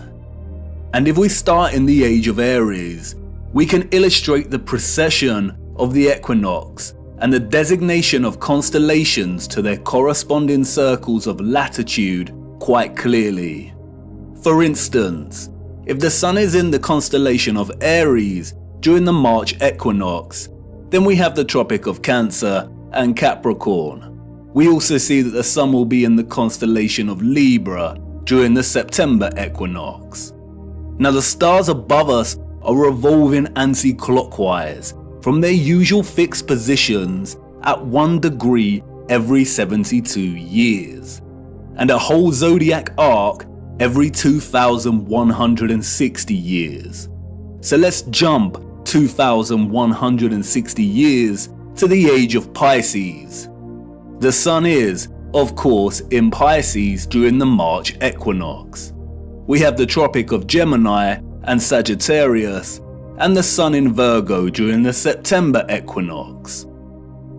You'll no doubt have noticed that the wheel represented here turns clockwise, and that's because it's a representation of the constellations, as if your view was outside of the firmament and looking down on the stars. If you were standing underneath this wheel and looking up, it would rotate anti-clockwise. I am using the clockwise representation because it is the best way to illustrate the precession of the equinox. This rotation keeps shifting one arc every 2,160 years until the wheel makes a full circle, or what is known as a great year. Why is this important? What we see here, and what the mainstream narrative confirms, is that the tropics of Cancer and Capricorn occurred during the age of Aries. For the last 2,000 years or so, we have been in the age of Pisces. Remember, an age lasts for roughly 2,160 years. And we are now on the cusp of entering into the age of Aquarius.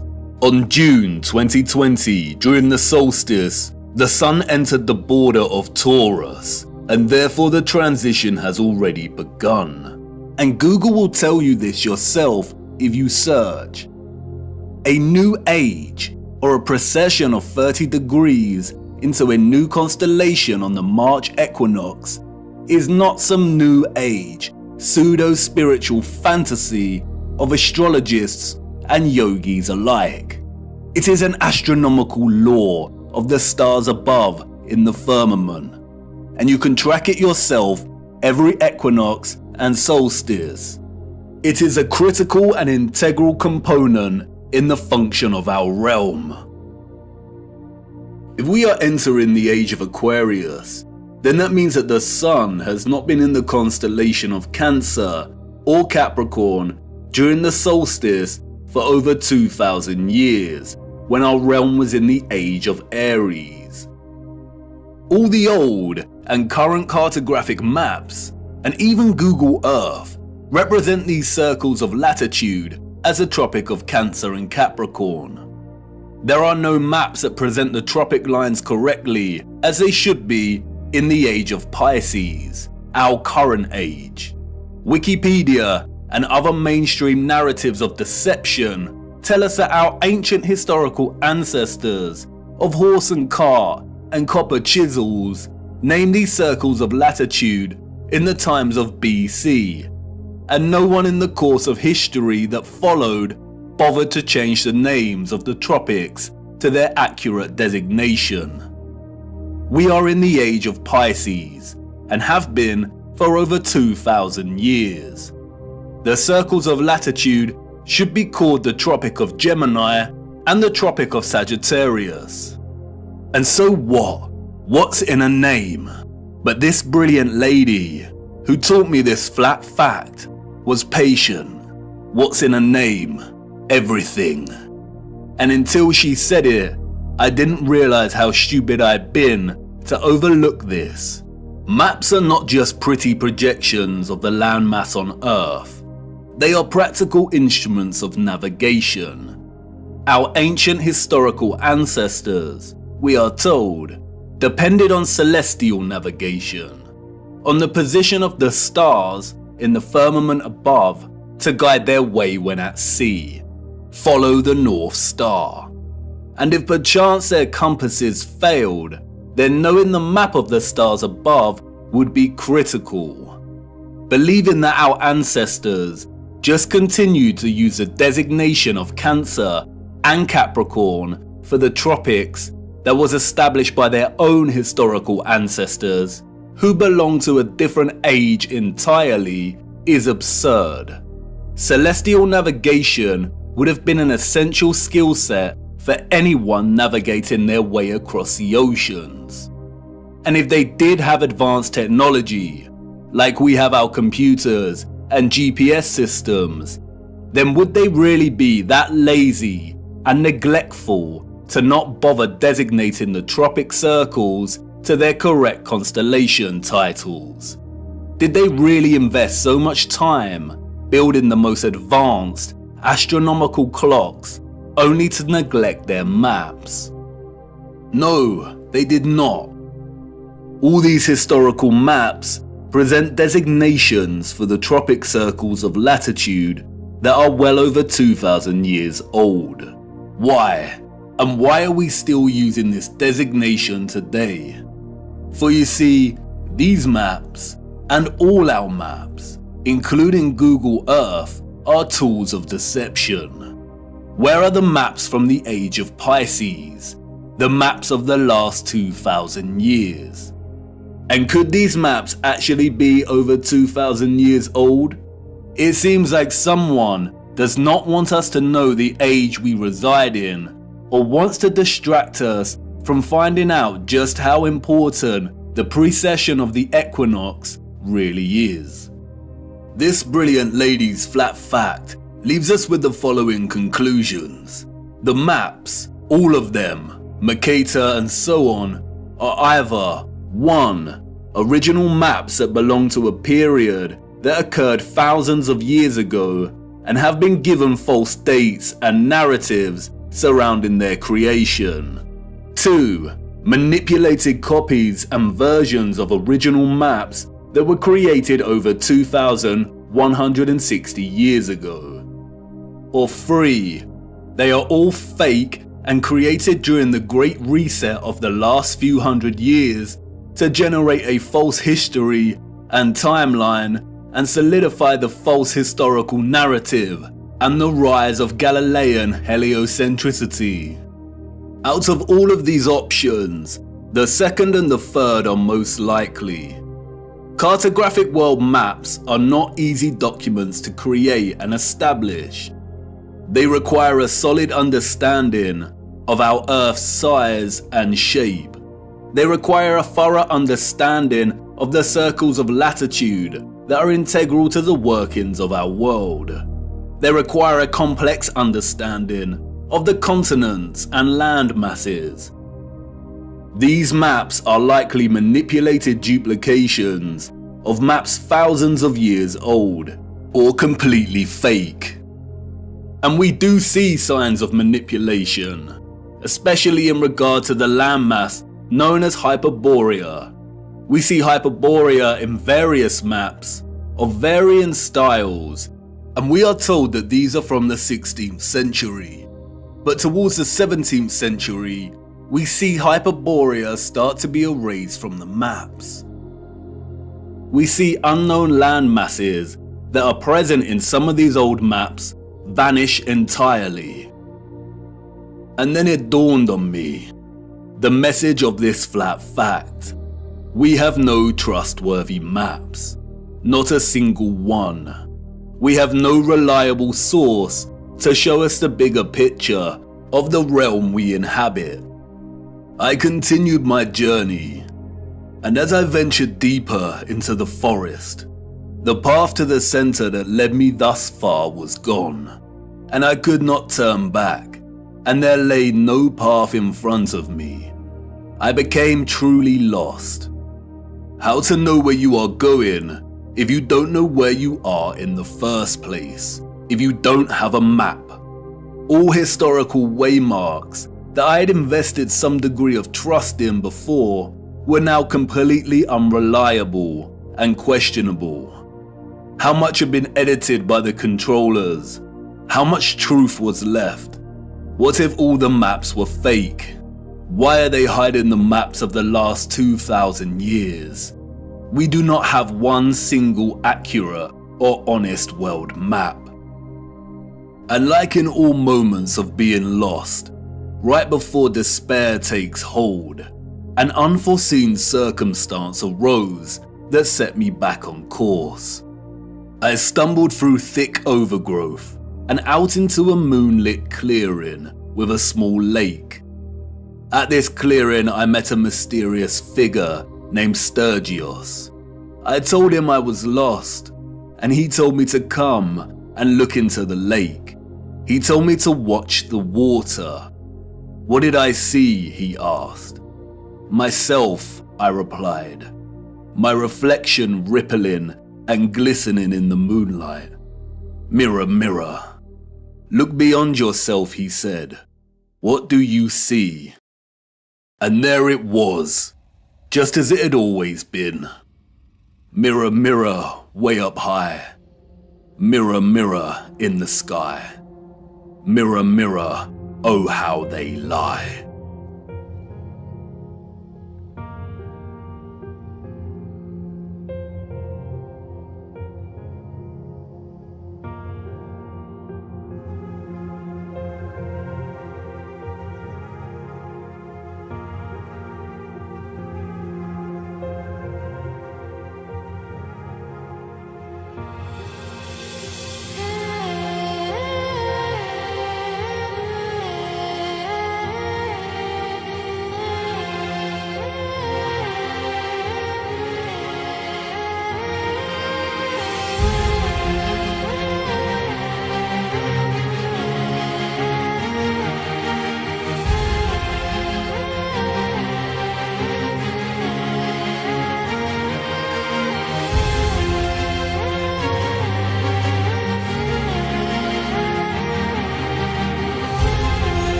It cannot be. All this time, hiding in plain sight.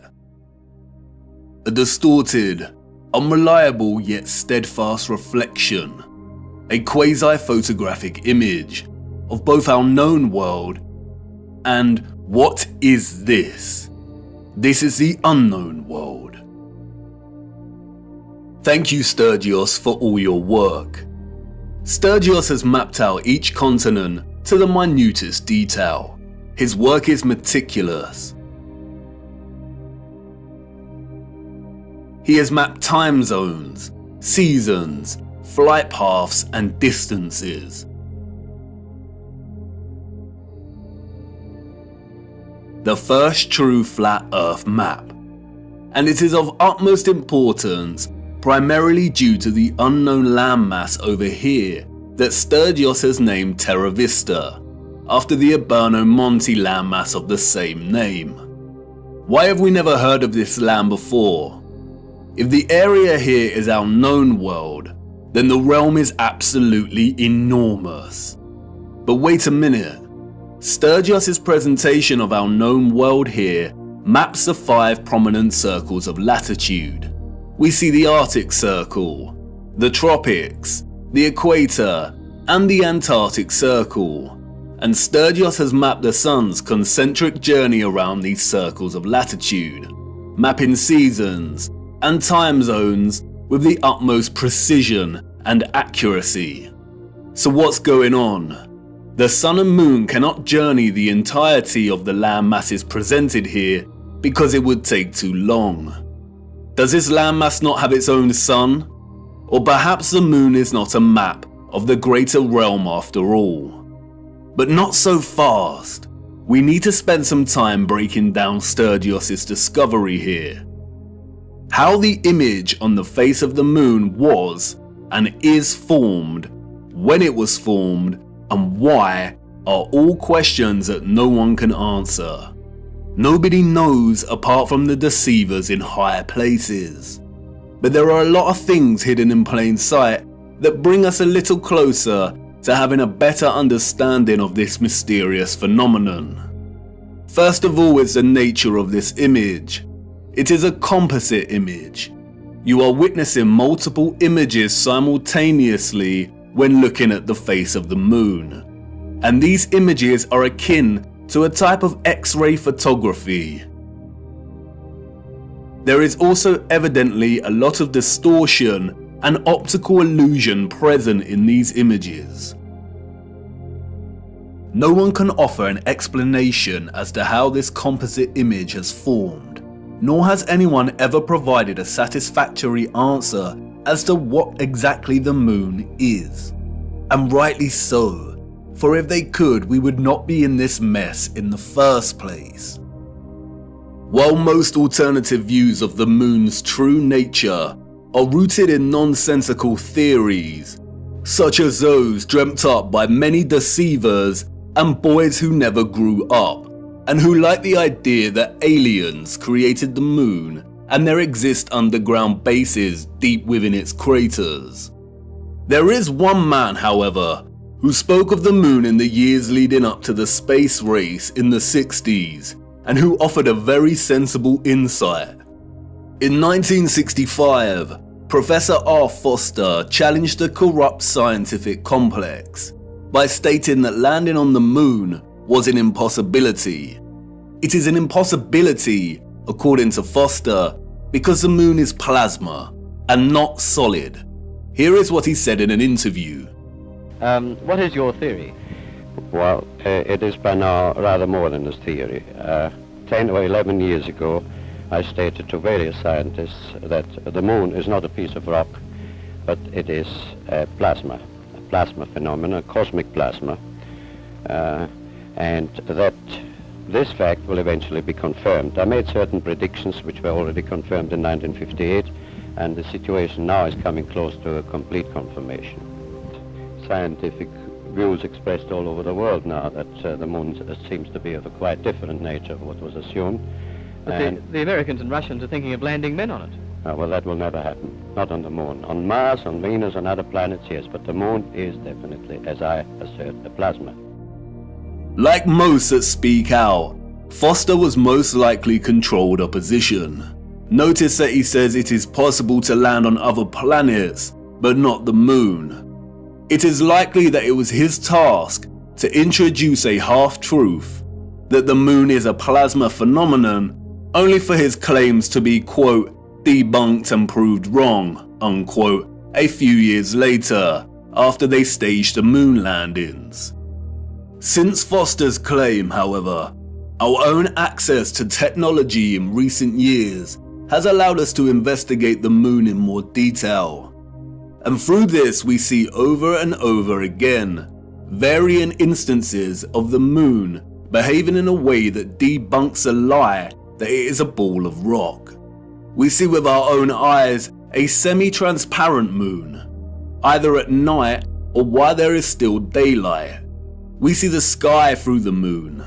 Sometimes it is even possible to see stars directly through the moon. Many have repeatedly demonstrated that moonlight is colder than the shade at night, and therefore it cannot be reflected sunlight as it possesses no residual warmth. We also know that spherical objects do not reflect light. By the laws of reflection, the light concentrates into a highlight point and does not reflect. You can also see frequent crescent moons when both the moon and the sun are within close proximity of each other, meaning that it is impossible for the sun to be casting the Earth's shadow onto the moon. So if the moon is a plasma phenomenon, then how could this be formed in the first place?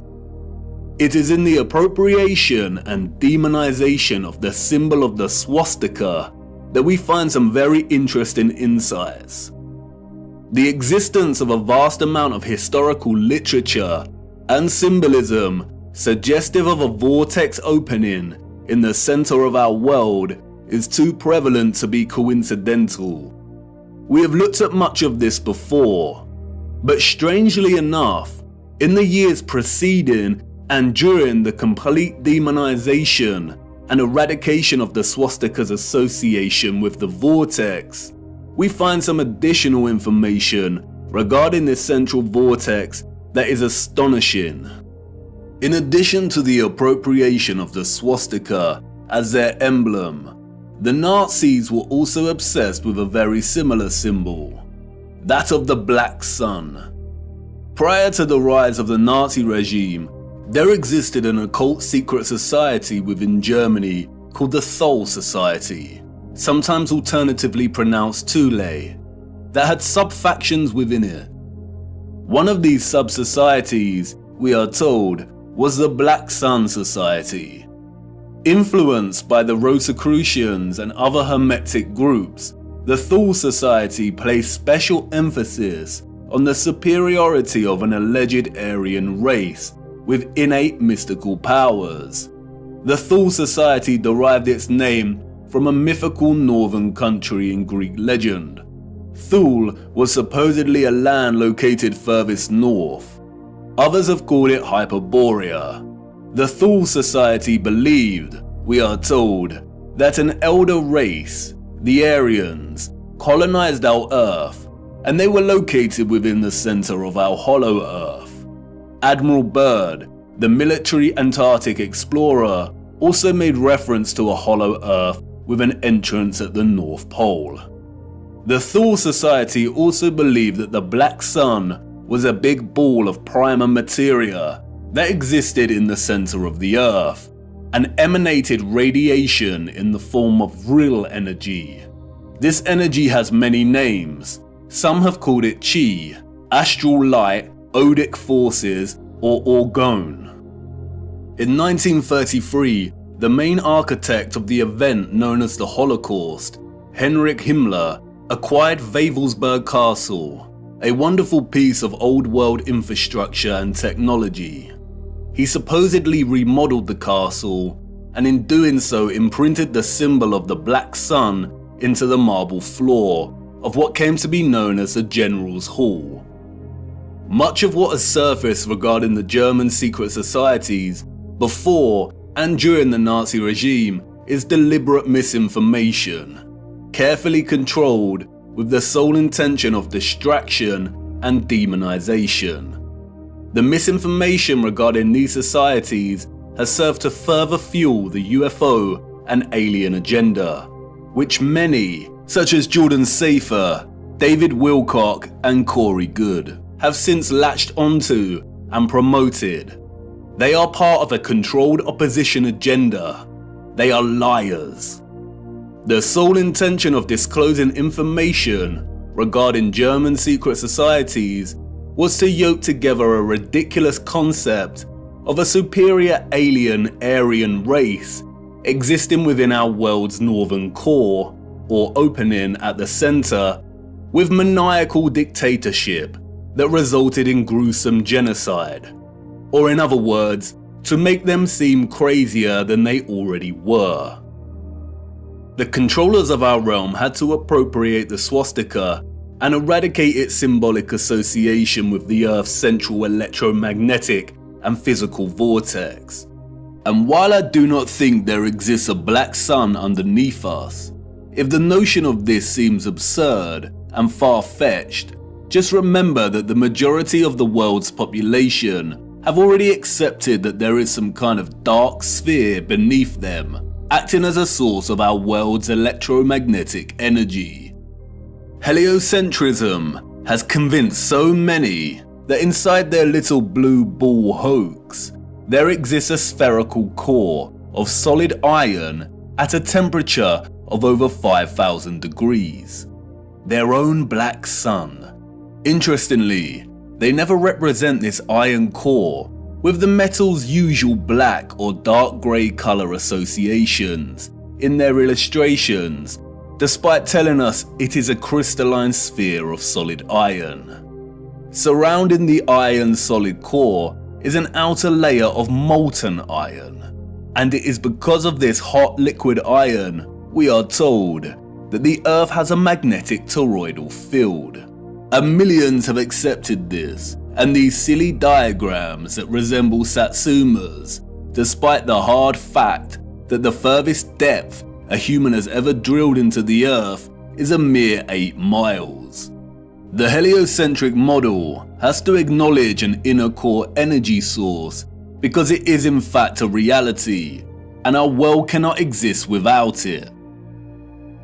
It is likely that the notion of a black sun beneath us is more distraction, although it is not as absurd as the heliocentric Satsuma model.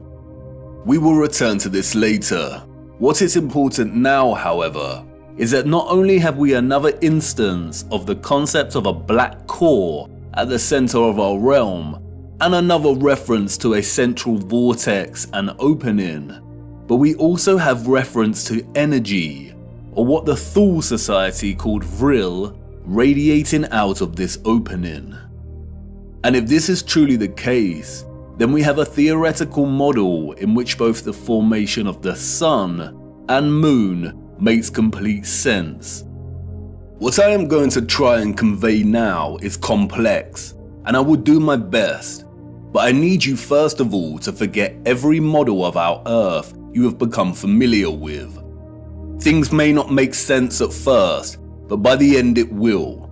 Let's start with the realm and the firmament, and then a central opening.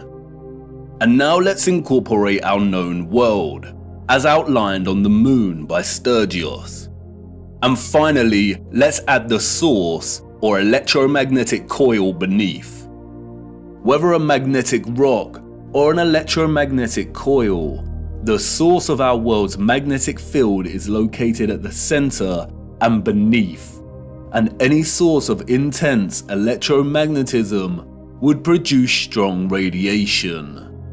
No one can say indefinitely, but it is highly likely that the concentrated plasma that we call the moon is a result of a unique form of radiation, similar to X-rays, that emanate from this source via an opening or vortex.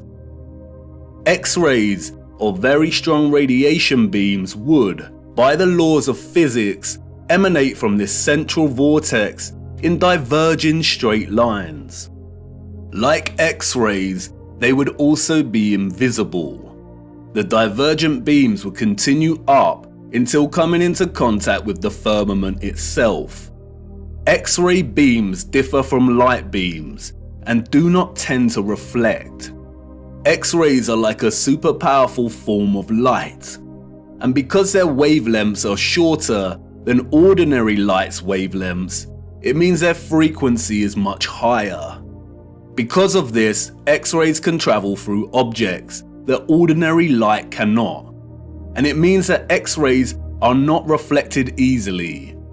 There are not many materials that reflect, scatter, refract, or redirect X-rays. And while I'm not strictly saying that X-rays are the cause, any form of strong radiation beams would behave similarly. There do exist some materials that can reflect high energy rays, and it was a man named Lawrence Bragg in 1913 that discovered that crystalline structures reflect X-rays. That's right, crystalline structures, a crystalline firmament. Bragg reflection is used, for example, to focus monochromatic light, and there is a device called a monochromator that uses curved crystal mirrors to reflect X-rays to focus monochromatic light. Standard monochromators use a prism to break down the light. This is a very familiar image, and Wikipedia displays it for everyone to see. It is now associated with an infamous music album. What is the title of that album? They are telling us. This means we're right on track. Radiation beams reflected off of the crystal firmament would likely be redirected down, off-center, and into the ionosphere above our heads. The same ionosphere in which the ethereal electromagnetic energy was harvested from. It is here that the beams would converge and concentrate and generate the plasma phenomenon we call the moon. The idea of electromagnetic rays reflecting from the firmament and converging in the ionosphere may seem preposterous, but there are many homemade experiments you can conduct yourself to prove the power of concentrating light rays. As seen here, the rays of the sun reflected in the concave mirror are able to produce intense heat and start a fire. The reflected light rays focus into a point to generate energy. And remember, radiation beams akin to X-rays are much more powerful than light rays. If the moon is a point of focused, condensed plasma, then it has to occur within one of the layers in the ionosphere above us. All the various inert noble gases in our ionosphere appear at differing layers and altitudes. We looked at how these are charged by the sun's electromagnetism to form the plasma sky. At a certain altitude in the ionosphere, there are two layers of neon and helium gas. It is likely that the sun forms in a similar fashion within these layers.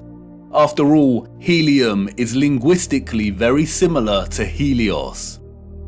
It is likely, however, that the moon is formed at the level of altitude in which the gas krypton is present. Krypton is known for its phosphorescent white light. It is also used to create non-thermal or cold plasma, as demonstrated by contemporary scientists developing this field today. The primary reason that the moon's light is cold and not hot like the sun's is not known, but it is likely due to a polarity produced by their interaction with our electromagnetic field in the ionosphere, the moon being the dielectric negative polarity to the sun's positive charge. The craters seen on the moon are likely from the generation of this plasma. Perhaps it is some kind of plasma emulsion that displays a kind of outgassing or bubbling, much like we see with urethane paint defects. Recently, bizarre theories have emerged that we live within one of these craters on the moon. This is not correct.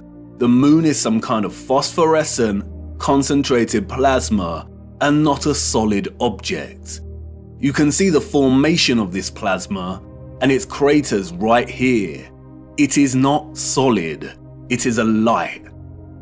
And this is great because we have a very realistic and working model as to how the moon is formed. What we don't have, however, is an explanation as to how the composite image on its face is formed. As I said before, the image we are seeing on the moon is akin to a composite X-ray photograph of our greater realm. And it is not an active reflection, but rather a historical moment captured in time. And of course, no one knows how it is formed other than those in high places. The moon is a paradoxical phenomenon, at once a volatile luminary of plasma that waxes and wanes in its luminosity, and also a steadfast image captured at some point in time that does not seem to change. We only ever see this image on the moon, and it never changes. This strange and mysterious image that has puzzled and inspired millions could be a result of a natural, organic phenomenon, or perhaps even artificial. Again, only the controllers know. The word photo originates from the Greek photos. It means light. Hence we have words such as photosynthesis, which means the synthesis of light, in which plants harvest light energy and convert it into chemical energy. A photon is the quantum of the electromagnetic field, including electromagnetic radiation, such as light. A huge misconception is the notion that photographic imaging is not a natural, organic phenomenon. This is not correct. The word photograph means light drawing. The concept of natural light-sensitive material is well understood. Our bodies begin to darken when exposed to too much sunlight. Depending on the exposure to the UV, our bodies can develop tan lines. The light literally draws on us. Certain textures and textiles can fade or come to the surface when exposed to light, and there exists natural camera obscuras. A natural camera obscura occurs when a darkened space with a hole permits light rays to enter from outside the space, resulting in a projected image of the space outside inside the darkened area. We can even see projected images of a solar eclipse here on the ground underneath a leaf canopy due to the holes in the leaves. Natural camera obscura was, of course, the inspiration for the early development of photographic technology. Interestingly, the noble gas krypton, the same gas present in our ionosphere, has been used for years, we are told, as an integral component in camera flashes for high-speed photography. It is also an essential component in hyperpolarized MRI scanners. There is also a possibility that the face of the moon is not a natural phenomenon, but was a result of an experiment. Photographic and X-ray films are created through a fusion of a gelatin emulsion with microscopic silver crystals. Because of this, exposure to light is able to capture an invisible latent image. During light exposure, the silver halide crystals grow to visible sizes, and this is what is called printing out the image. Microscopic silver was essential in producing traditional photographic images. Without it, the technology would not have been possible in the first place. Interestingly, in their alignment of noble metals with astronomical bodies, the alchemists designated the moon as having rulership over the metal silver. The birth of modern photography began in 1800, we are told, when the uncle of Charles Darwin tried to capture the image produced in a camera obscura. he discovered that by coating white leather with silver nitrate, he was able to partially capture real-life images. The use of silver nitrate was developed further by Louis Daguerre, who went on to birth the daguerreotype and modern photography. But what is interesting is that silver nitrate goes by another name. They called it lunar caustic, in homage to the alchemists' association between the moon and silver. It's also quite interesting that many Masonic representations of the alchemists depict the sun and moon as reflected rays. And what are the coincidences that the alchemists, who probably didn't exist in the manner we are told they did, associated the moon with the very metal in which traditional photography is impossible without? This is not a coincidence. Those of the old world knew what the moon was, and perhaps an older civilization that came before them and that were also technologically advanced had a hand in rendering the image on the moon. It's not that much of a preposterous notion, considering that we are continually experimenting with things on a cosmological scale today, staging fake rocket launches that sometimes get caught on the firmament, developing artificial suns, and some demons in higher places are even trying to find ways to dim the sun. Humans have always overstretched their ambitions when it comes to the luminaries, and I don't see why advanced civilizations of the past would have been any different. But how this composite image phenomenon came to be is not important for our journey. It's what it shows us that is important. And perhaps it is best to leave the moon shrouded in mystery. Whether a natural or artificial X-ray photographic image, what is important is its composite nature. The image we witness here is a combination of at least two fixed images that are superimposed upon one another. The first image we are seeing, as Sturgios' groundbreaking work has shown over and over again, is a skeletal outline of our realm's land masses, akin to an X-ray, and in a way we have never seen before. In this image, we see all the continents of land we associate with Earth, or what is more appropriately termed the known world, represented by the dark areas in the image. And we also see vast bodies of land and continents that we are completely unfamiliar with. Sturgios revealed that if you treat the moon as the mirror image it is, and flip its image like you would with any reflection, then you can start to map our known land masses with utmost precision. And this is exactly what Sturgios has done, mapping the known world captured in the moon down to its Great Lakes and deserts. The striking similarities between our known world landmass and that captured on the moon are far too exact for it to be any kind of coincidence. It has been right in front of our faces every single day, literally. It is likely that no one has connected the dots here before because of this particular unknown landmass, which Sturgios has appropriately named Lemuria. And this landmass is very important because we know that it does not exist anymore. Theories of Lemuria's existence as a lost continent have been around since the 19th century, with most plotting its location somewhere around the Indian Ocean. Those in the 19th century also spoke of another lost continent called Mu. They are one and the same thing. Old maps of Mu plot the land exactly where it is on the moon. And in 2007, Masaki Kimura discovered huge structures, including pyramids, castles, and roads, on the ocean floor, some way from Japan, a location very similar to where Lemuria is plotted here on the moon. The continent sunk years and years ago, and this is very useful because it means that this image is not an active reflection, but a moment captured in time before the continent sunk. The second image we are simultaneously witnessing in our moon is that of the firmament itself. Yes, you heard me right. The moon is the only known official image of our firmament.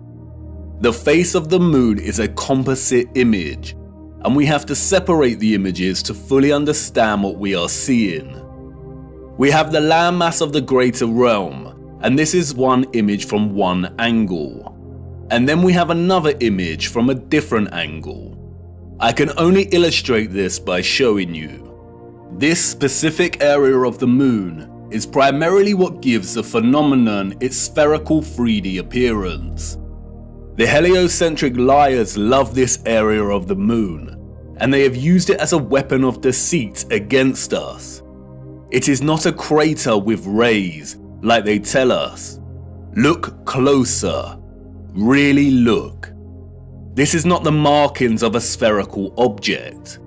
It is the apex of the domed firmament from within the dome. Watch closely. This is the composite image on the moon, presenting both images simultaneously. And this is an interior of a hemisphere dome. And now, you see, if you align the central apex point of an interior hemisphere dome, then it becomes quite obvious. If you erase the remaining vector lines of the dome, then it becomes really obvious.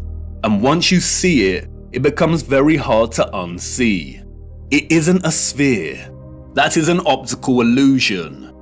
It is the markings of a hemisphere dome. And not only is this the interior apex crown of the firmament, it is also a reflection of the center of our realm below. This area of the moon lends its spherical shape because of the so-called rays that emanate from it. But as you can see, it is an optical illusion. The rays are actually hemispherical ribs stemming from the dome's crown. This area in the middle of these ribs is not a crater. That is the vortex directly beneath the highest point of the dome. The controllers have named this area Tycho. It was given this name, we are told, by Jesuit astronomer Giovanni Riccioli in 1651. If it was not for Tycho, then the controllers of our realm would have a very hard time convincing millions that they lived on a giant spinning ball. And like with everything else, they have used Tycho to hide things in plain sight.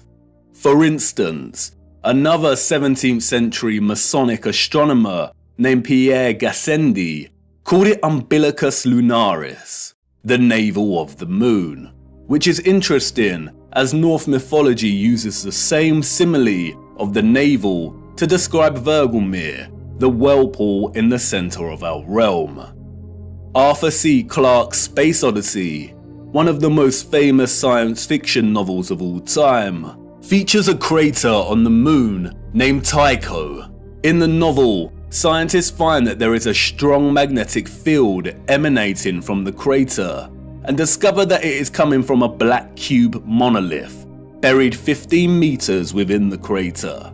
A black monolith, a rupes nigra, a magnetic black rock. If you separate the two images, then you can see clearly how they are in fact two images of two different angles that somehow have ended up superimposed on each other. We do not see any oceans or water mass captured in the first image, which suggests there is some kind of X-ray radiation at play. We don't see the vortex at the center in the first image for this reason. And again, no one knows how these images were formed. But if some kind of radiation beams were responsible, then the first image, the land masses of our greater realm, were most likely captured as the rays hit the firmament. And as those rays were reflected into our ionosphere and began forming the plasma mass we call the moon, it is likely that the second image was captured. And that is the image of the firmament, of the structure existing above us. And that's why we can see the outline of this structure, the stars beyond this structure, and the reflection of the vortex and other great deeps below. The moon is a masterpiece of distorted perspective, a plasma embodiment of as above, so below. And it's going to take a lot of work and careful consideration in smoothing out this distortion to try and get somewhere close enough to create a proper map of the world we live in. And because the moon is a disc-like mass of plasma, the first image of the land presents some curvilinear distortion. And you can see it here at the edges as the land begins to warp and wrap slightly. A lot of serious work needs to go into creating a flat projection of this distortion. But it shouldn't be too difficult, because the distortion is only slight around these edges. And that's why Sturgios can map the circles of latitude, seasons, and time zones very accurately. A map without the distortion may look something like this. But important questions remain. If the central vortex is absent from the land image on the moon, then why has Sturgios plotted the land we assume is Hyperborea over here, which is not in the center? And what about all this other land? The sun and moon cannot journey above all of this land, as it would take more than 24 hours to circle all of this, and we know the paths of the sun and moon. And the big one. The one you've been desperate to ask about since uncovering the only map we have. Where is the ice wall that you flat earthers constantly bang on about? Let's start with Hyperborea. And here's where many flat earthers may experience cognitive dissonance. Although Sturgios has plotted Hyperborea here, there is no proof that this is the true Hyperborea. There are a lot of different land masses in this region, and we cannot be sure. It pains me to say that Hyperborea may not exist in the way we have come to believe. Mercator's Hyperborea is likely the work of the Masons to throw us off the real path. And this is what our purpose is all about, isn't it? Digging for the truth is difficult business, and as we dig deeper, we come to realize that artifacts we found before may not be as useful or important as we first thought. We all get it wrong, but stay with me, no need to despair just yet. It is very interesting that the Aberno Monte map was added to the Stanford University map collection and made available to the public in 2017, the same year the flat earth was gaining huge traction and people were starting to wake up. It's also interesting that it has been arranged as a planisphere.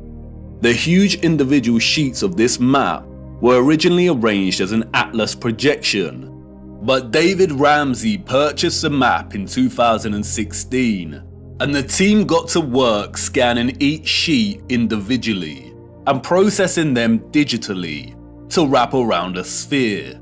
Perhaps the release of Monte's marvelous map was an attempt to keep flat earthers thinking Hyperborea was located at the North Pole, and to perhaps bring back any that was sitting on the fence and hadn't truly woken up yet.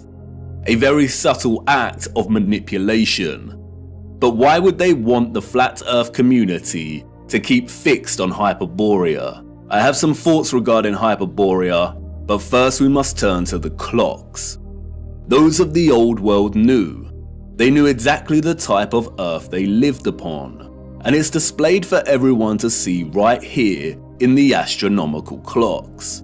The zodiac dial here, or what is officially known as the ecliptic dial, on the Prague astronomical clock, allegedly constructed in the 15th century, does not divide its 30-degree constellation arcs equally.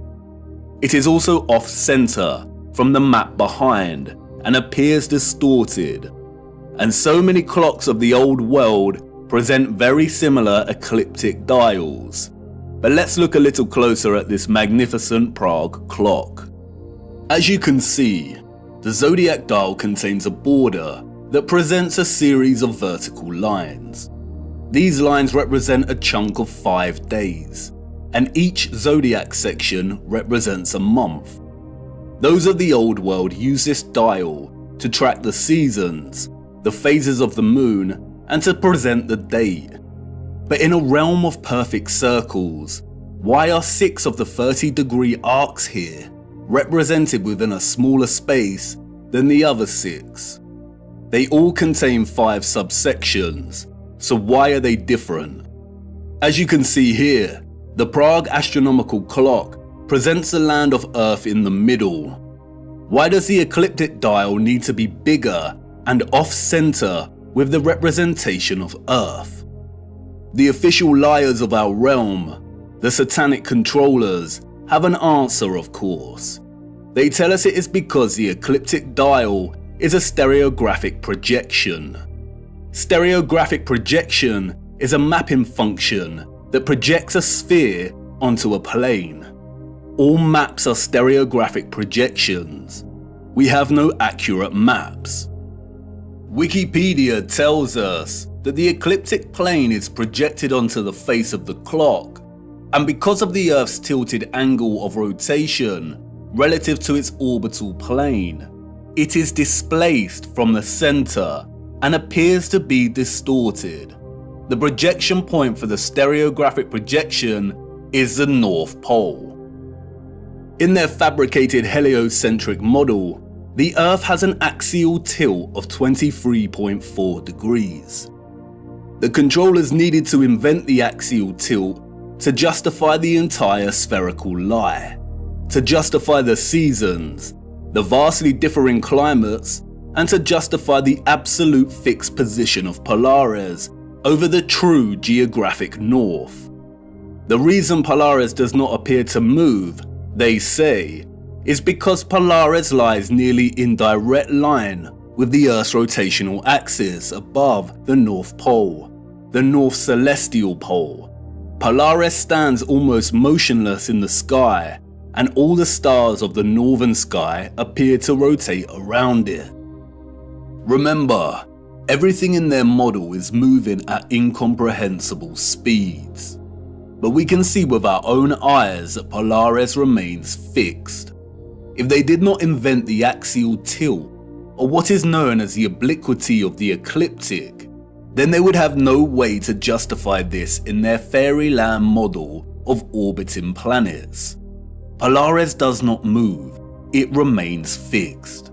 If you are in Iceland or America, you can film a star trail of Polaris, and it remains fixed. But it is not fixed directly overhead in these locations.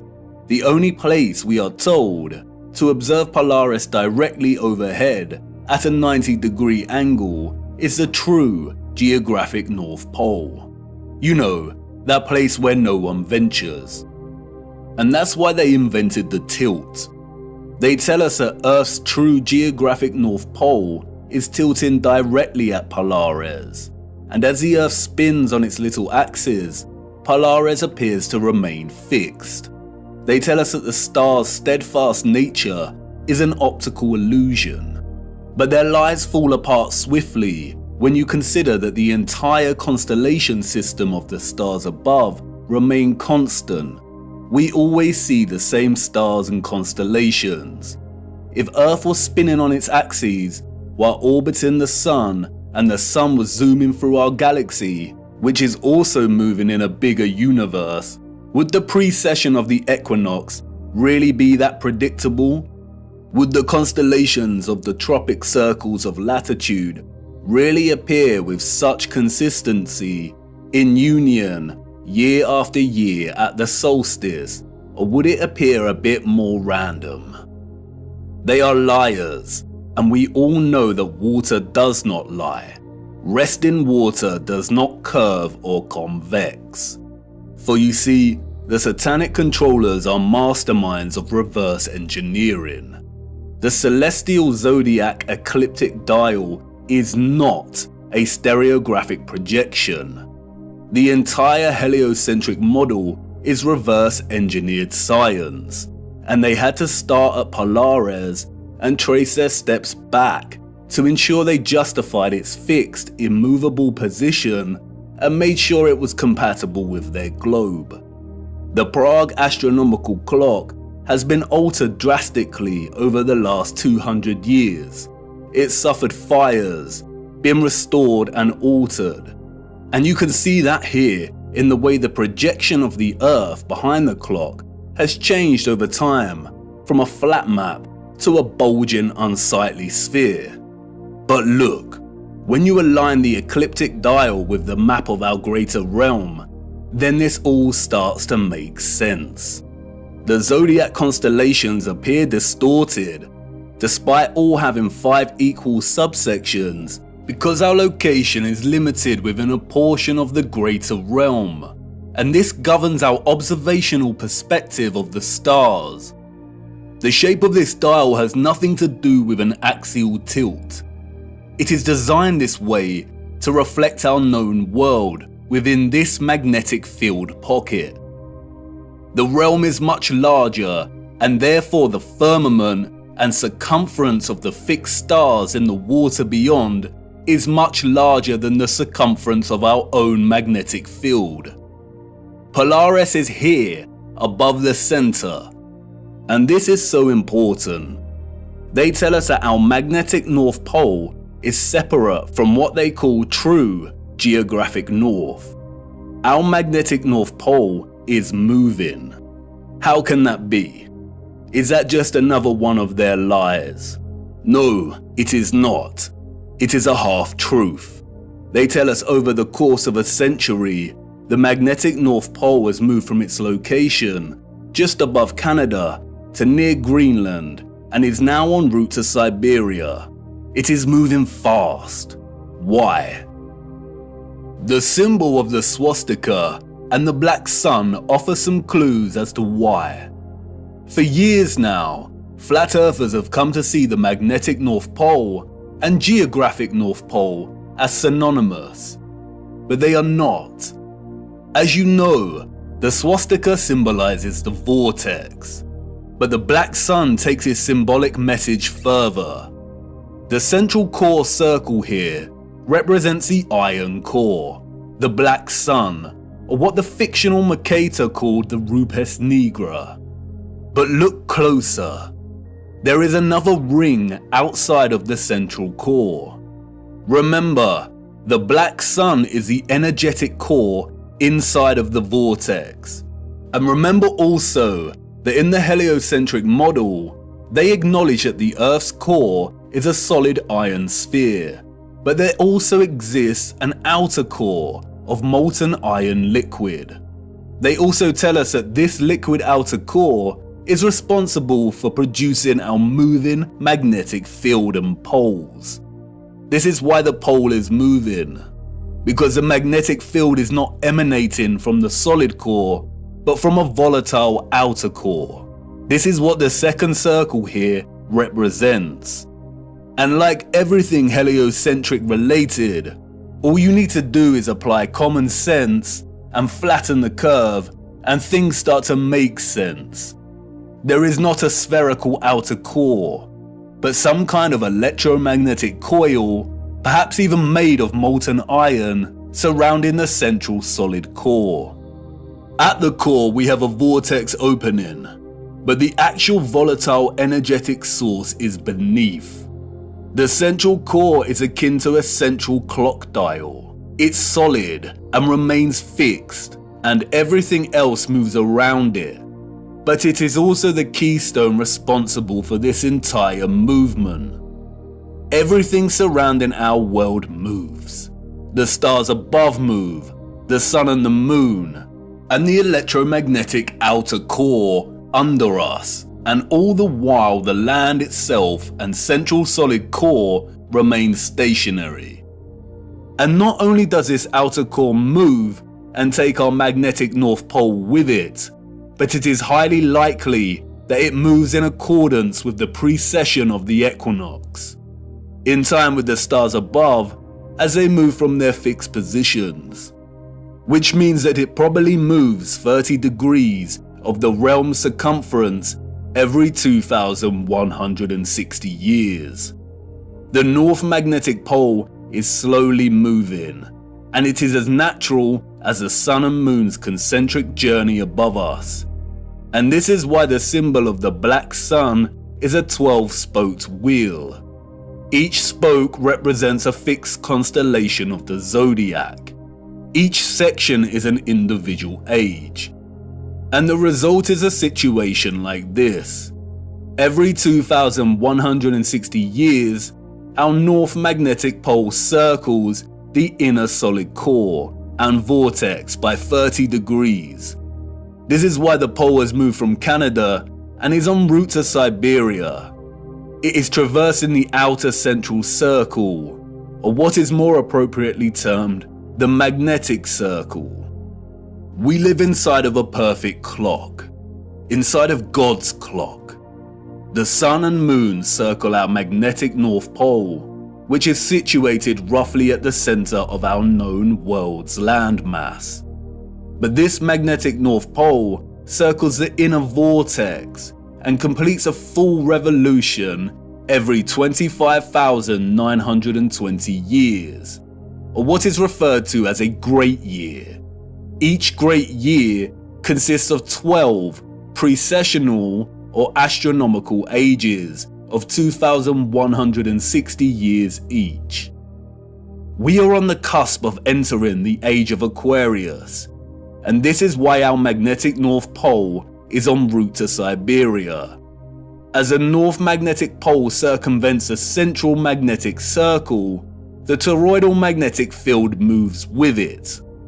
The Sun and Moon are bound in their revolution by our magnetic North Pole, and because of this, they move within our magnetic toroidal field only. This is why the magnetic North Pole will always be the center of our known world. As I said before, the first image of the landmass presented in the moon's face is likely akin to an X-ray image and has not captured any water mass. And because of this, it has only recorded the areas of our realm with high density, such as the land. In the same way, an X-ray image will capture the parts of our bodies with the highest density, like the bone, but not the blood in our veins. In a sense, it is appropriate to view the landmass captured here as skeletal, and because of this, it has not captured the water or ocean surrounding our land, nor does it display a differentiation between the frozen landmass and that which is not frozen. If the sun's concentric journey above us is bound by the North Magnetic Pole here and its magnetic toroidal field, and this entire magnetic field is moving with the pole, then it is likely we have a situation of a changing climate as this process unfolds. All areas outside of our magnetic field will inevitably be frozen and dark due to the lack of sunlight. And this is consistent with what some of the scriptures have told us. I saw the great rivers, and I came to the great river, and to the great darkness, and went to the place where no flesh walks. I saw the mountains of the darkness of winter. This is your ice wall, and it's not a constant, fixed wall. It is continually melting and refreezing with the revolution of the pole over the course of a great year and each astronomical age. Do you now understand why they are terrified of the ice melting, of our Earth supposedly heating up, and why this demonic joke of a man wants to dim the sun? They are using natural climate change due to the rotation of the magnetic pole to justify a whole host of useless measures and money laundering. They are terrified because they are on the verge of losing all control of the narrative. We must save the precious Antarctica from melting, the last unspoiled place on Earth. But as you can see, there is no landmass for us to call Antarctica. It is a complete lie. When they refer to Antarctica, there is only the Antarctic Circle, and a lot of the footage at the so-called Antarctica could have been taken at any location around this circle. As you can also see, the land masses of South America, New Zealand and Australia all fall within close proximity to the outer edge of the greater world map, and would therefore be within close proximity to the foundations of the firmament itself. This is most likely the reason there is heavy military presence in these regions. The changing climate, the melting of the Antarctic Circle, is as natural as day and night. It is a macro process of the larger clock we live within. We have already discussed how the constellations that the sun is in during the equinox and solstice form a cross on the zodiac wheel when signaling the age and tropic designation. We'll look closer at the Prague clock again. The central dial of the clock is placed within the center of our magnetic field, and the sun and moon move within this field. Our magnetic field is off-center from the overall greater realm. It isn't an even cross, but a true cross, or what is now referred to as a Latin cross or crucifix. We live within the crossbeam of the cross.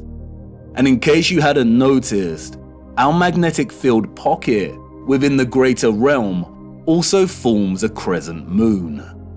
Not the type of crescent moon associated with the alchemical mercury and silver, but this kind of crescent moon. The same symbol that the controllers appropriated and redesignated to represent nobility. The cross and crescent are natural expressions inherent in the workings of the timepiece we live within. They are natural expressions of God's clock.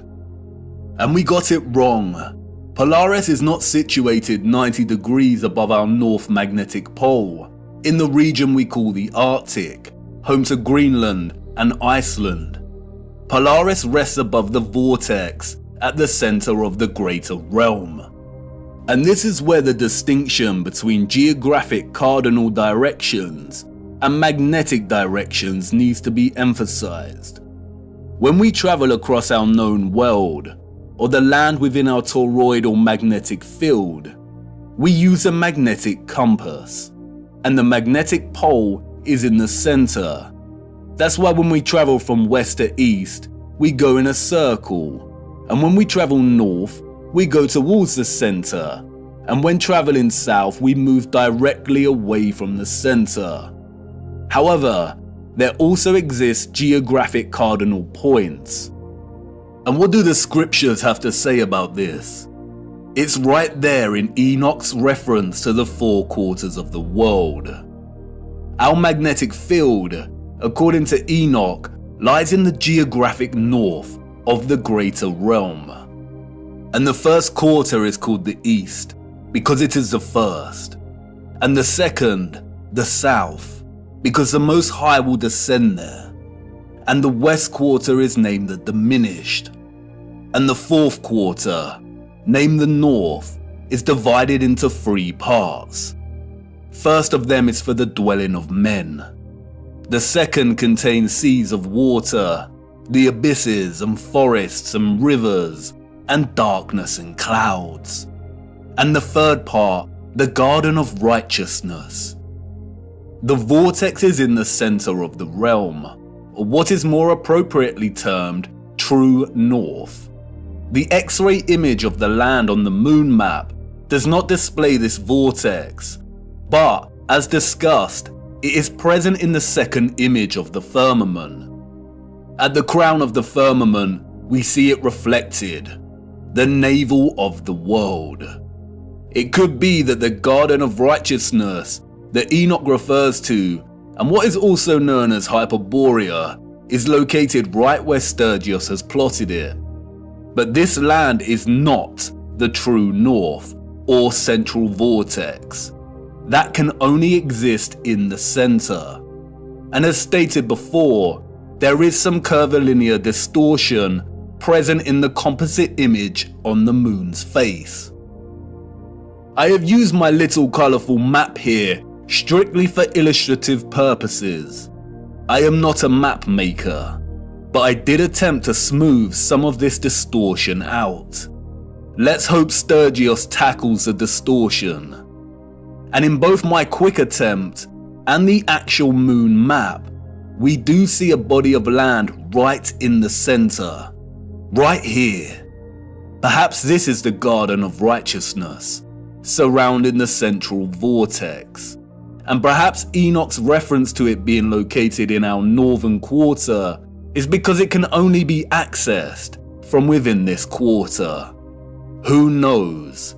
It is likely that the controllers deliberately put Hyperborea at the Arctic in the fraudulent maps to throw anyone of a curious and adventurous nature off track. If someone set out to find true north using these maps, they would fail. And because of the distinction between magnetic and geographic direction, finding true north would be a monumental feat, even without their deceptions. If anyone wanted to truly journey to the center of our greater realm, they would have a very hard time, and they would need to forsake the compass altogether.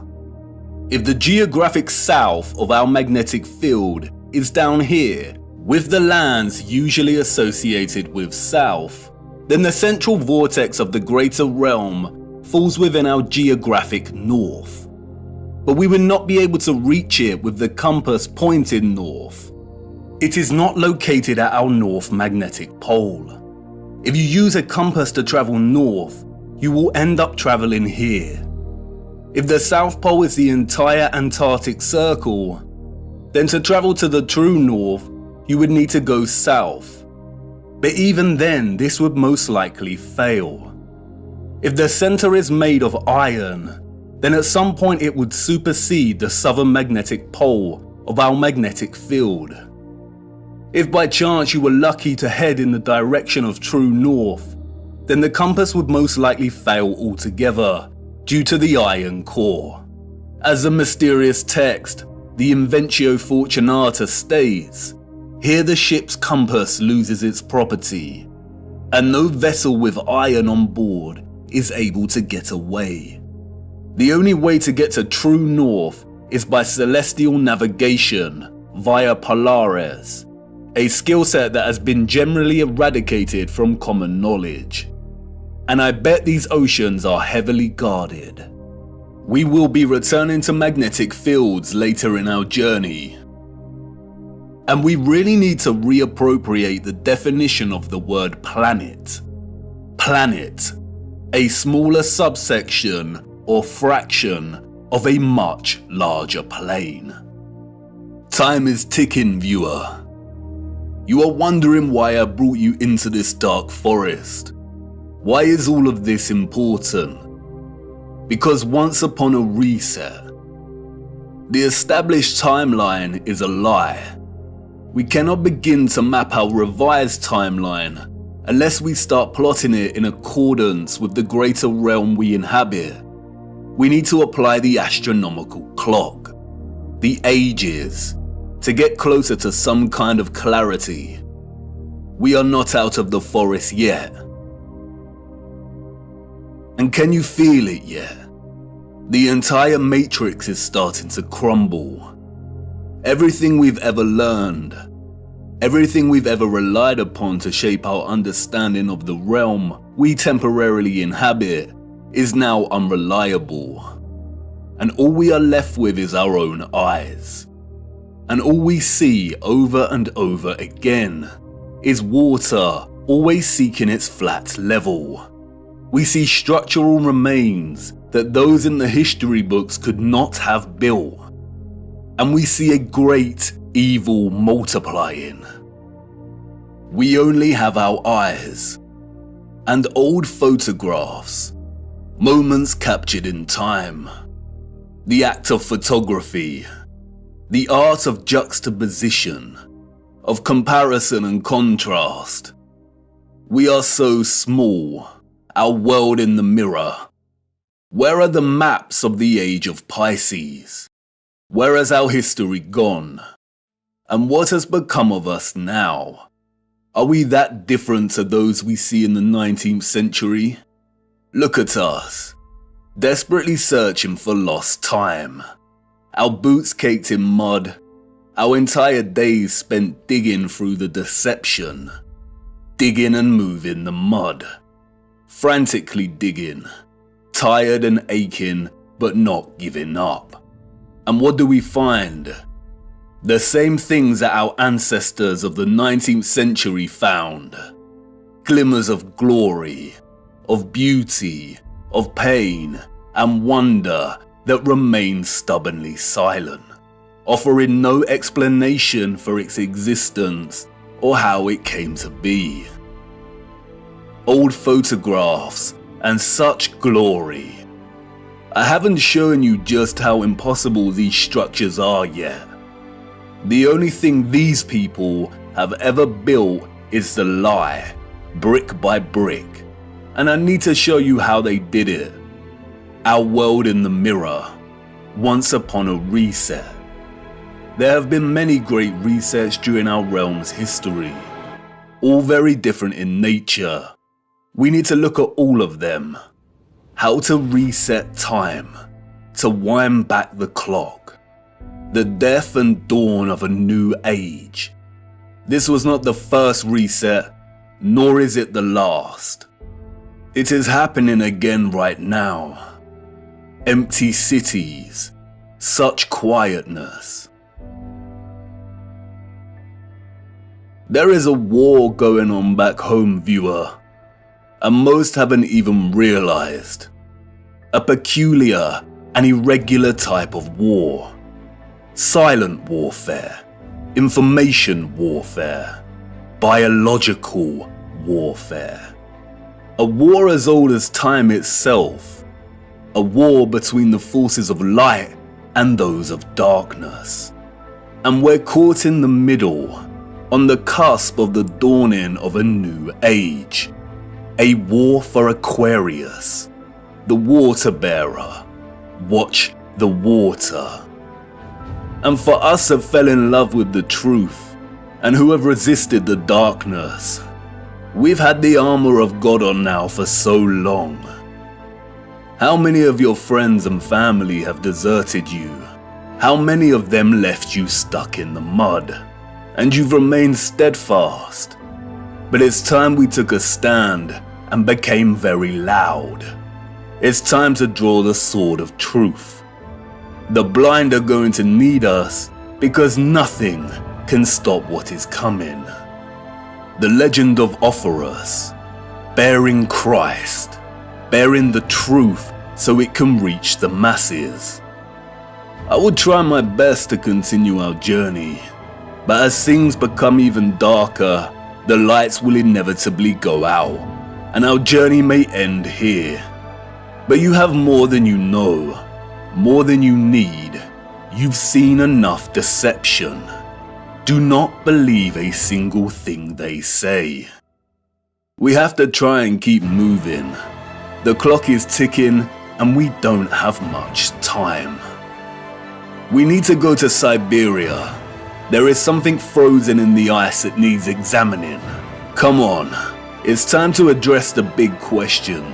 Who were the citizens of the future? And it's not what you think. The timeline is wrong, and the maps are fake. This is not the answer. No. For you see, they had a king over them, and not just any king.